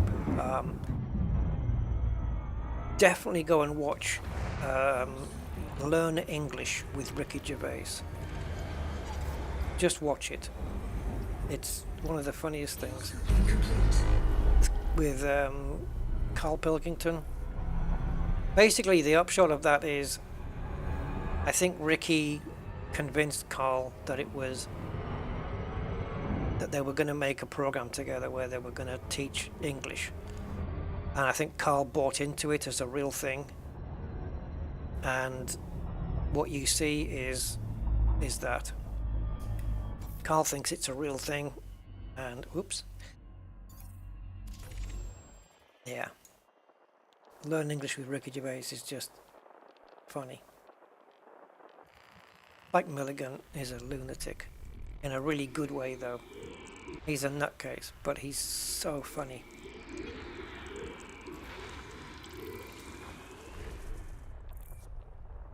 When he read out that, what was it, Prince Charles' letter to him, saying Prince Charles was saying how funny he thought Spike was, and Spike said, "Groveling bastard." Body A4A. 5 of 6 premium boost materials. Already? Jeez, not bad.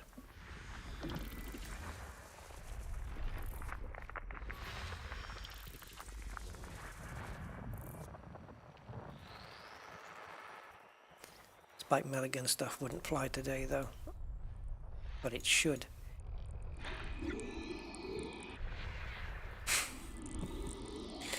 I've got a lot of his books. You know all the war memoirs Spike did? I've got all of those on paperback. Bought them when I was very young. Rommel Gunner Who and all that kind of thing. Really funny. Yeah, the goons. Yeah. Harry Seacombe and Michael Bentine and...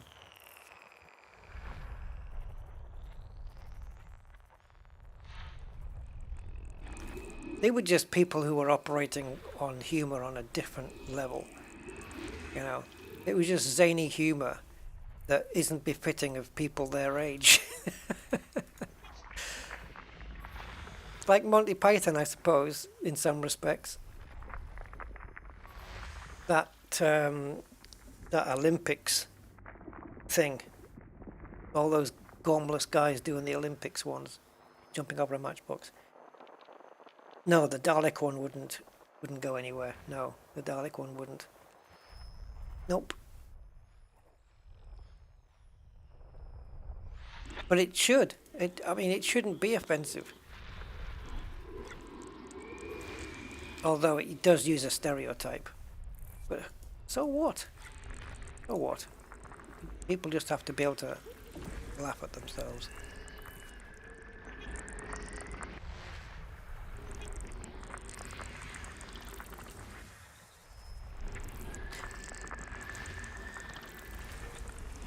That's why we need escapes like Elite Dangerous to get away from the maniac things that we have here on Earth today.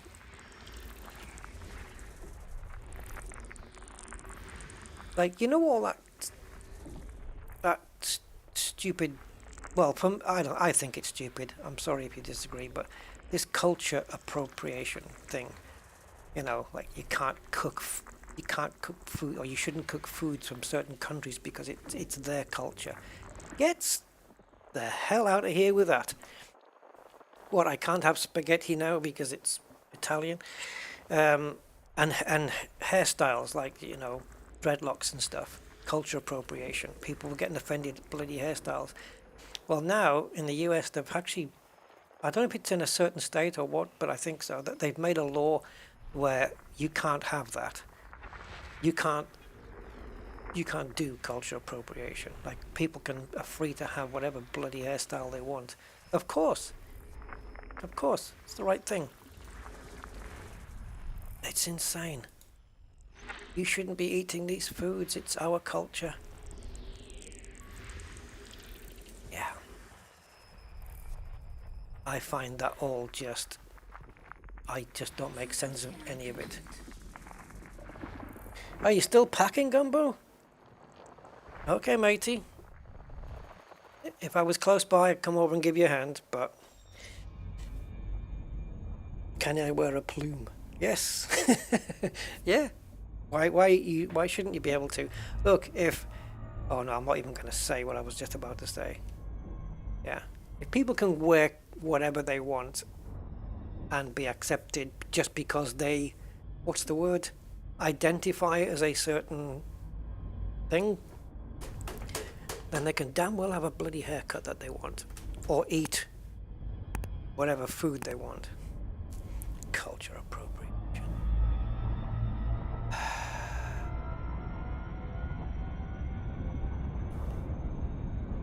You ever thought it might be a compliment that somebody's taking that and using it because they think it's really cool? Where are we going? Backspace. Is there anything here that we want?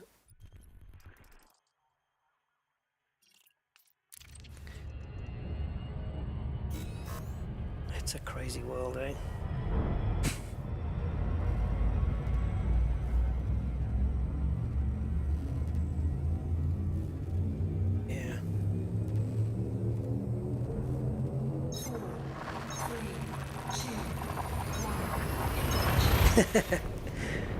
I identify as a cartoon platypus. Yeah.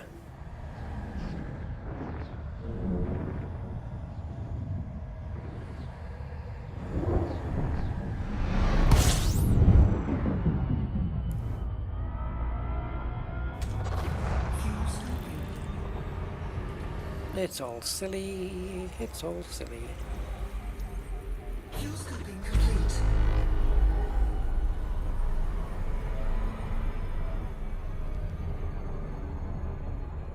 Ten bodies here. Okay. And we are what, three? Three jumps away. And like the Wolf Rayet star, it's probably just going to be a white ball. It's just going to look like, you know, any other white star, but. And I'll bet. Well, I don't know. I actually don't know if it's been discovered already, or if it's going to be a first discovery. I've got a feeling someone's put their name on it already. Because those are the kind of things that explorers look for. So yeah, it's possible that someone's put their name on this Wolf Rayet already. But that's fine. As long as I don't get in their pathway for too many jumps. I don't want to be coming across systems that they've been into. So this is where I would probably make that turn where I'm going up or down to get myself off whatever path they may have been on.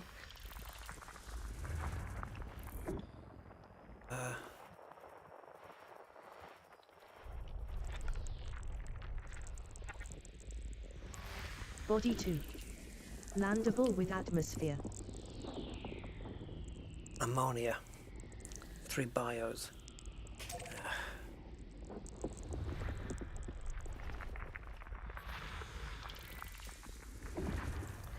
Well, if it's any of the common ones, I'll leave it, I think. Do do do do do do do. There. That's not it, is it? No. Are you? Do do do do. There. System scan complete. All on your own, with your own orbit line.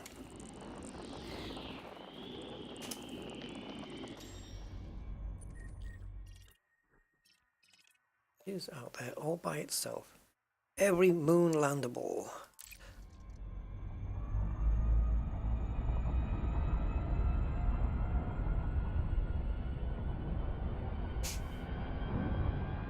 Yeah, also on my flight sim stream yesterday, we were just talking about the history of flight, basically, and how quick it developed, you know, helped by the 2 world wars, of course, which accelerated the development.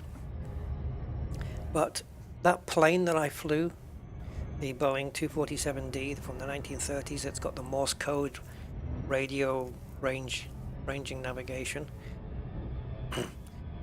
Between the first flight of that aircraft, there was 36 years between that and the first flight of Concorde. 36 years. And then another 4 or 5 years before Space Shuttle Columbia went up.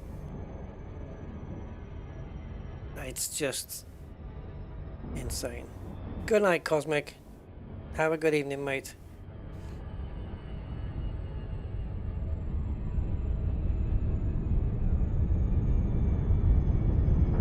Yeah, Birds had it down before we did, yeah.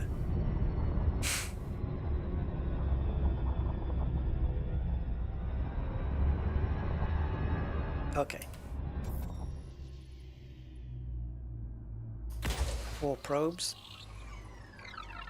So 1, 2, Surface try. scan by 50%. I'm going to try that, see if that works. See if we can get away with those. Oh my god. Surface scan complete. We'll miss it out.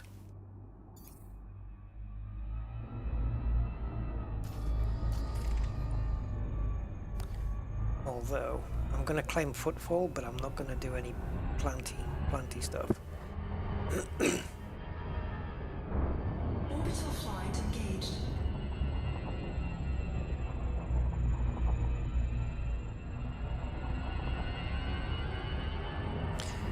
I think when you're coming down here to get to glide, if you're accelerating from 0 throttle and you spend too long, Hull integrity compromised. like that, if you spend too long getting up to cruise speed into the blue zone, then, like I did, you don't slow down quick enough.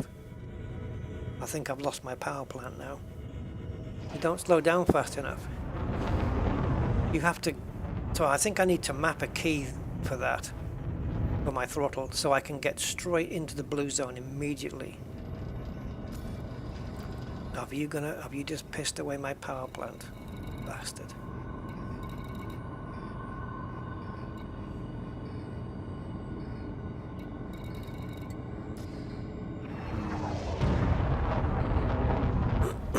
I think we're not too far away from our...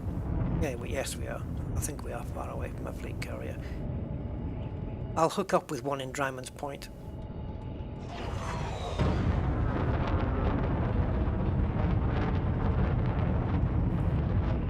There are no planets made of pure gold.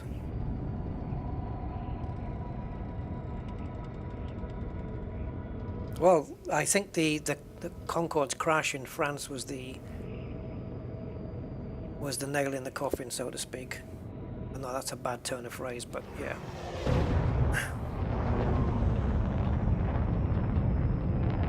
And the systems on board are very antiquated now anyway.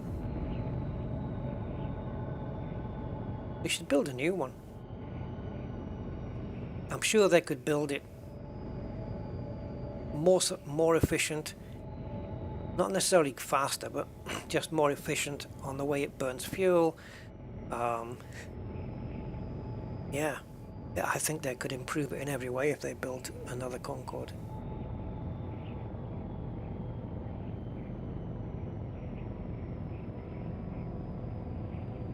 But maybe it's a environment thing. I don't know how environment friendly or unfriendly Concorde was, but most of Concorde's emissions went out into space, didn't they?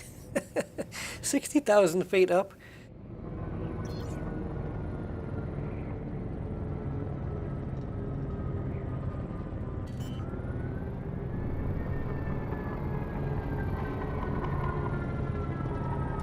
Faster is thirstier.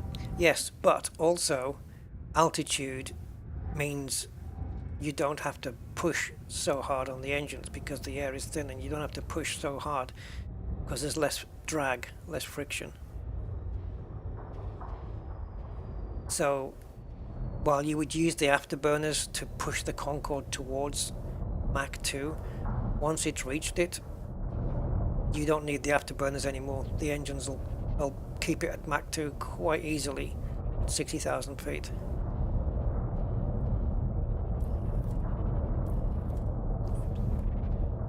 And the one in Flight Sim is great to fly.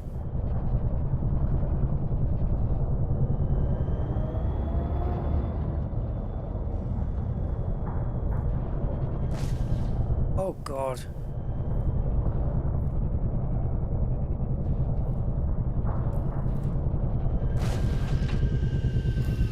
Okay.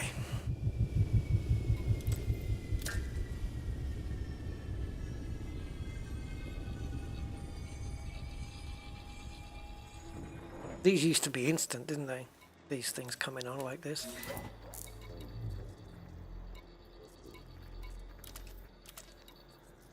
Module repaired. Shields offline. Module repaired. Module repaired. Module repaired. Module repaired. Module repaired. Yeah. Either give us a way to repair the power plant or make it indestructible. Make it so it can't go beyond 100%. I'm sick of this crap. Module repaired.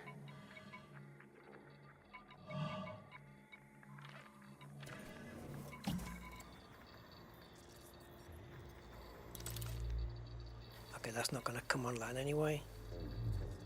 Module repaired.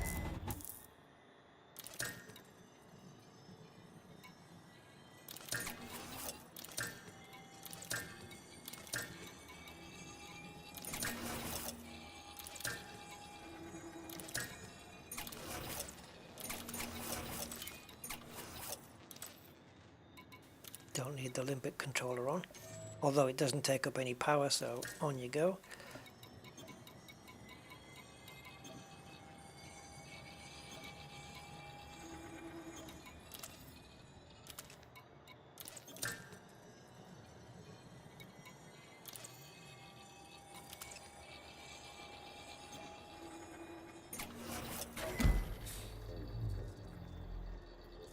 Module repaired.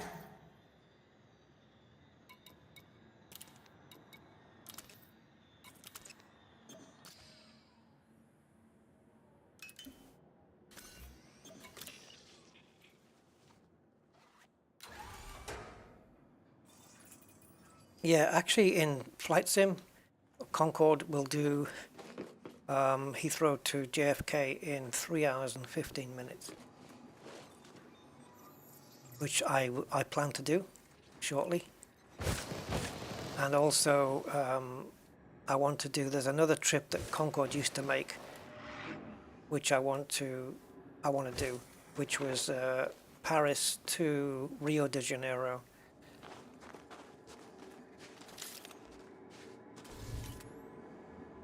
Already did the one like where you take off from Barbados. Did that yesterday. And landed at Barbados. And you should see the screenshots I got, guys. They're on the Discord in the Flight Sim channel. I posted, I think, 4 screenshots of that flight.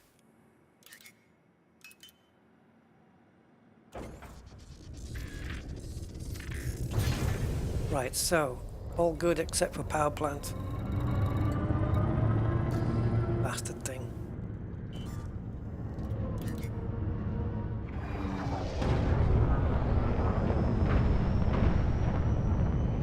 But I've got a list of all the DSSA carriers anyway, and what sectors they're in.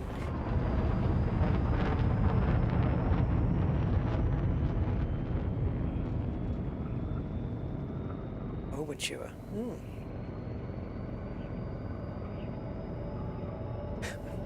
Don't think I've ever seen Concorde. 4, 3, 2. I always wanted to watch a space shuttle launch. Man, that would have been just epic. Or a landing. Preferably a launch though. My school project was on the space shuttle. That was the one I wanted to do. When was that? It doesn't have a date. Hello, Zarazenia. That could have been ages ago, right? 2133.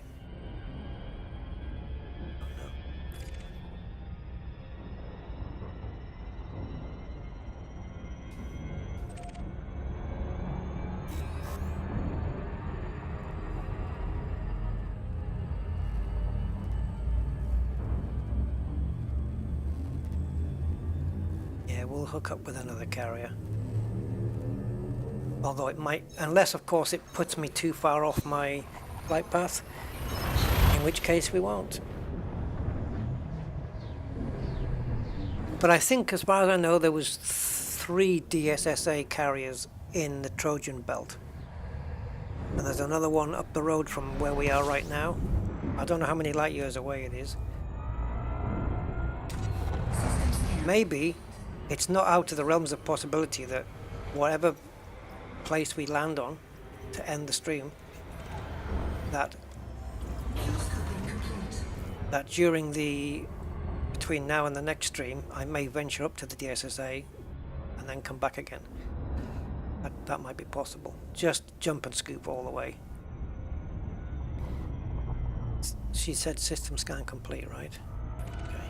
I'd honk anyway.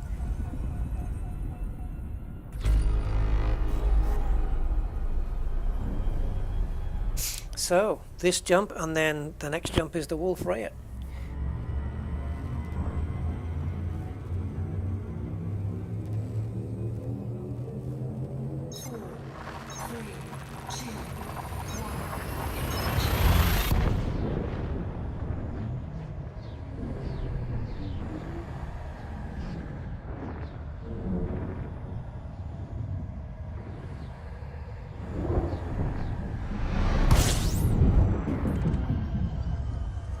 That's it. That's the system we're heading for. Body Oh AV1. Christ. Wide ring. We got a wide ring already. It's been picked up. Okay, and that will be on the system map already. Because somebody's been here. Well, that saves me doing it then. And, it's there. Fuel scooping complete. I would either have to fly here and probe, or somehow pick it up in the yeah, I can pick it up in the. So I think the quickest way is to target this thing, point at this thing. Don't have to move, just have to point. Oh, you swine. You have to move because there's a star in the way.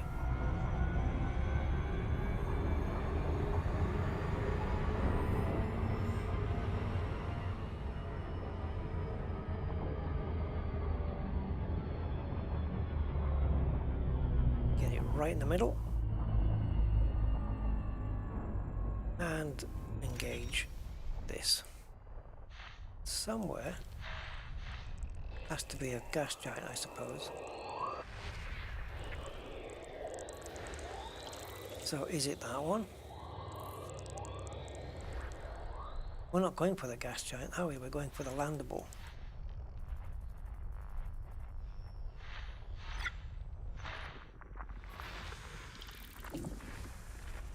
I should have.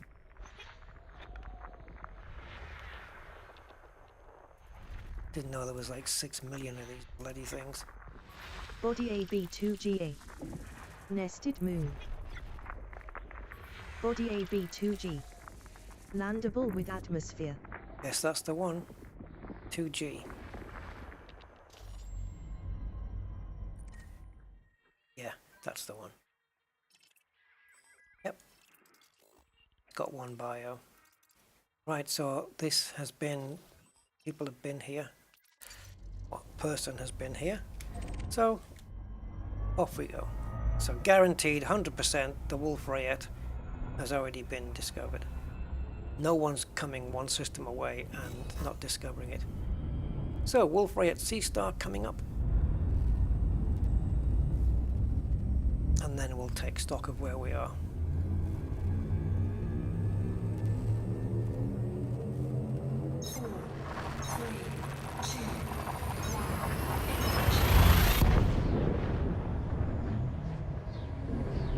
Yeah, they don't want to give you too much free money, Stephen.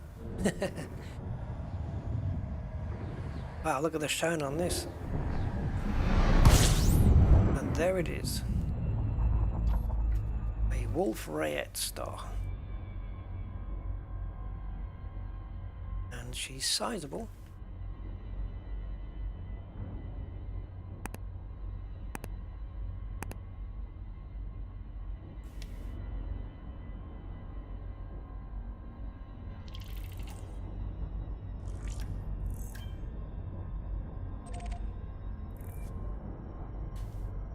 No way this isn't discovered already. Holy crumbs almighty, what the hell is this thing? Oh, it's a Class O. Now they're quite rare. But to see it there as a secondary, there's 2 Class O's here. Look at the size of this thing though. The solar mass is 19, radius of 6. Kind of target in this system. There we go. 30. Yikes. It's massive. I guess we should go and check it out maybe. How far away? 115. It does look like a snowman. Snowman Nova. I think I already did the honk, didn't I? System scan complete. Oh, there we go. There you go. Didn't do the scan. We have a Wolf Rayet right here. Okay, let's go and check out this huge one, which is a little bit bigger than the one we've just looked at. Look at it, we're 115,000 light seconds and it looks like a tiny moon already. I mean, the Wolf Rayet is the smallest one here, and that looked fairly big.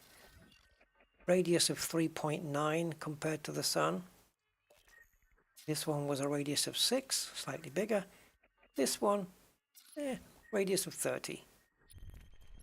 So what are we looking at here? 5 times the size? Decent. And I think these are the rarest ones. The O, class O. You know, of the... I think in the KGB foam sequence, the scoopable stars, I think O is the rarest, right?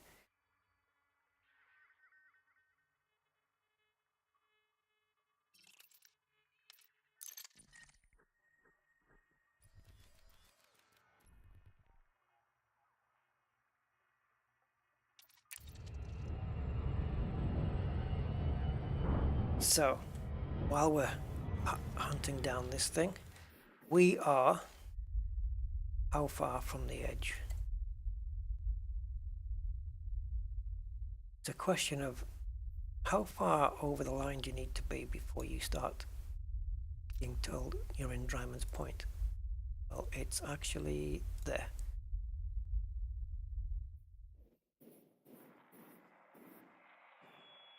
Let's pick this guy. I thought it might have been a carbon star, but no chance. They're too rare. Carbon stars are way too rare.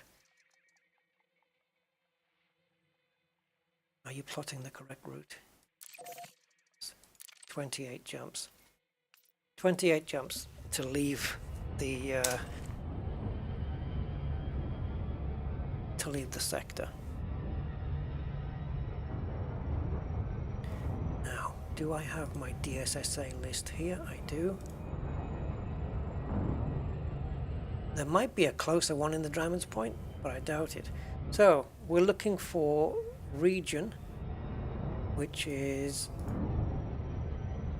let's have a look, Trojan Belt. So, we've got Eok Blue, which we've been to already. We've already docked at that one.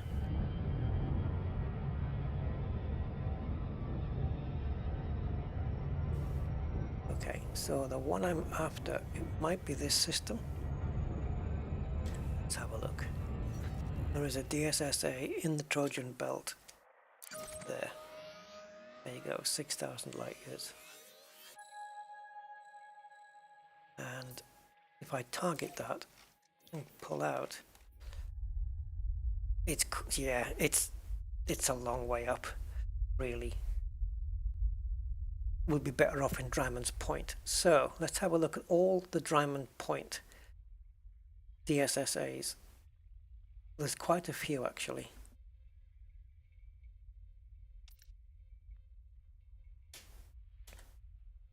Firstly, this one. That might be the closest. I don't know. 8,142. And it's in a nebula, which kind of looks, it's a template nebula, but it looks kind of cool.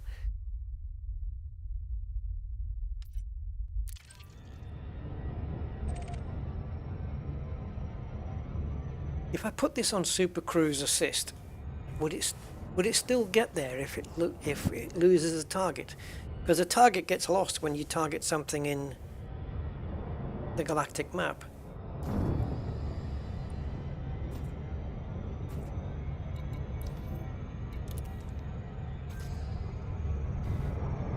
Okay, so the next Dryman's Point is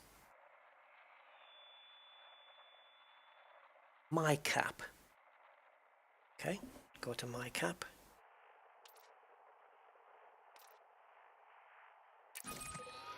5,000. That's way over there. Okay. Another one. Frey Prow.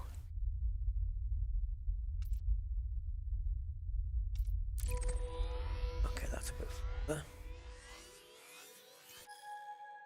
Another one. Draw it.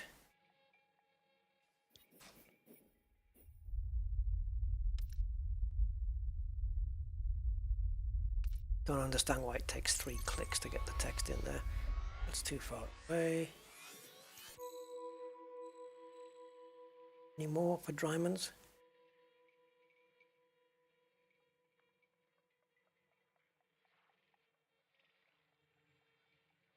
That's it.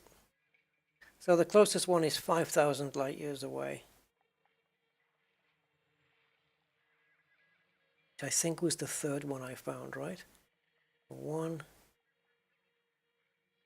2. Can't remember which one it was. This one?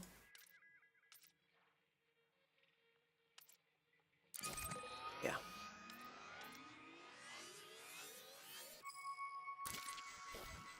How far does that put me out? Not too bad. I can go there. Get there.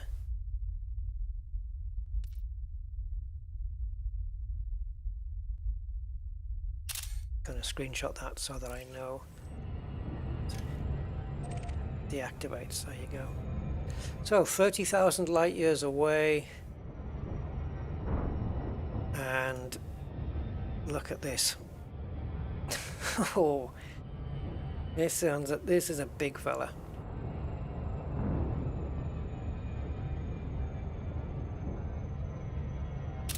I'm gonna screenshot that thing.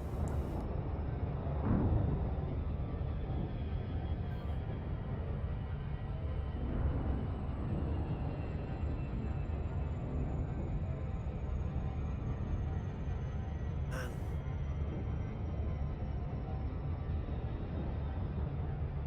don't think there'll be any problem getting some fuel off this. Should have plenty of reserves left.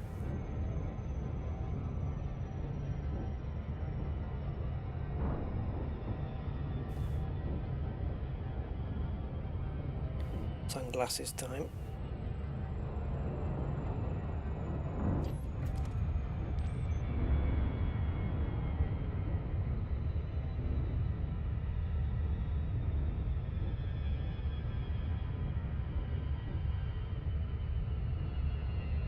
Should I high res it? Why not?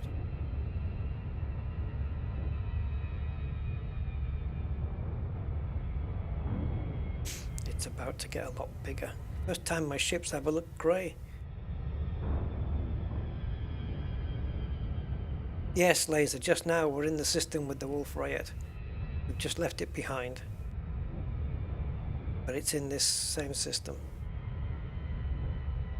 We're just heading towards a Class O that's in the same system. And this thing is big. It's a big one.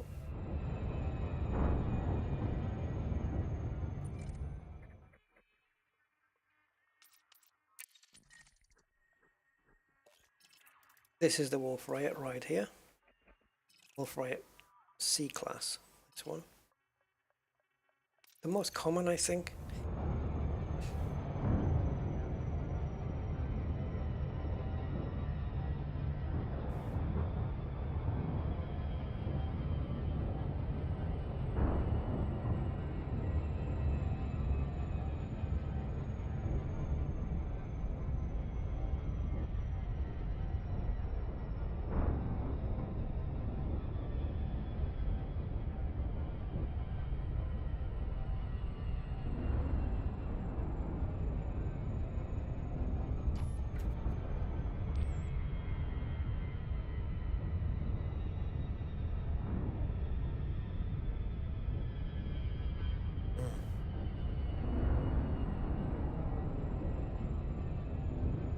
Definitely putting on the orbit lines here. just until we get into the proximity of it.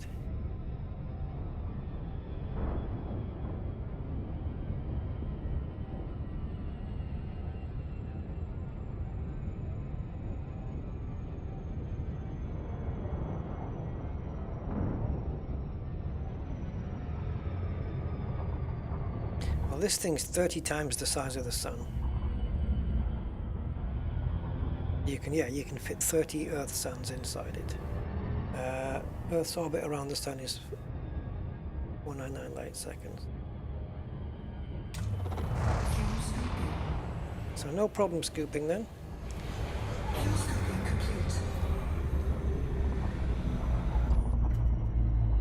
So I think we're definitely going to have to speed up the camera. This one.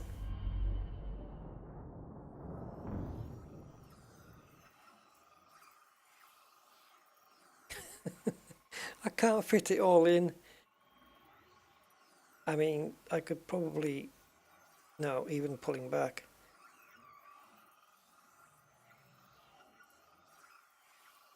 That's maximum zoom out. Wouldn't it be cool to fly through that flare? By the time I get there, it'll probably be gone. Yeah, so slightly large then.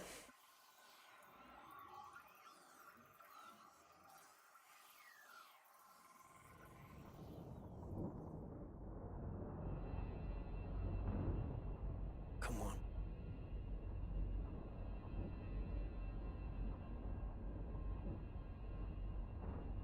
I don't have control over my ship to move it into a different direction.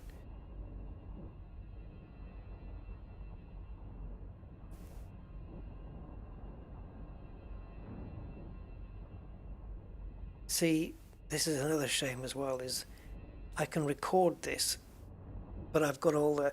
Let me just flip over a second, guys. I just want to start recording this. Oh, it's fading out. Bloody swine.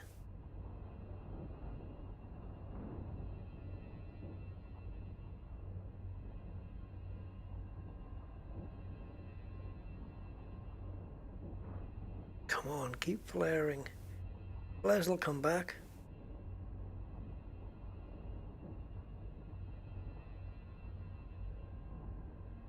Oh, it's not flare.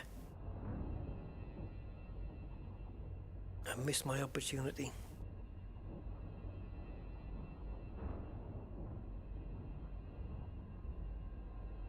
I could go in the cockpit, couldn't I? But then I've got to make up this view again.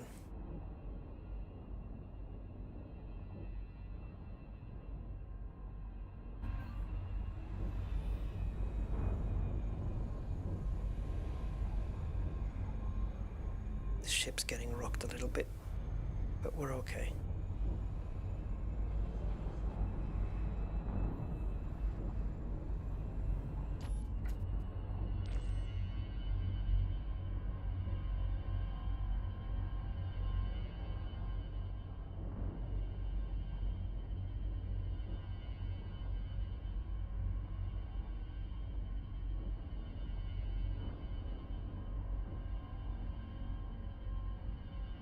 I was hoping it would flare out again, but looks like it's not going to do that.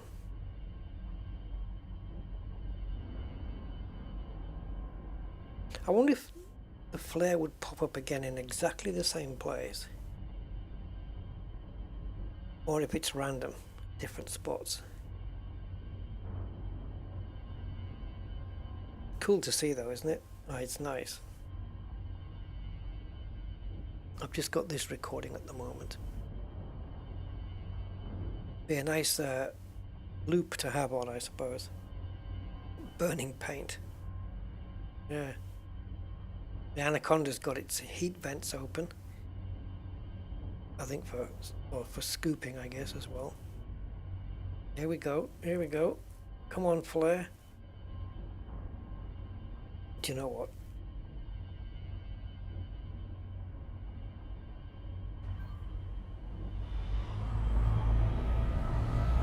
Definitely have to have the orbit line on here.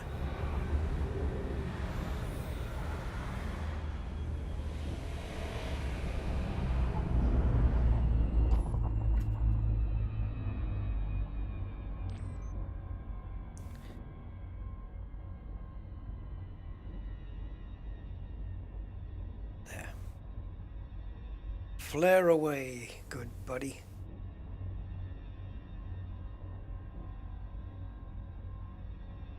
Think we could zoom in a little?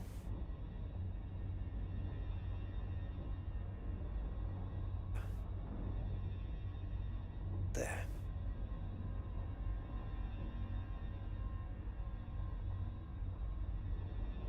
Stick that in your stellar screenshots.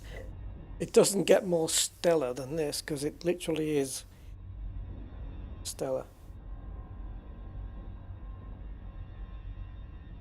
Yeah, when you zoom out, you're getting further away, so the star would get smaller.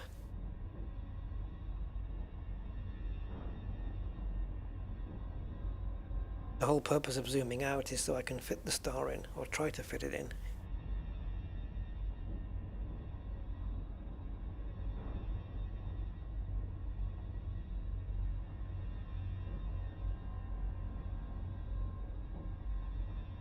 It's almost a bit like it's spitting. Yeah, I've screenshotted it, Andy. I haven't done a high res though. We can nail one. Go, one high res shot.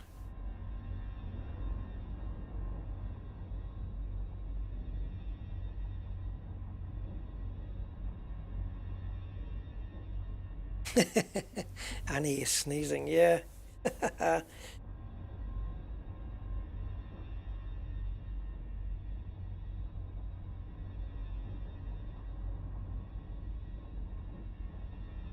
What a cool video this is just to have. And just play it back as a, I don't know, like a background thing. Ooh. Commander Kodiak 97, thank you for your sub, Commander Kodiak. Appreciate that. Definitely pushing on to, what is it, 6.6? Get your mouse pointer off the screen, Rusty.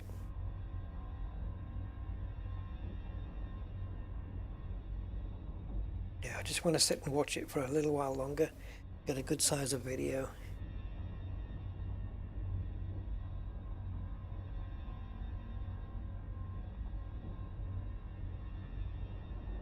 Yes, I definitely think on a galactic level that that flares are going to come back.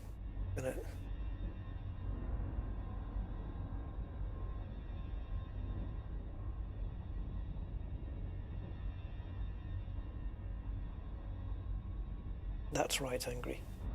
Yeah. It's like a fisheye lens, isn't it? And then pushing in, it's like telephoto. No, I mean, that is Rusty's, that dog barking is, it actually is Rusty. Yeah. He barks like that when he hears sirens go past, whether it be an ambulance or a police or whatever. If Fraggle, the late Fraggle used to howl at it, and then Rusty copied him. I'm on the case, Hans.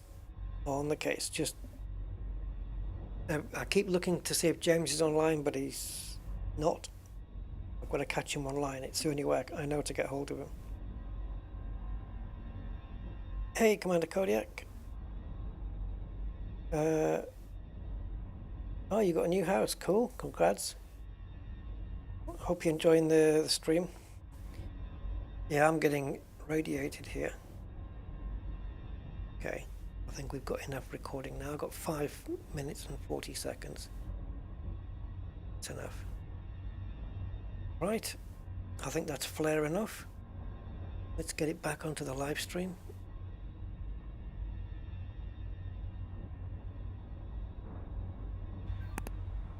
All's flare in Love and War.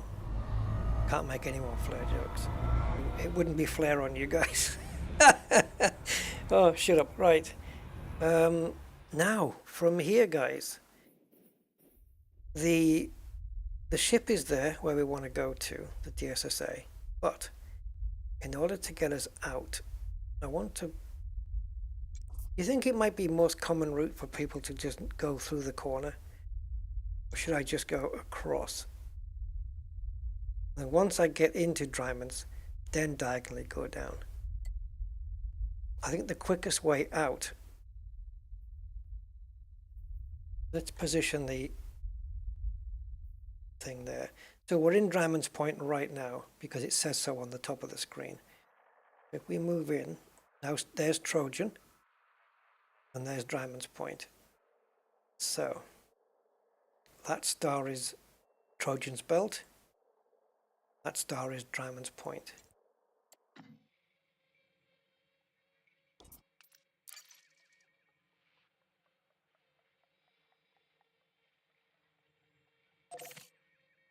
"24 jumps without." I mean, jet cone boost is on, but I don't know whether we're getting any.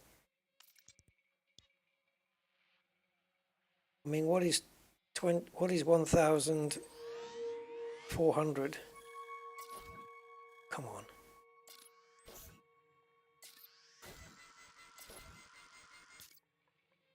What do I have to do to get the distance back again?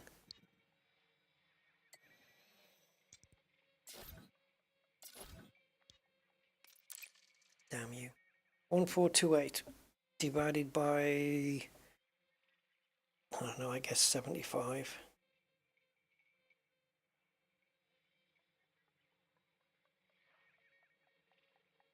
One 1428 divided by 75 is 19. Obviously we won't be getting premium jumps, you know, perfect 75 jumps every time. This is 24. This tells me then that there's no neutrons in between on this route. But I'm fine. I don't need to rush out. See, the other fleet carrier that's in this system is 6,000 light years, so it's 1,000 light years further away. Plus it's in sort of the wrong direction to where I am going. I think we can effectively say that we are... Well, we're not on our way back yet. Once we get into Dramon's Point and I start moving down, then we're on our way back. It doesn't necessarily mean it's shorter. We're not quite at 35,000 light years away either. So we could push up a little bit, a couple of jumps. Yeah, probably take 2 jumps to become 35,000 light years from Sol. But if we hit a star there, you can see, if you use that as a straight line, this is slightly higher up. So I think that might just do it. And if it doesn't, once we get into Dramon's Point, I'll make sure we get to. I'll make sure that we get to that 35,000. So now we're coming to a Class B blue star.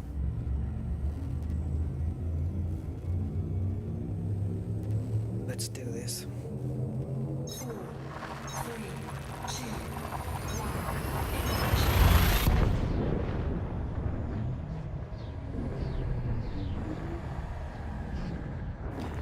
Yes, Commander Kodiak, that's where I started doing this. This was initially a trip out to Colonia to unlock the engineers, and look where I am now. System scan complete. Fuels. I should also have to check for black holes and stuff in the area, if there is any, but they're hard to come by as well. Fuel scoping complete. Okay, I guess we're moving on then.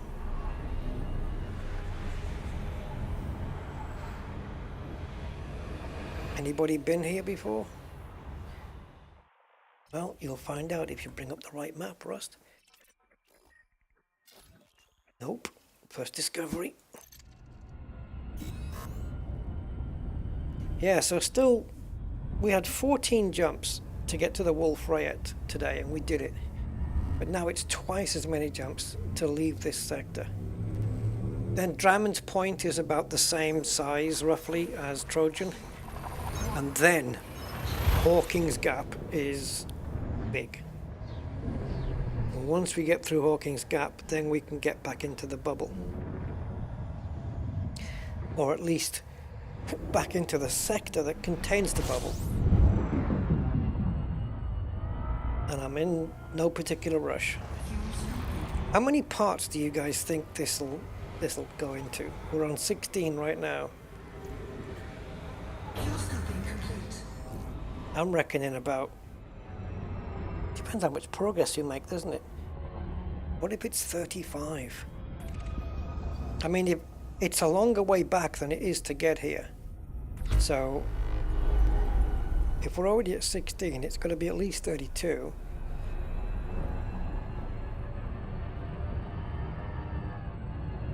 Could be 40. Yeah. Are you guys up for that? Because if it was... Let's say if it was 45, that means we're only a third in. We got a water world, guys. Has it been discovered?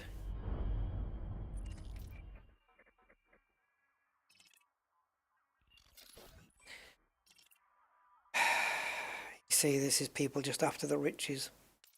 They want the water world, but they don't bother with the rest. And yeah, it was probed.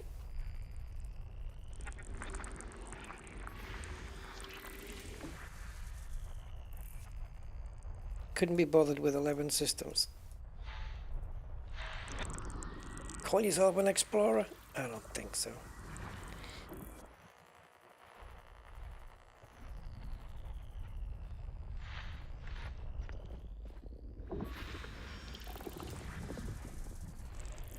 There's the gravity on that one, 0.5.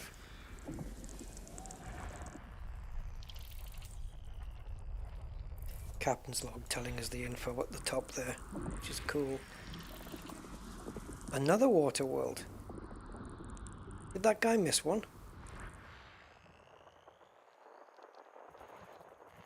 Did he miss one? What's going on? Body 4. Landable with atmosphere. Oh, with the black marks on it. We've had that before. That might be our campsite. We'll have to see. I didn't check what the atmosphere was. Was it this one?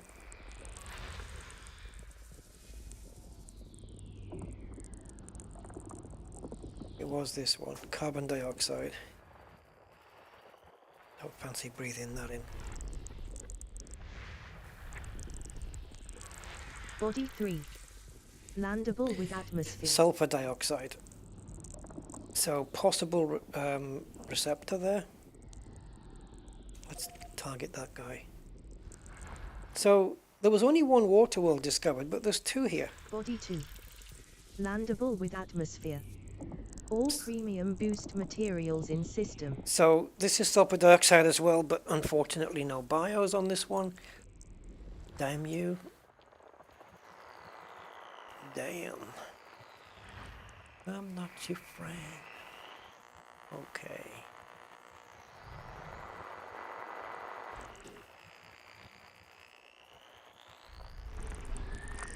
System scan complete. So, the true picture of the system is this. And that.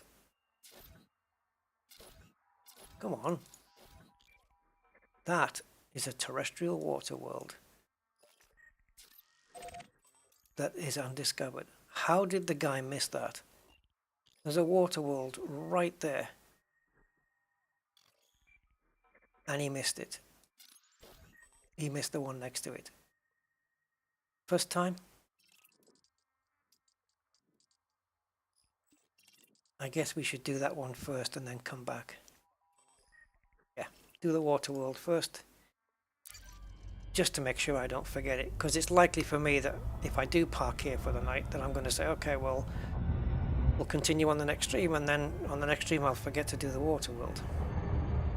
That is just so typical of me. How bizarre. How did he find that one and then just not bother with checking out the rest? There's only 11 systems. 11 bodies, I mean. I don't quite understand. Oh, good night, Angry. Take care, mate.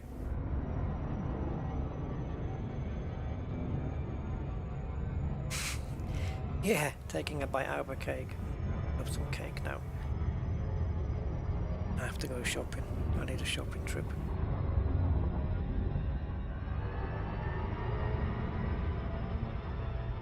Oh,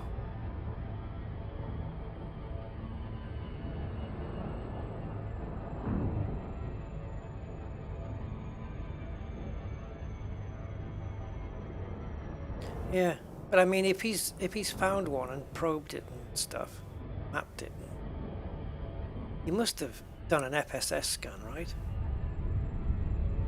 For it to be all, because there's planets before the water world.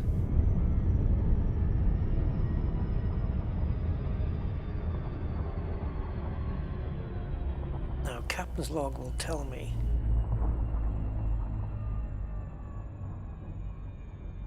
I'm sure it's Alt-C or Control-C to bring Captain's log up.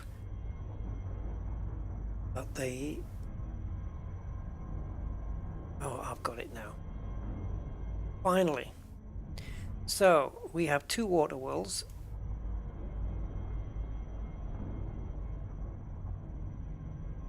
One's tidally locked. Neither of them are terraforming candidates, but still. So I've got 8 with major water geysers, and that one was the one that was already found. And then in the HMCs, I think that one's going to be too close to be terraformable. 3 possibly. No. 4. Oh. 6. So planet 6 is a terraformable HMC. So that is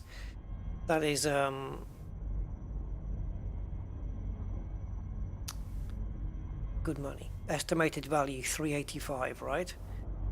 Those numbers are wrong, but at least it gives you a guide. If you look at the one that isn't terraformable, look, 33. I think these numbers are wrong, but I think they may be wrong on the conservative side. So it could be that they're a little bit more than this.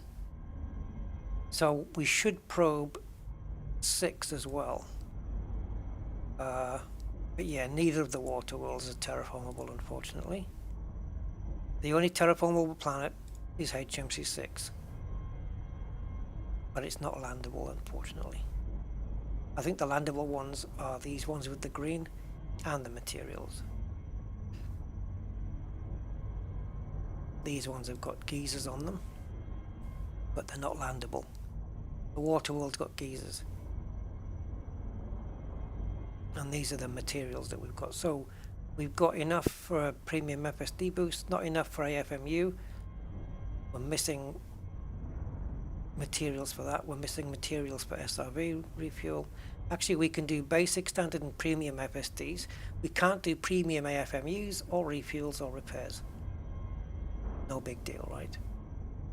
And this is every jump I've done.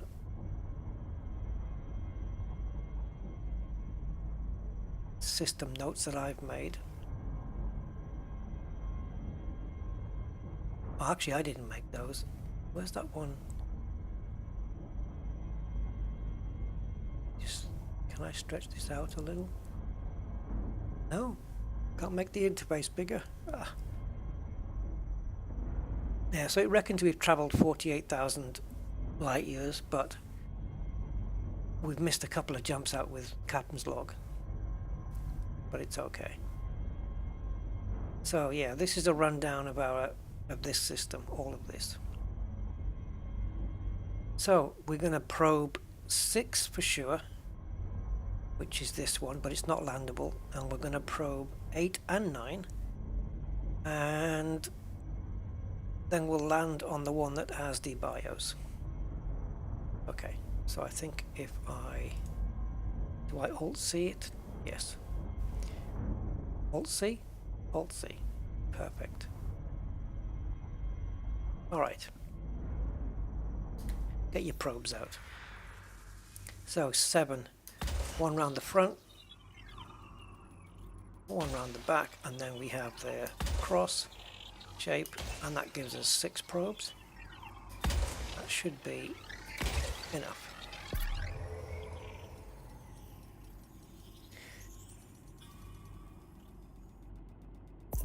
Is that right, Hans? Yeah. It could be that. Yeah, it might be. By 50%. But it's just strange that, like, he only discovered that water world and no other body in this system. Nothing. So we were at 8. Now 9 is not the closest to us. 6 is. So we're going to go to 6 now, which may be in the opposite direction to 9. Guess we'll soon find out. These things tend to work that way, but we never know. Target 9. No, it's not quite in the opposite direction. Grateful for small mercies, I suppose. And the landable that I'm interested in is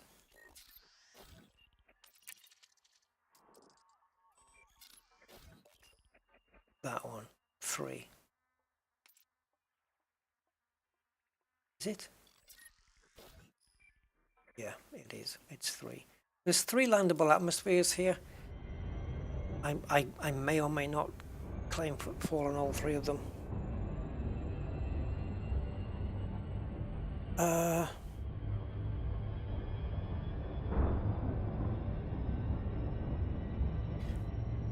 There's no reason I do an X instead of a plus. Same thing. As long as they're 2 diagonally or two opposing points, north, south, east, west, it doesn't matter whether I do them in a cross shape or a plus shape. Don't know, just personal preference. You can do it either way, really. I think because I do front and back, up and down, I prefer to go diagonals for the corners. But it comes to exactly the same thing, whether you do an X or a cross. It's exactly the same. You're just doing it at a different angle, like 45 degrees.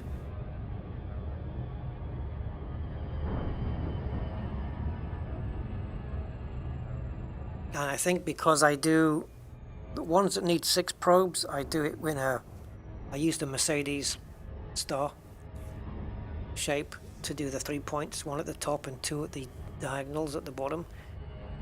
That I just do 2 diagonals at the top for when it's 7 probes. But yeah, you can do a cross shape. It's exactly the same shape. It's just angled in a different direction. Yeah.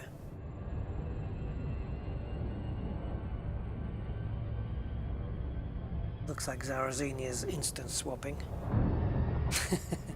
She's doing something where she's instant swapping. She keeps coming online, coming online. Look, that's instant swapping. She's gathering materials there. Back in the bubble. I imagine. I don't know for sure, but I imagine. Okay, so this is the high metal content world that is terraformable, so it's some decent money and possibly leading on to decent rank. So let's pull in.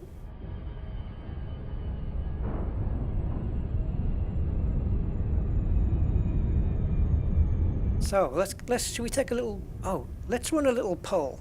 I want to run a little poll, guys. Just done it before, but I'm just going to ask one.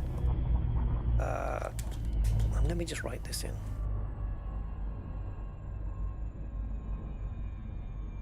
So we've got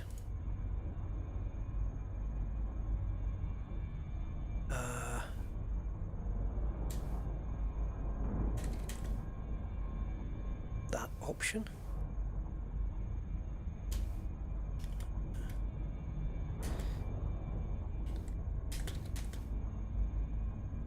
Oops. Got that option. Got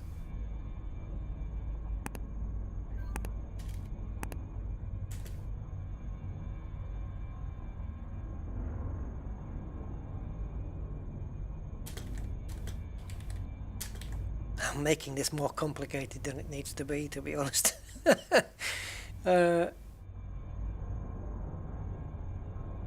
But there's like 50 odd of you here, so be interesting if you can all just pop in a vote here. I think that's it. I think that's the only way to do it.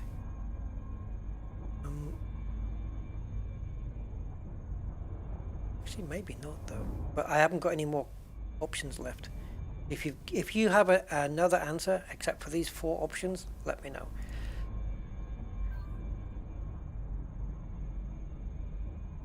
Oh, must contain between 1 and 35 characters. Oh, I've gone too far.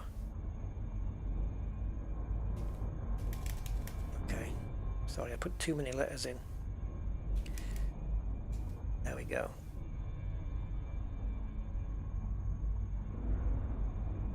Right. So there you go. There's a poll. How do you guys feel scoop? Belly towards the sun, top towards the sun, side scooping with the sun on the right, or you on the left, shall we say, or scooping, side scooping with you on the right. Get your votes in, guys.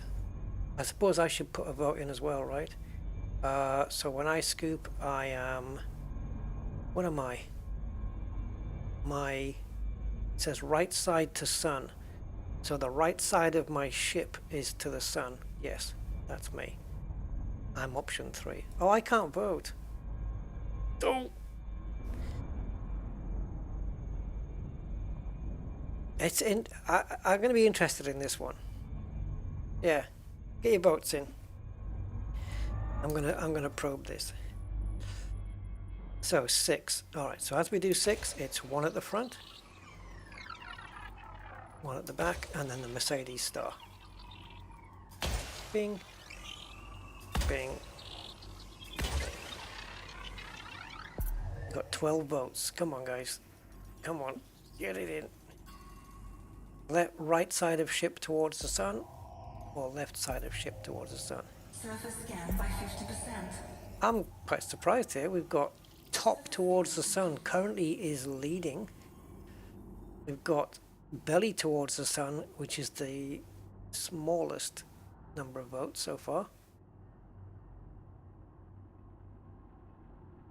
Yeah, I mean, yeah, I've changed. Sometimes I do left side, sometimes I do right side, but in the main, it's right side. In the main. So, yeah, that's the one I go for. Because it's the one I would most likely do.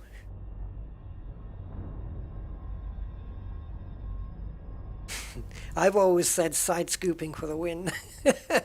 But it looks like top towards the sun is getting is popular.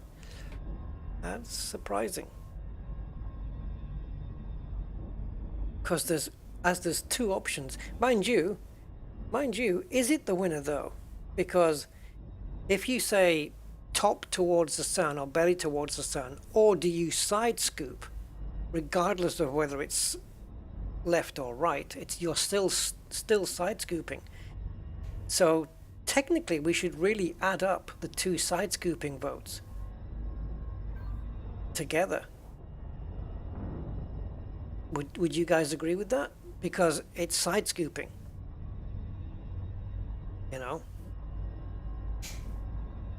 Do you scoop from the side? Do you scoop from the top? Or do you scoop from the belly? I only added in 2 side scooping options. I probably should have kept it to 1, because whether it's left or right side makes not much of a difference at all.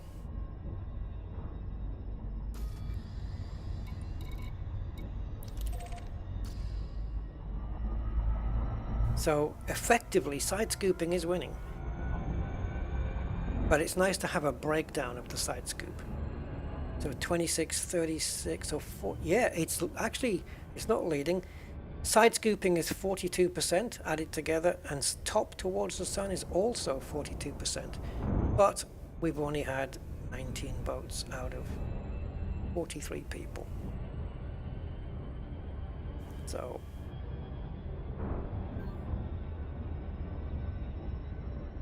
such personal questions. Well, I'll keep the voting running.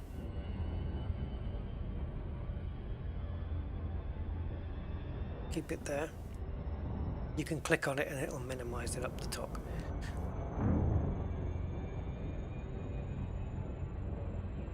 But yeah, shout out to those who scoop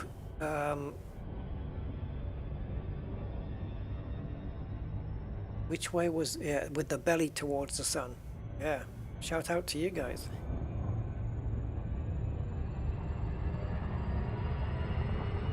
That would be the most tricky one, right? Because you can't see...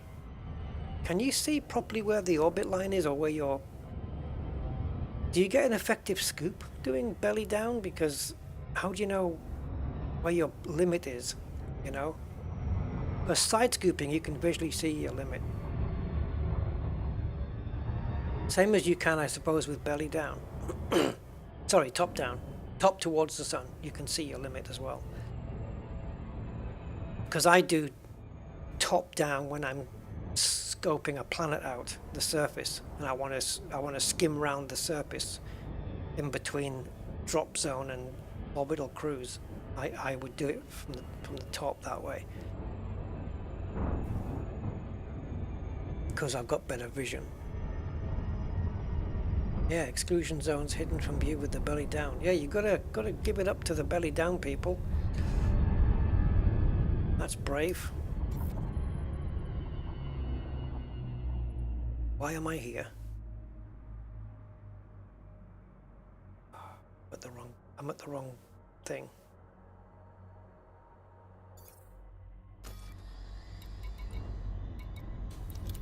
That one. I want. Double check.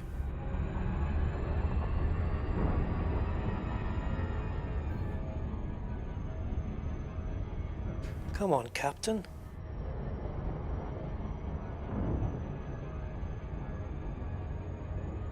Yeah, I got the wrong. Bloody typical.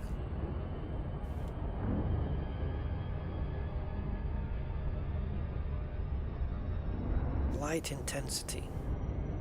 Doesn't light intensity change with different star types? I suppose it's something you get used to though, right? You would just get used to that. And yeah. Alright, let's take a look at the poll then. What have we got? Only 22 people voted. Well, okay.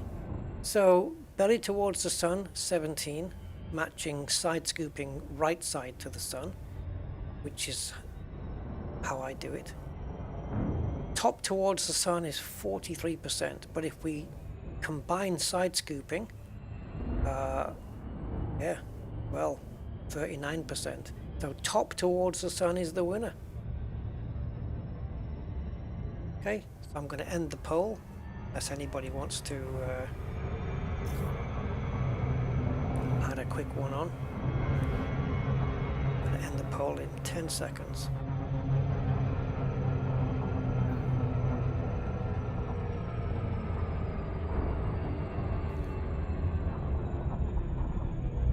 Well, there we go. Interesting. Interesting. Yeah. So, the belly towards the sun people, who are you? Make yourself known, heretics. Who are you? And how efficient? I suppose you would be pretty efficient with it. If that is the way you're used to doing it, then you become accustomed to that way, don't you? And you just do it, and it just becomes a normal, natural thing. But what if it's something like that huge O-star we came to? I guess the same, right? The orbit line is still the same relative to the size of the planet. It's still the same distance away, relatively speaking. Yeah. Who are the belly scoopers? You need to form your own club, guys. Belly Scoopers squadron. And you know that everybody in that squadron's a belly scooper.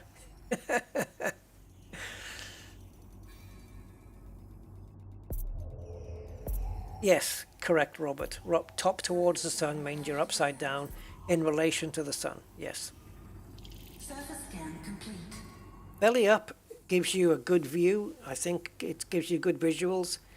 But the reason I do side is because I can get, I don't know, I just find it's easy for me to get super close into the Yeah, I'm not going to land on any of these worlds, I don't think. Am I? Should I? Probably. Let's just do this one. Yeah, I find that because I can see I don't use the orbit line, but I'm used to not using the orbit line now. I can just gauge the distance. Just as I said, it's something you get used to.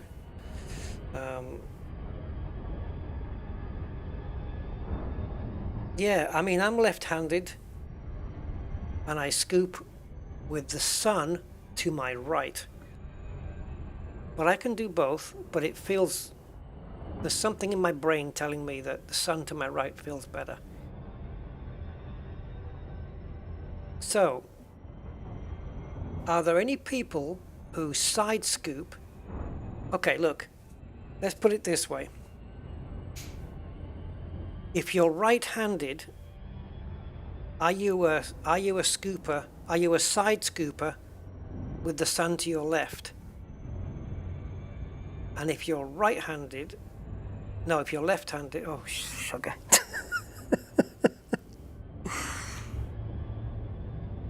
Okay, let me put it another way. Is there anybody who side scoops with the sun on the same side as the hand they write with? Because when I side scoop with the sun on the opposite side to what I write with. The sun is on my right and I write with my left. You eat with your fork in the right hand? What is this witchcraft? Fork in the right hand. See, I'm left-handed, but I use my mouse in my right hand. But I can use a mouse in either hand. If it's one of those mice that fits on either hand, you know, it's just like a normal Apple mouse kind of shape. I can use in any hand, doesn't matter to me. But I prefer the right hand because mice are shaped for right-handed people, and I got used to it extremely quickly. So using the mouse in my right hand means it's nothing to me. It's normal. Yeah, Simondo says side scoop with star to the left and right-handed. So I wonder if it is then. I wonder if right-handed people side scoop with the star to the left and left-handed people scoop with the star to the right. I wonder if that's a thing. Don't the Flat Galaxy Society only scoop sides though? Top side.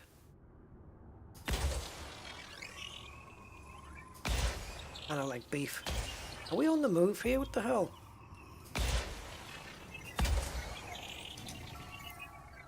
No, I do have a bit of throttle on.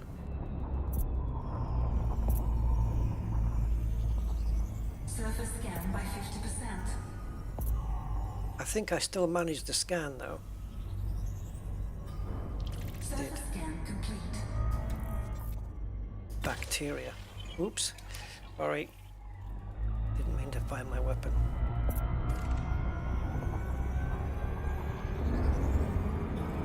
Down we go. Same as Simondo. Yeah. I just wonder whether anybody scoops with the star on the same side as the hand they write with.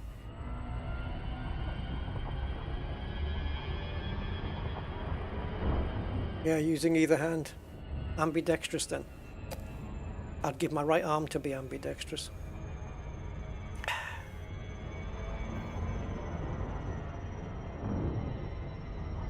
Zarazinia's up to her tricks.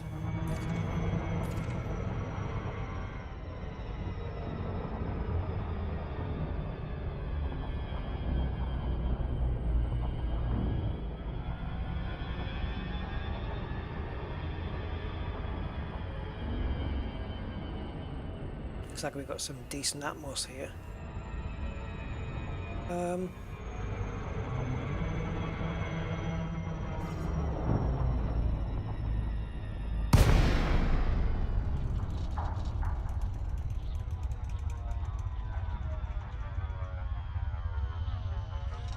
0.55 G.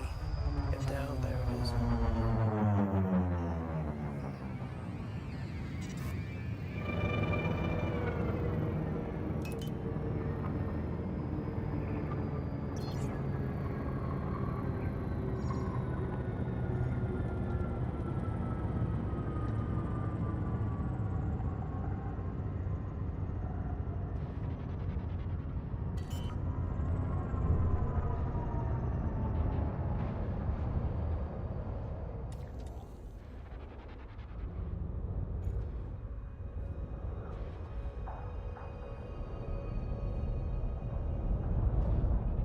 Suitable, eh? Looks as smooth as a billiard table.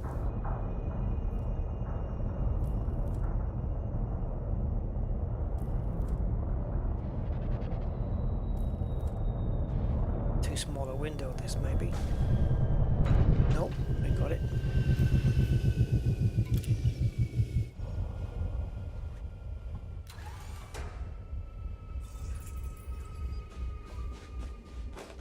Okay.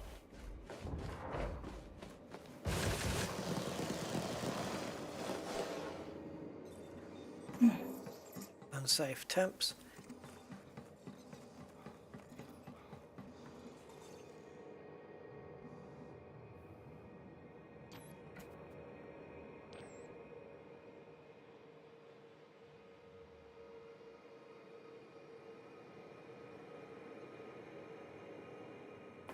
So I don't know if I'm seeing any bacteria splodges. Well, I do know if I'm seeing them or not. I'm not. Right? Yeah, that's definitely.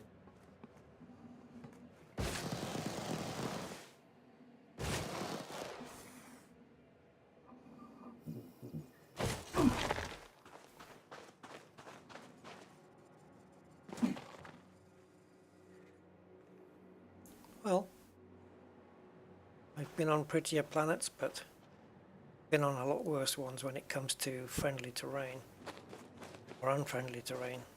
Yeah. This one's definitely not the most unfriendliest at all. Do some SRV runs here. Almost like that's been cut. How square that is. Gonna stand on that.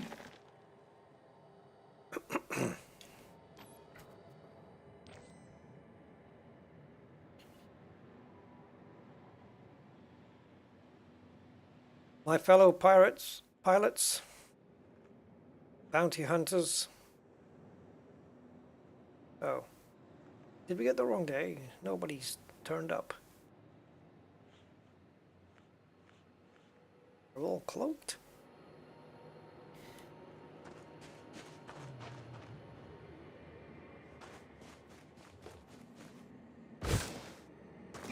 Okay, well, I shall leave it here, I think, and then I'm going to plot my next moves. Yeah, crunching bones. That and you get that, you get that oof, don't you? Oh, look at this distance to Sol, guys. Next jump is definitely going to be 35. Come on, let's do it. Friggin' hell. I want it to stop here. It's not necessarily though, is it? Because it could lead us diagonally down or across or... Yeah, it could be anything. Let's see what it does. Maybe it will be 35,000. The furthest distance from Sol we've ever been. On this trip.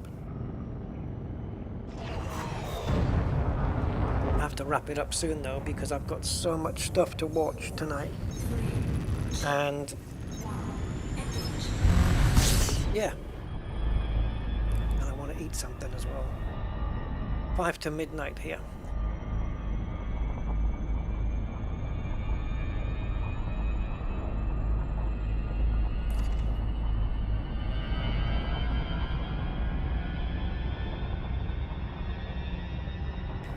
Yeah, tell me about it, Defcon. You can't believe I'm still going. You can't believe, really? Have you not been to my channel before? We're only 5 hours 22. This is like a teaser trailer for the upcoming real stream.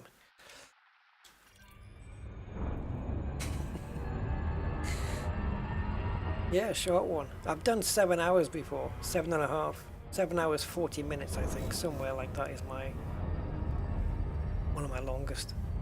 I haven't quite gone to 8 hours yet, and that won't be tonight.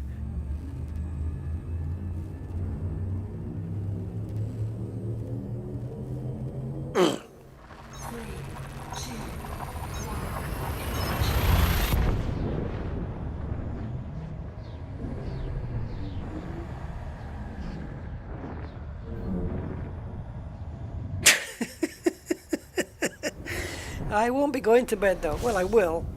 Once I finish the stream, I'll be lying in my bed, but I won't be going to sleep.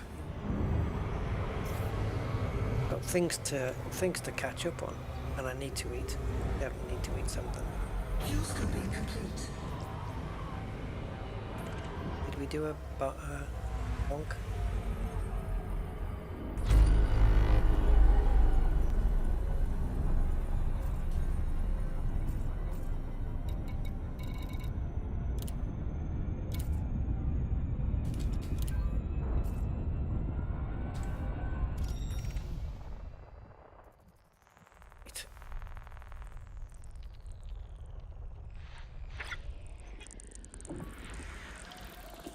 HTC.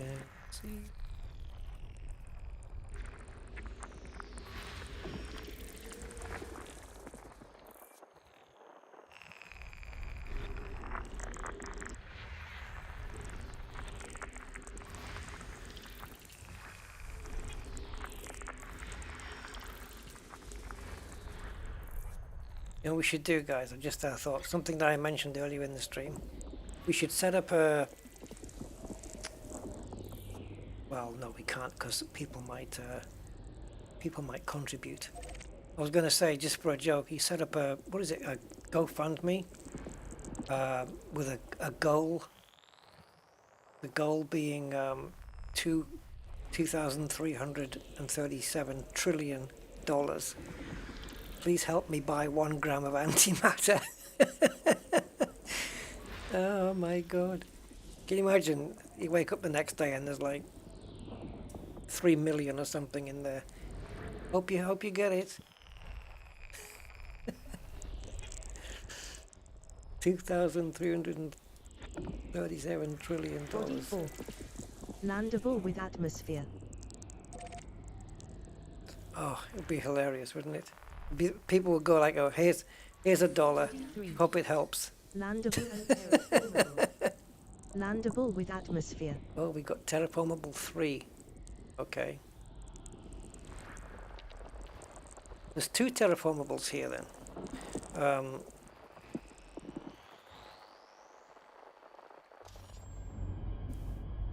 Okay, you're bringing my attention here.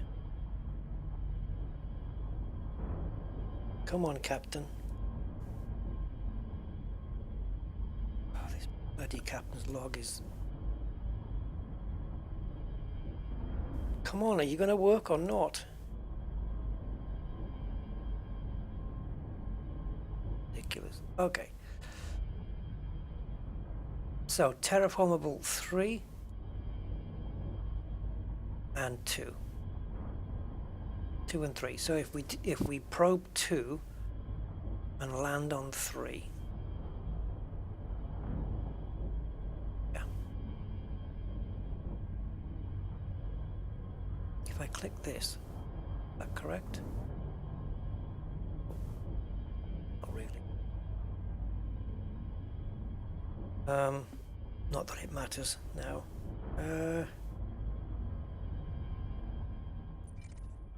Yeah. Oh, yeah, that's true. You might get... Nah, they wouldn't take it seriously, would they? You never know. Yeah, they might. You might get people on your tail. Homeland Security. Okay. Probe 2 probe 3, probe and land 4.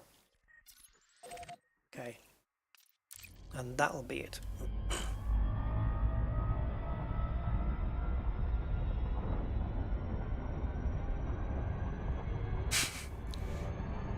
It'll probably make the media. There's a Sky News will get hold of it. There's a BBC News GoFundMe set up for $2,307 trillion. They probably wouldn't let you put that amount in. Is there any tool to know where you started in AD? There is a way. I don't think there's a tool. I don't think it tells you in the codex or anything. I'm not sure, unless somebody tells me otherwise. You can blow your ship up. Oh, what? Does it work when you blow your ship up anymore? I don't know. Where you can spawn at with a Sidewinder, and it spawns you in the system where you started. Does it still do that, or did it ever do that? It was like knowing what was my start system.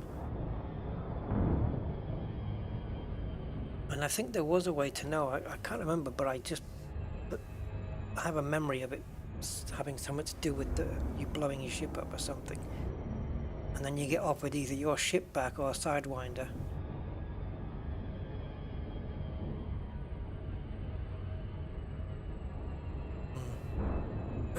Yeah, I think they changed it to last dock location, didn't they? My start system begins with a C, but I don't know what it was called. Yeah, I don't know whether there's a way in the Galaxy, but in the Codex, there may have been.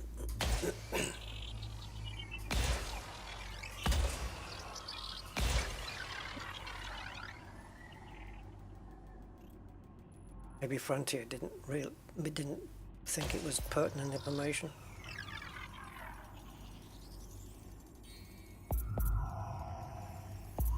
Surface scan by 50%. I did find out one time.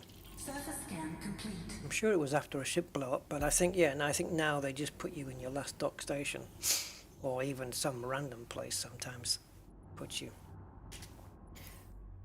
Knowing my luck, I'll be on a penal colony. Penal colony. Colony full of... Sarrasinia has come online for the millionth time. Farming. What's she farming?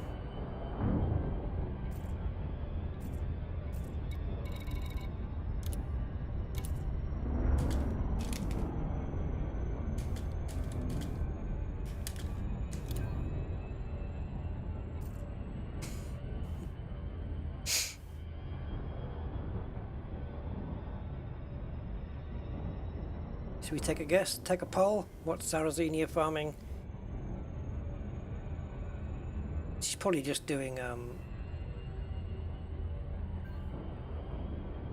manufacturing instructions.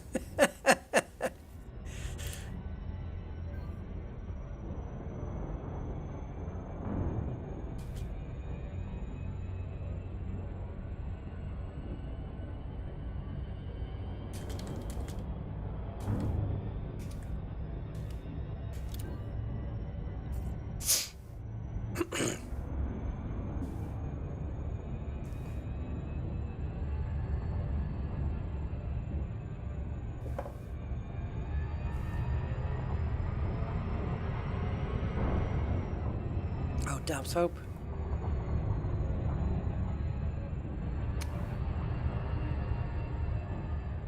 Well, manufacturing instructions are Odyssey, aren't they?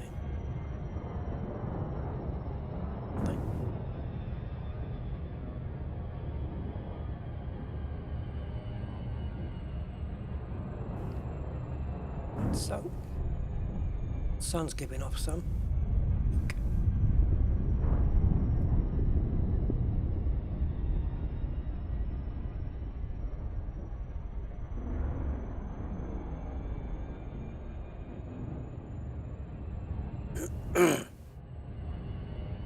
Starting to lose my voice here.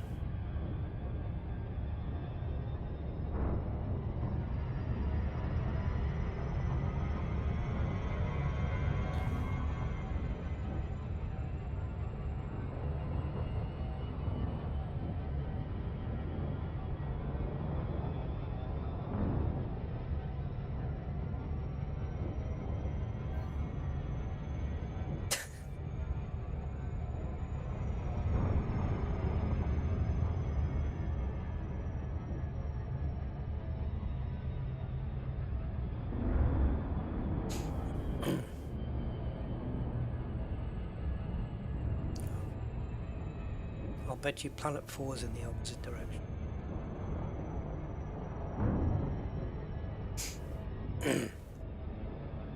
Yeah, we've got rain for the next few days, Aquatic. But after that, looks like sunshine for the next few days. So hopefully, that might be the start of our spring.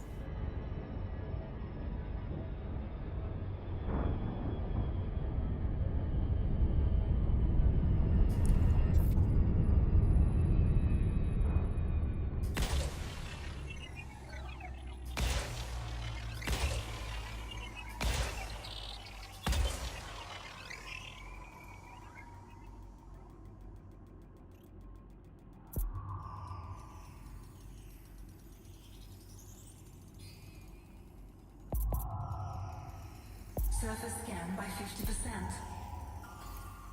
Surface scan complete. Okay. We're just gonna get to this one. Oh, damn.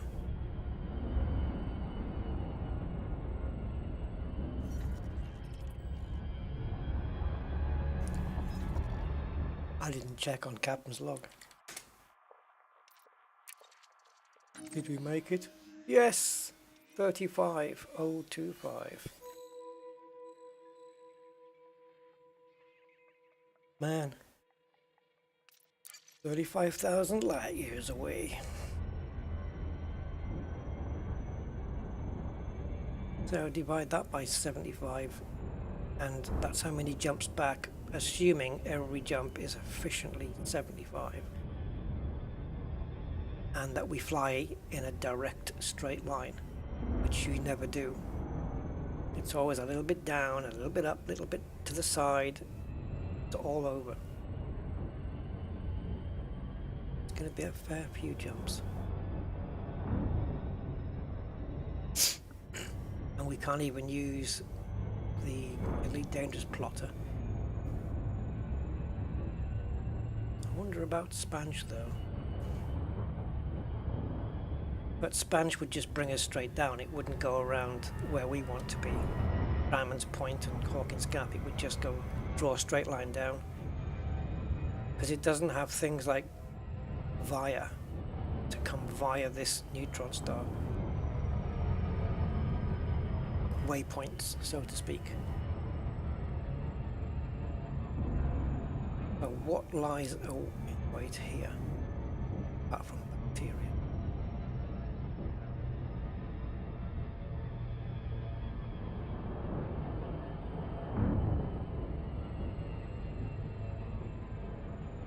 It is.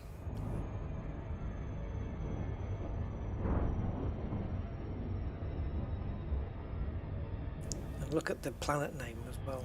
Wolf. Wolf. Definitely my world, this one. Wolf. Wolf.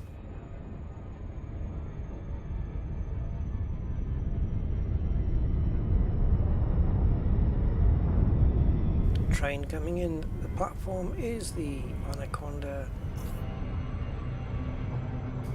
1736 from Colonia.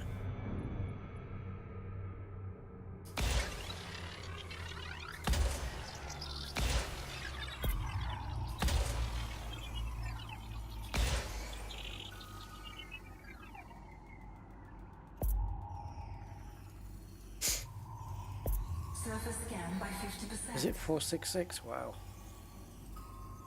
Surface So scan we're complete. probably actually going to be looking at around 500. So we've got little bits of stratum, guys. Stratum. Adjacent stratum. So if we put ourselves down in a blue blob bit, let's go. I quite fancy that runway.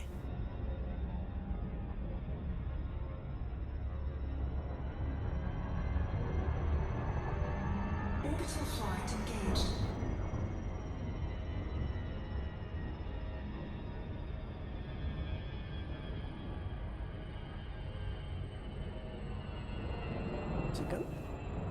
Is he going to slow down enough?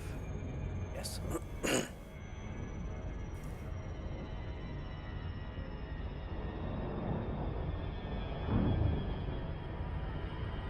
Looks like a little lake.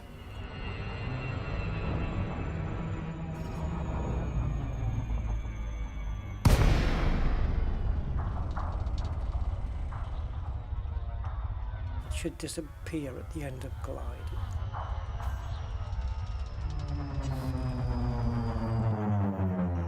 Okay, now we need export. Oh, great.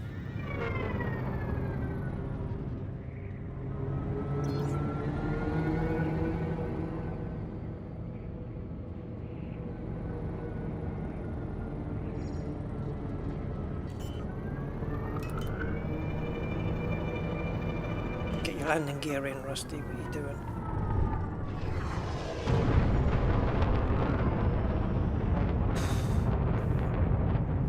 I never learn my lesson, do I?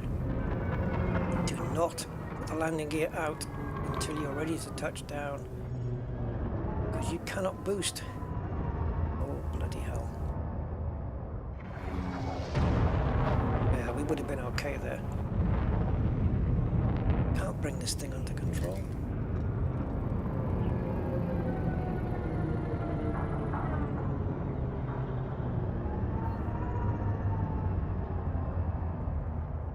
Okay.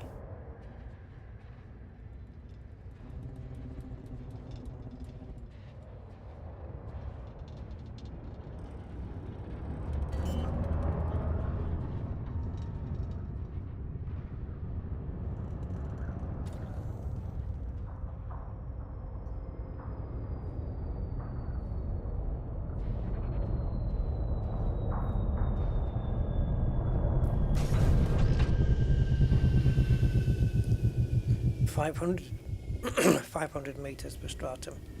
I can see some over there. Let's see if we can quickly do it on foot.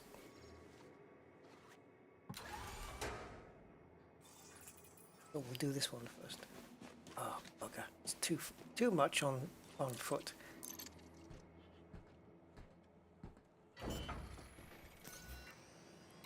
Always looks not too far away when you're in the ship. And then you're on foot and you realise that's too far to walk. Low gravity warning.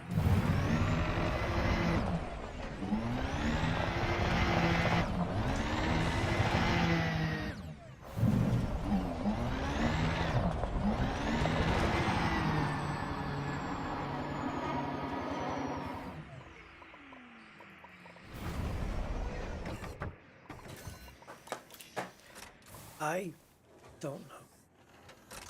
Oh, something's in my throat, guys. I can barely talk.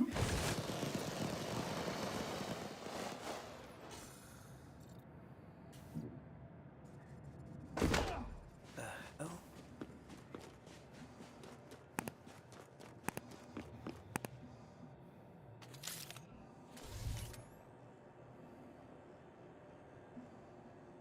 Bacteria.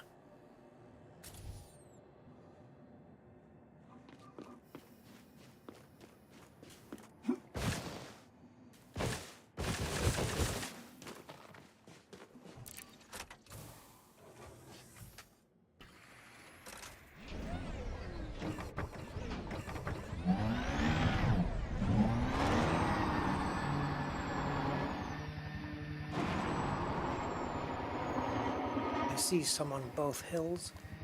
One at the back and one right at the back. Yes. So I'm going to point my SRB where I need to go, which is there.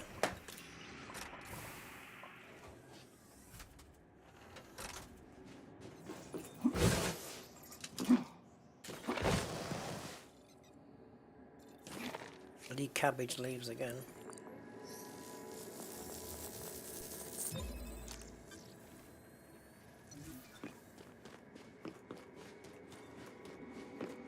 Now the next batch is definitely 500 meters away. The problem is, okay, the ship's only 600 meters. It should be okay. I don't want it to leave. Now there's there's a batch, not these ones here, but right in the background there. There. That's the ones I'm heading for next.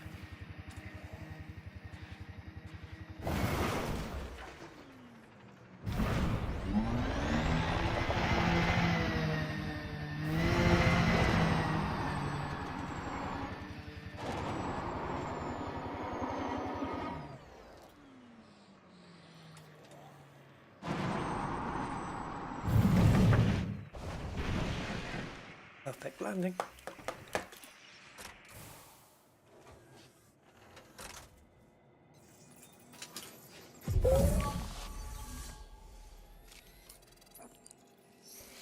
And now we head back for the final sample right behind the ship. Perfect.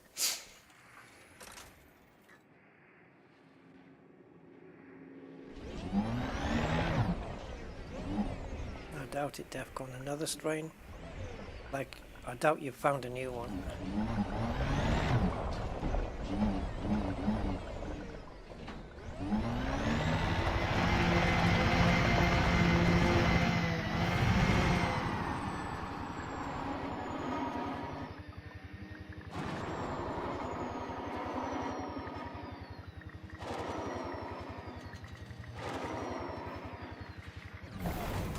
Ah.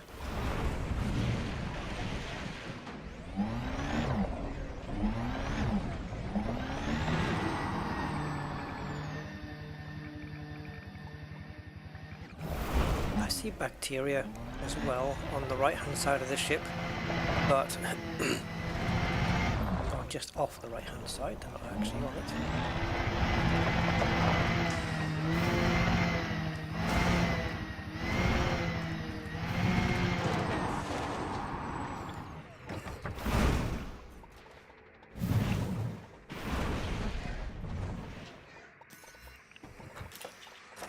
And there's your 3 samples.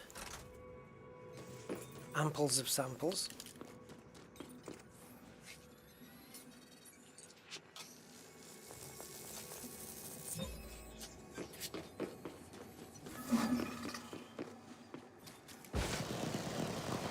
Ah, that's stratum, not bacteria.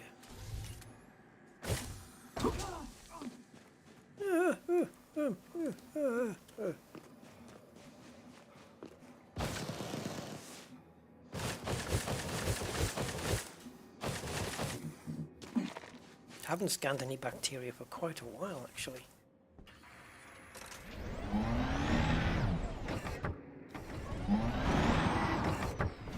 Good point.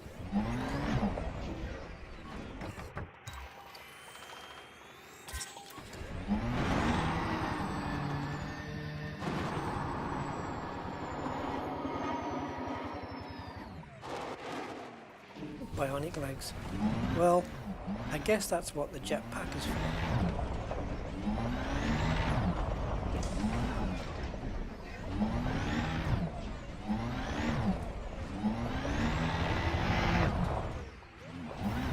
I don't know if I landed in the vicinity of...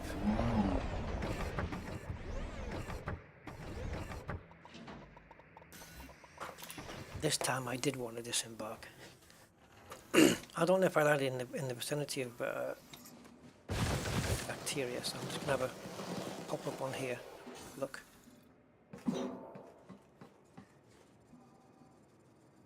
Yeah, it is. I thought it was. Okay.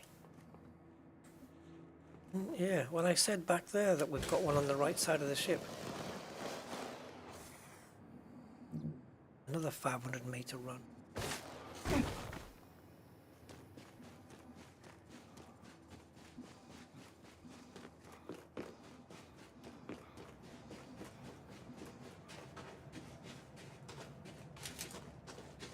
Right, what shade of green are you?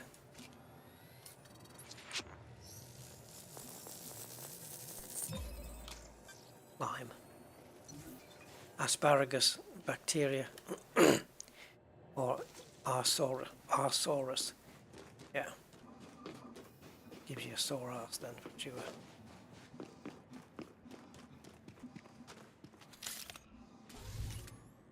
Stratum.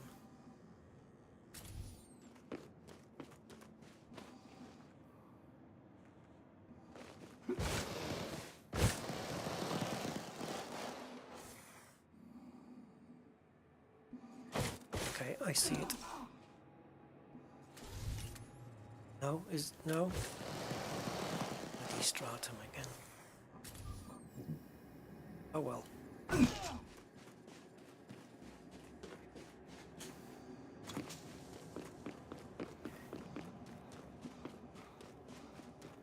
Yeah.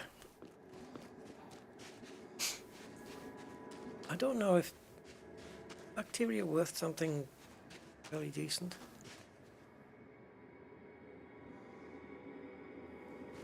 Doesn't affect us in our suit, obviously.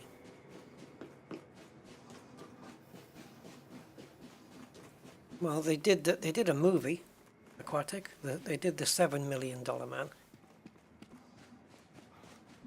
I think it was the same as the $6 million. They just added more tax.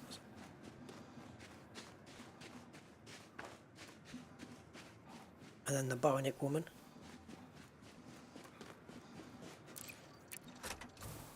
With Lindsay Wagner.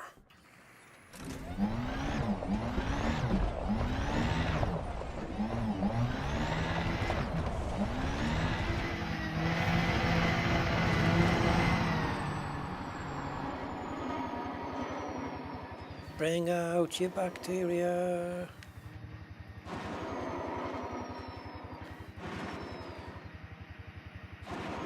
Lots of stratum lumps, but no backies.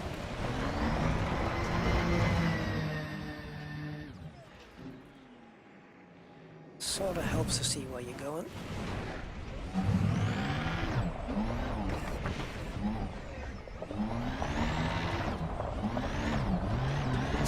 Best way to face the way you want to go after you just spun 180 is to go in reverse and crash into something. Guaranteed to do another 180. Is that a bacteria? Is it? Is it?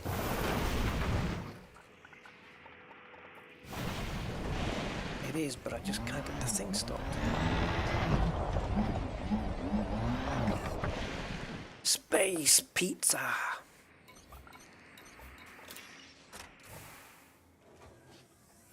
Thin and crispy. It is.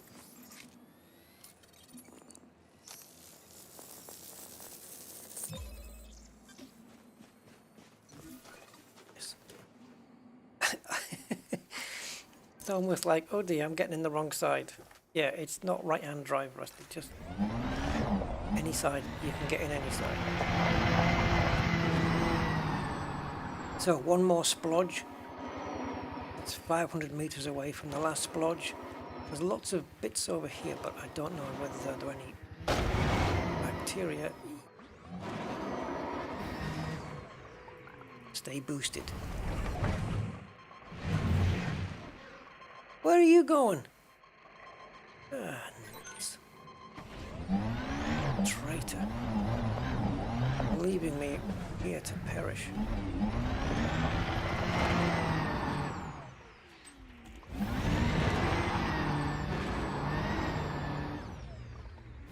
This is definitely Wild West country here. Or Wild East.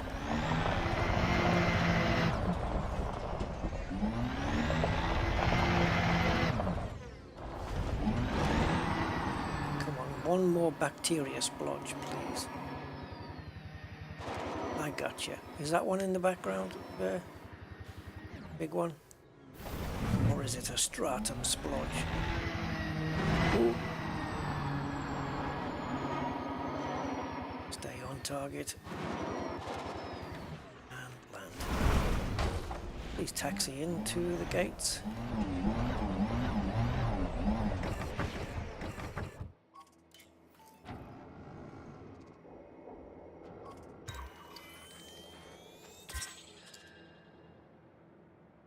Yeah, Jim Rockford, right? Rockford Files. Hi, this is Jim Rockford. Not in right now. And then the person on the phone saying, "Yes, Mr. Something about Mr. Rockwood. You're no longer licensed as a private investigator." And then the music would start. That's the Rockwood Files. Starsky and Hutch, guys. Starsky and Hutch. How did we get onto this?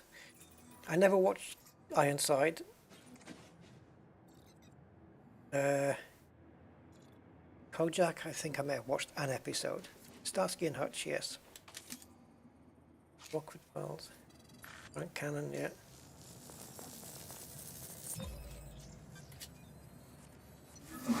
And the other Columbo. Well, you tell me again what you said about the umbrella. Because it wasn't raining that day. How do you know that? You're supposed to be stupid. Oh, I see more than you think. The streets of San Francisco. Yes. Carl Malden and Michael Douglas. Hill Street Blues. Give you that one.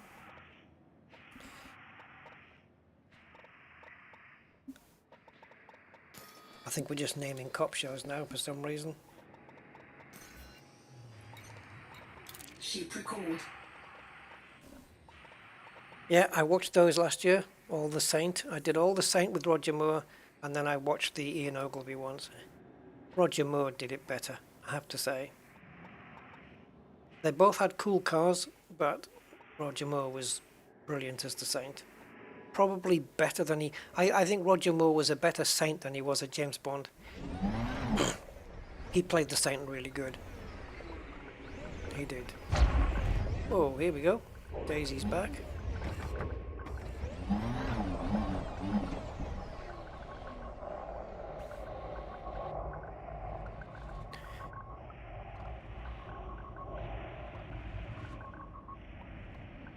Yeah, I'm not surprised. I've got a fear of guns, especially when someone else is holding them.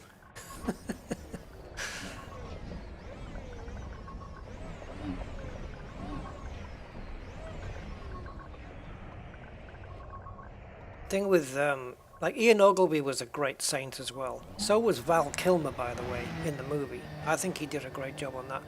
But Roger Moore he took no crap, especially from women. He just didn't take any. There's scenes in The Saint with Roger Moore where when he got angry with a woman, he put her over his knee and slapped her bottom. Like, you think that would never fly now? You know? Oh, you gotta love it. Who will be the next Bond? Well, I don't know. But without being politically or whatever the hell, I don't care. Bond has to be white and has to be male, because that's the character. So let's get that one out the way. So Bond has to be a man. James, it's James. It's not Jane. James. James Bond is a white male. I would no more want to see a black male play Bond than I would want to see a white male play Shaft. A white man cannot play Shaft. It wouldn't work. You can't do it. Shaft is a black male, period. That's how it's done. And you can't go changing that. It is what it is. Bond is a white male, you know. What's that guy? Is it Idris Elba that trying to put forward? Put him in a different movie. I think Henry Cavill has been put forward. He looks the part. He's got the build. Yeah, but Doctor Who, I know, but doctors can be females as well, though. You can have female doctors.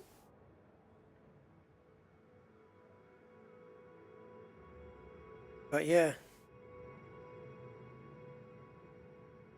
Every Bond needs a Bond girl.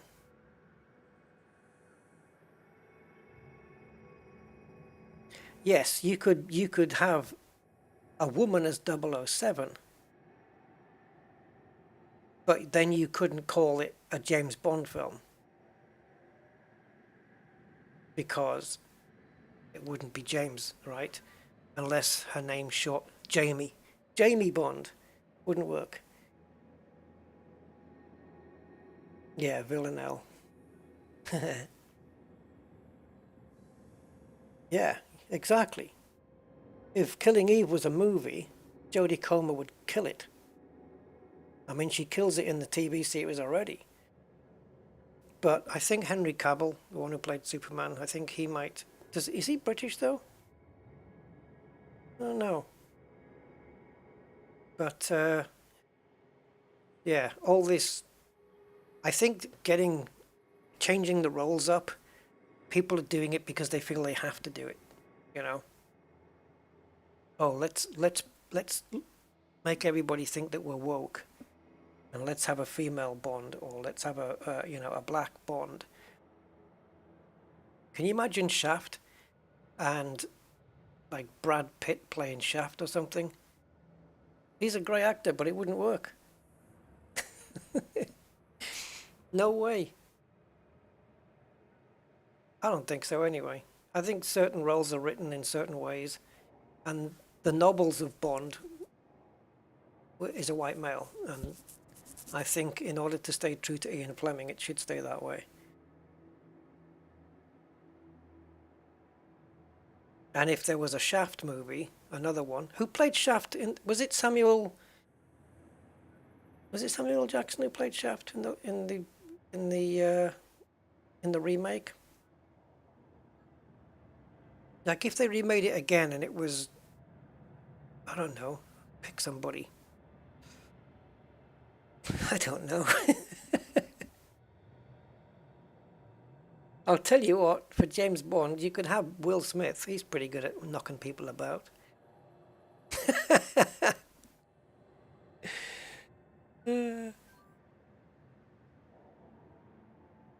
I don't know for the next Bond. I think Henry Cavill would work if he can put on a British accent. Unless he is British. I haven't got a clue. I think I heard something about that aquatic. Yeah, a woman doing this thing. I think I saw a documentary on that.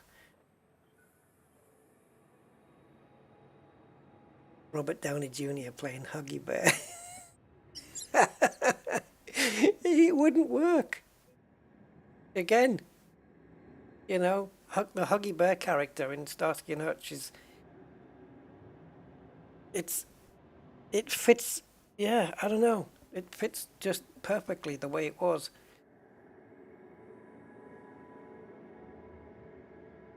If Chris Rock gets to play Dr. No. Yeah, the villain. No, Mr. Bond, I expect you to die. I can't do Chris Rock's thing.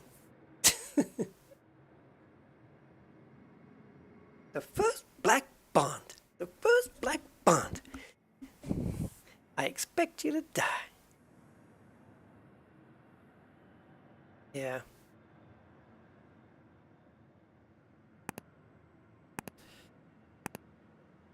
Wouldn't it be something if they remade G.I. Jane and put Chris Rock in one of the leading roles? Not the leading role, obviously. Although why not? G.I. Jane could be a man, right? If we're going to carry on in that trend. I don't mind the Doctor Who being a woman. I think that's absolutely fine. There's nothing to say that a doctor has to be a man.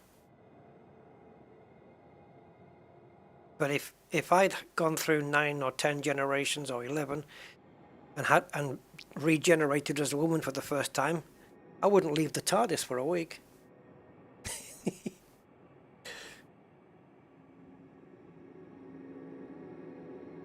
Racism, Brian. Seriously? There's no racism here. Racism means that to have racism, you have to have an intolerance or a hate. And there's none of that here. I got no intolerance at all. I think you need to look in the dictionary at what racism means, because it certainly isn't that.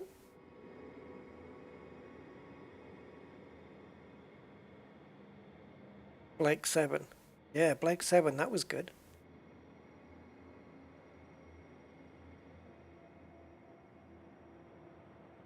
Do you think they should redo G.I. Jane and put Jada in the role? It's not prejudice either, Brian, so please stop your accusations. There's no prejudice here. I'm not prejudiced against anybody. We're talking about, you know, who's right for certain roles and what's right, and people making decisions based on that they want to look woke as opposed to whether it's right or not, you know. It's got nothing to do. There's no reason Bond could be black. Yes, he could be. In a movie, he could be. Of course. Of course Bond could be black. But if they want to stay true to the novels, then it has to remain a white male. If they don't want to stay true to the novels and instead want to go off on the woke path for no reason other than to go woke, because that's the only reason, then yes, there's no reason why someone like Idris Elba or whatever couldn't play Bond at all. No reason whatsoever. He was written as a white male in the novels, and the novels came before the movies. That's all I'm saying. And that's why I think it should stay true to the novels. That's all. It's nothing, for no other reason than that. For no other reason than that. But I'm a Lewis Hamilton supporter, so don't come with the racism stuff.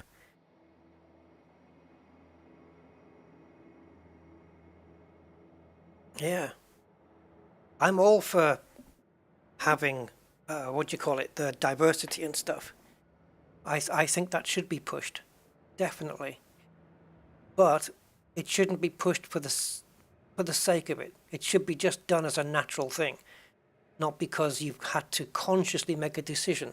We better get some black people in this movie, otherwise. No, it should just happen because they're there and they're good enough to be in it. Period. You know, it should be an unconscious decision to do it. You know what I mean? Yeah. But there's a lot of it happening now just for the sake of showing that you're, I don't know, yeah, woke and you're open to diversity. But I don't know, when it comes to novel characters, because James Bond was a character from a novel way before movies. You know, now if the movies had, if James Bond was a movie base only, without any books beforehand, I'm fine with whoever plays Bond. Wouldn't make any difference to me, because there's you know. I don't know. Maybe I'm wrong. Virtue signaling. Is that what it is? Yeah, I think that's probably what it is. Yeah. Yeah, but it ain't racism, because I've got no intolerance, and I've certainly got no hate at all. And that term gets thrown around way too easily today. People don't know what the hell racism is sometimes. They think you mention the word black and suddenly, boof, racist. No. No, not at all. Not in the slightest. Yeah. No, I'm all up for it. Yeah. I guess I just prefer them to stay true to the books. Same with Bourne, Jason Bourne. The books came first, right? I mean, the books were out for a while, the Jason Bourne, and he was written as a white male. What the hell's Matt Damon doing? I mean, we need another Bourne movie. But yeah, I don't know with the James Bond thing. It's like in the last movie, No Time to Die. they did have a black female 007. So now they've fulfilled both criteria, where they've the 007 moniker was assigned to a black female. Hey, look, we're double woke. We filled both categories there. But then she just turns up in the movie and just randomly just says, oh, I think 007 should be given back to Mr. Bond. And then the guy, M, goes, okay. Like, that's how it works. Oh, Jesus. Yeah. Who's going to play the next Bond? I think Henry Cavill would be a candidate. Yeah.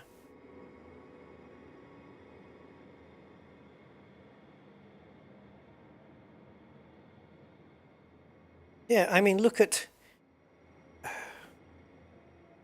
Oh, no, I suppose it wouldn't work that way. I was going to say, like, you remember Different Strokes? Remember that comedy Different Strokes? It was two black boys being adopted, right? By a rich white guy. Now that was, again, it was a series showing, the black and white dynamic, that it can actually work together, and it was good. And if they wrote that with an all-black cast or an all-white cast, it wouldn't work the same. Because it takes that, we can live together dynamic out of it, which I think was the point to it all. I thought Different Strokes was great. And it was funny as hell as well. Oh, what you talking about, Willis? Yes, you're right, Frank. What's his name? Yeah. He had the accent for it, didn't he? I can't remember his name now. Yeah, I know the one you mean from Rising Damp. Yeah. It's not to say that a black actor couldn't play Bond, It's not to say that. Because there's no doubt they could. No doubt at all. Not at all. But I just, I don't know. It's just a personal thing for me. I think it should stay true to the books. That's all. Nothing else, really. But Doctor Who's got books, but which came first? No, Don Warrington. Don Warrington it is, yeah. The best person who didn't play Bond was Lewis Collins. Now, if they'd let Lewis Collins be Lewis Collins as Bond, he would have nailed that role. And yeah, he was up for it, but he didn't get it because they thought he was too violent, which is ridiculous. I don't even know what that means, because surely he just does what the script says to do.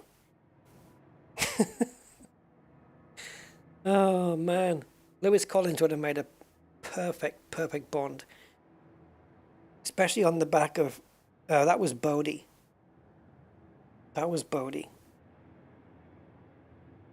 Bodhi would have nailed Bond, like, perfect. He had the look, he had the everything. Yes, Bond is violence all over now, but it wasn't back then. Back then it was the days of Roger Moore, who I think Roger Moore became the Bond instead of Lewis Collins, right? Or was it after that? Roger Moore was more camp and like, oh yes sir, just keeping the British end up. And it was all jokes and throwing a guy in the bath, throwing a fan in, electrocuting the guy and going, shocking. Psychopathic behavior. Yeah, the judo chop. Yeah, brilliant. Yeah, they should have had Lewis Collins. That was a mistake not to have him in the role. That was a big mistake. Lewis Collins was a proper tough guy as well. He passed the the tests to get into the SAS. And they eventually said, you can't come in because your face is too famous. So, but he did go through the SAS testing, and he passed it.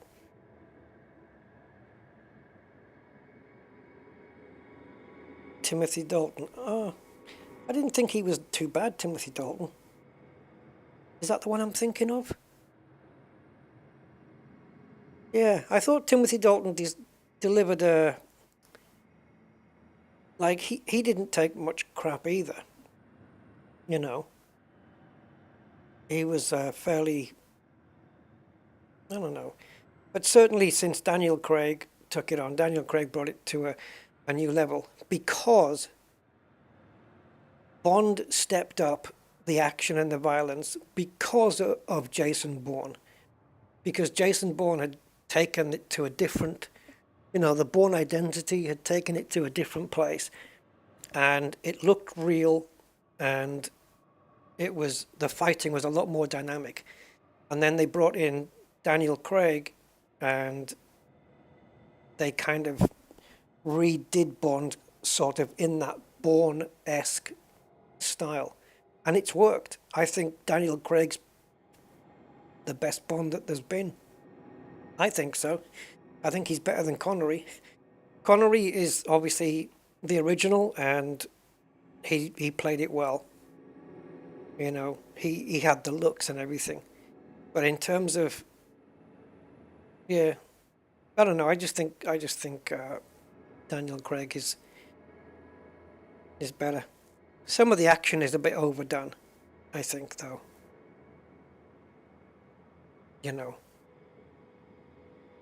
And he can never keep a car for longer than one movie. I don't know who's going to follow Daniel Craig, because I don't know.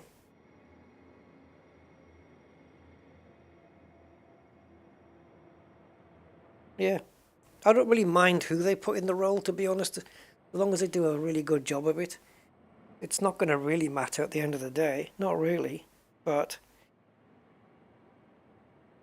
yeah. I think we're a few years off yet, though. Yeah. Yeah, Daniel Craig, I don't know, he wants to do other things now, I guess, right?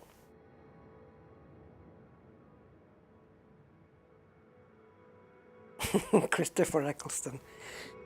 As Bond? I don't know. I think probably more of a Bond villain. Rowan Atkinson, yeah. Mr. Bean. God. We're never going to end this stream, are we? I don't know. I'm trying to think who would make a good Bond now. I mean, I'm trying to narrow it down to... It has to be either somebody British, because Bond is British, period. Let's not argue with that one. But if we can get an American actor who can put on a really good British accent, that's also good. But let's not have Bond with an American accent. We made that mistake with Robin Hood already.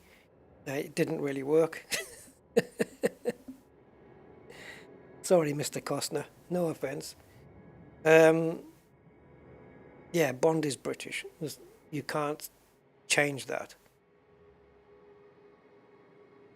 Like, there's certain American characters which you couldn't put a British person in their place. It wouldn't work. Yeah, I think Henry Cavill would do the job. But I don't know, is Henry Cavill British or American? Because you get so many Brits speaking in American accents that I sometimes when I hear them interviewed, and I think, whoa, the hell, British accent? Since when? The one that shocked me was the guy who played Rick Grimes on The Walking Dead. I didn't know he was British. I saw him in an interview and he had this perfect British accent, and it completely threw me. And the same with the other one that's in The Walking Dead now, Maggie. She's British as well, but she's She puts on an American accent. Oh yeah, Henry Cavill. Henry William Dalglish, football freaks parents there. Henry William Dalglish Cavill was born on the Bailiwick of Jersey, a British Crown dependency. So he's born in the Channel Islands then. Yeah, he could probably pull off James Bond actually. Yeah, I think so. I think if I was going to put a name forward, it would probably be him. And he's already said he's up for it. Yeah, Gillian Anderson. Gillian Anderson could be the Bond girl. Who would be the Bond girl, though?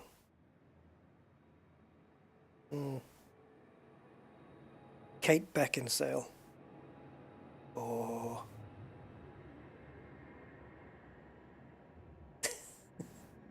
Sylvester Stallone. Oh. Yeah, now there you go. Rambo.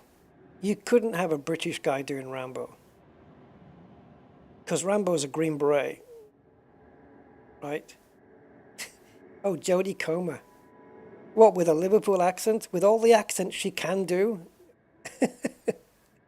Jodie Comer's Moneypenny. That would work. Because Jodie could just pretty much do anything. Yeah. She could. Or she could be a Russian agent. Villanelle. Villanelle. Yeah. Imagine a British Rambo. Oh my God. First Blood. I know the script to First Blood, but I can't remember any of Rambo's lines. Hello. Have you seen Delmore Barry? Delmore's gone. He died. It just wouldn't work. Although I'm assuming he's got a posh British BBC type accent. They're all dead, sir. Baker team, they're all dead. Not Delmore Barry. He made it. Terminator. Yeah. Alright, I'll be back. I'll be back. I want your jacket, I want your boots, and I want your motorcycle. Melted Logic. Hey, Melted.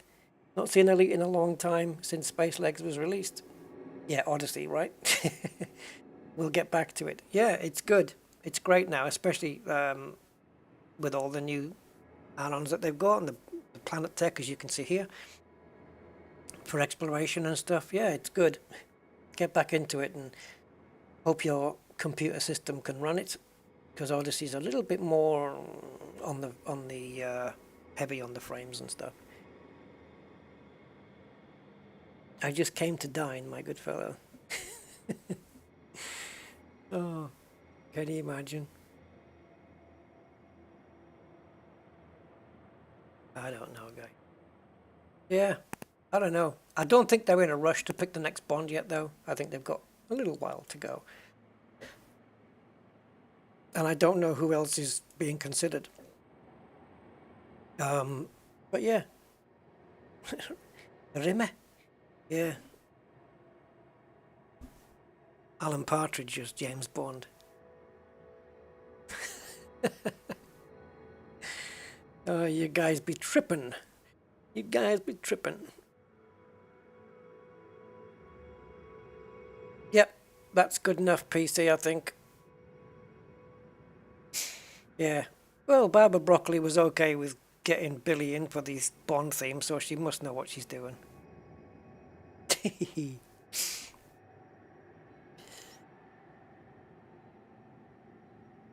Well, guys, I don't know. Good old Barbara Broccoli. She's one of your 5 a day. That's a vegetable joke. Really? Chris Barry? Come on. Chris Barry could be a Bond villain.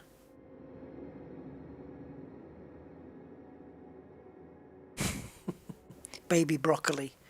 When she was young. Baby Broccoli.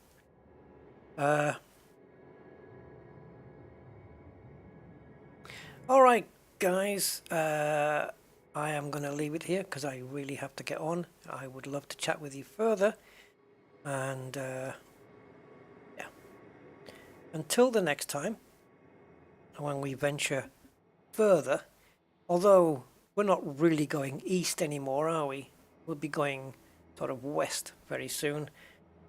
SnowRunner? Okay. Okay, I'll see if we can rig up some SnowRunner this week. All being okay on my side. If my body lets me. My internals, which are worrying me. But yeah, all being well, we'll get SnowRunner going, and I want to get Concorde off the ground, and also I have to do a aircraft review video as well. I've got to get that out. So I guess I want to do that in the next few days while the weather's raining, because when the weather's good, again, all being good, I want to be maybe doing some car detailing. So until that time, until the next one, I bid you all farewell, and have a good rest of the evening or day or afternoon or wherever it is you may be in the world. And yeah, have a good one, guys. I hope you enjoyed, and we'll get you next time. Bye for now.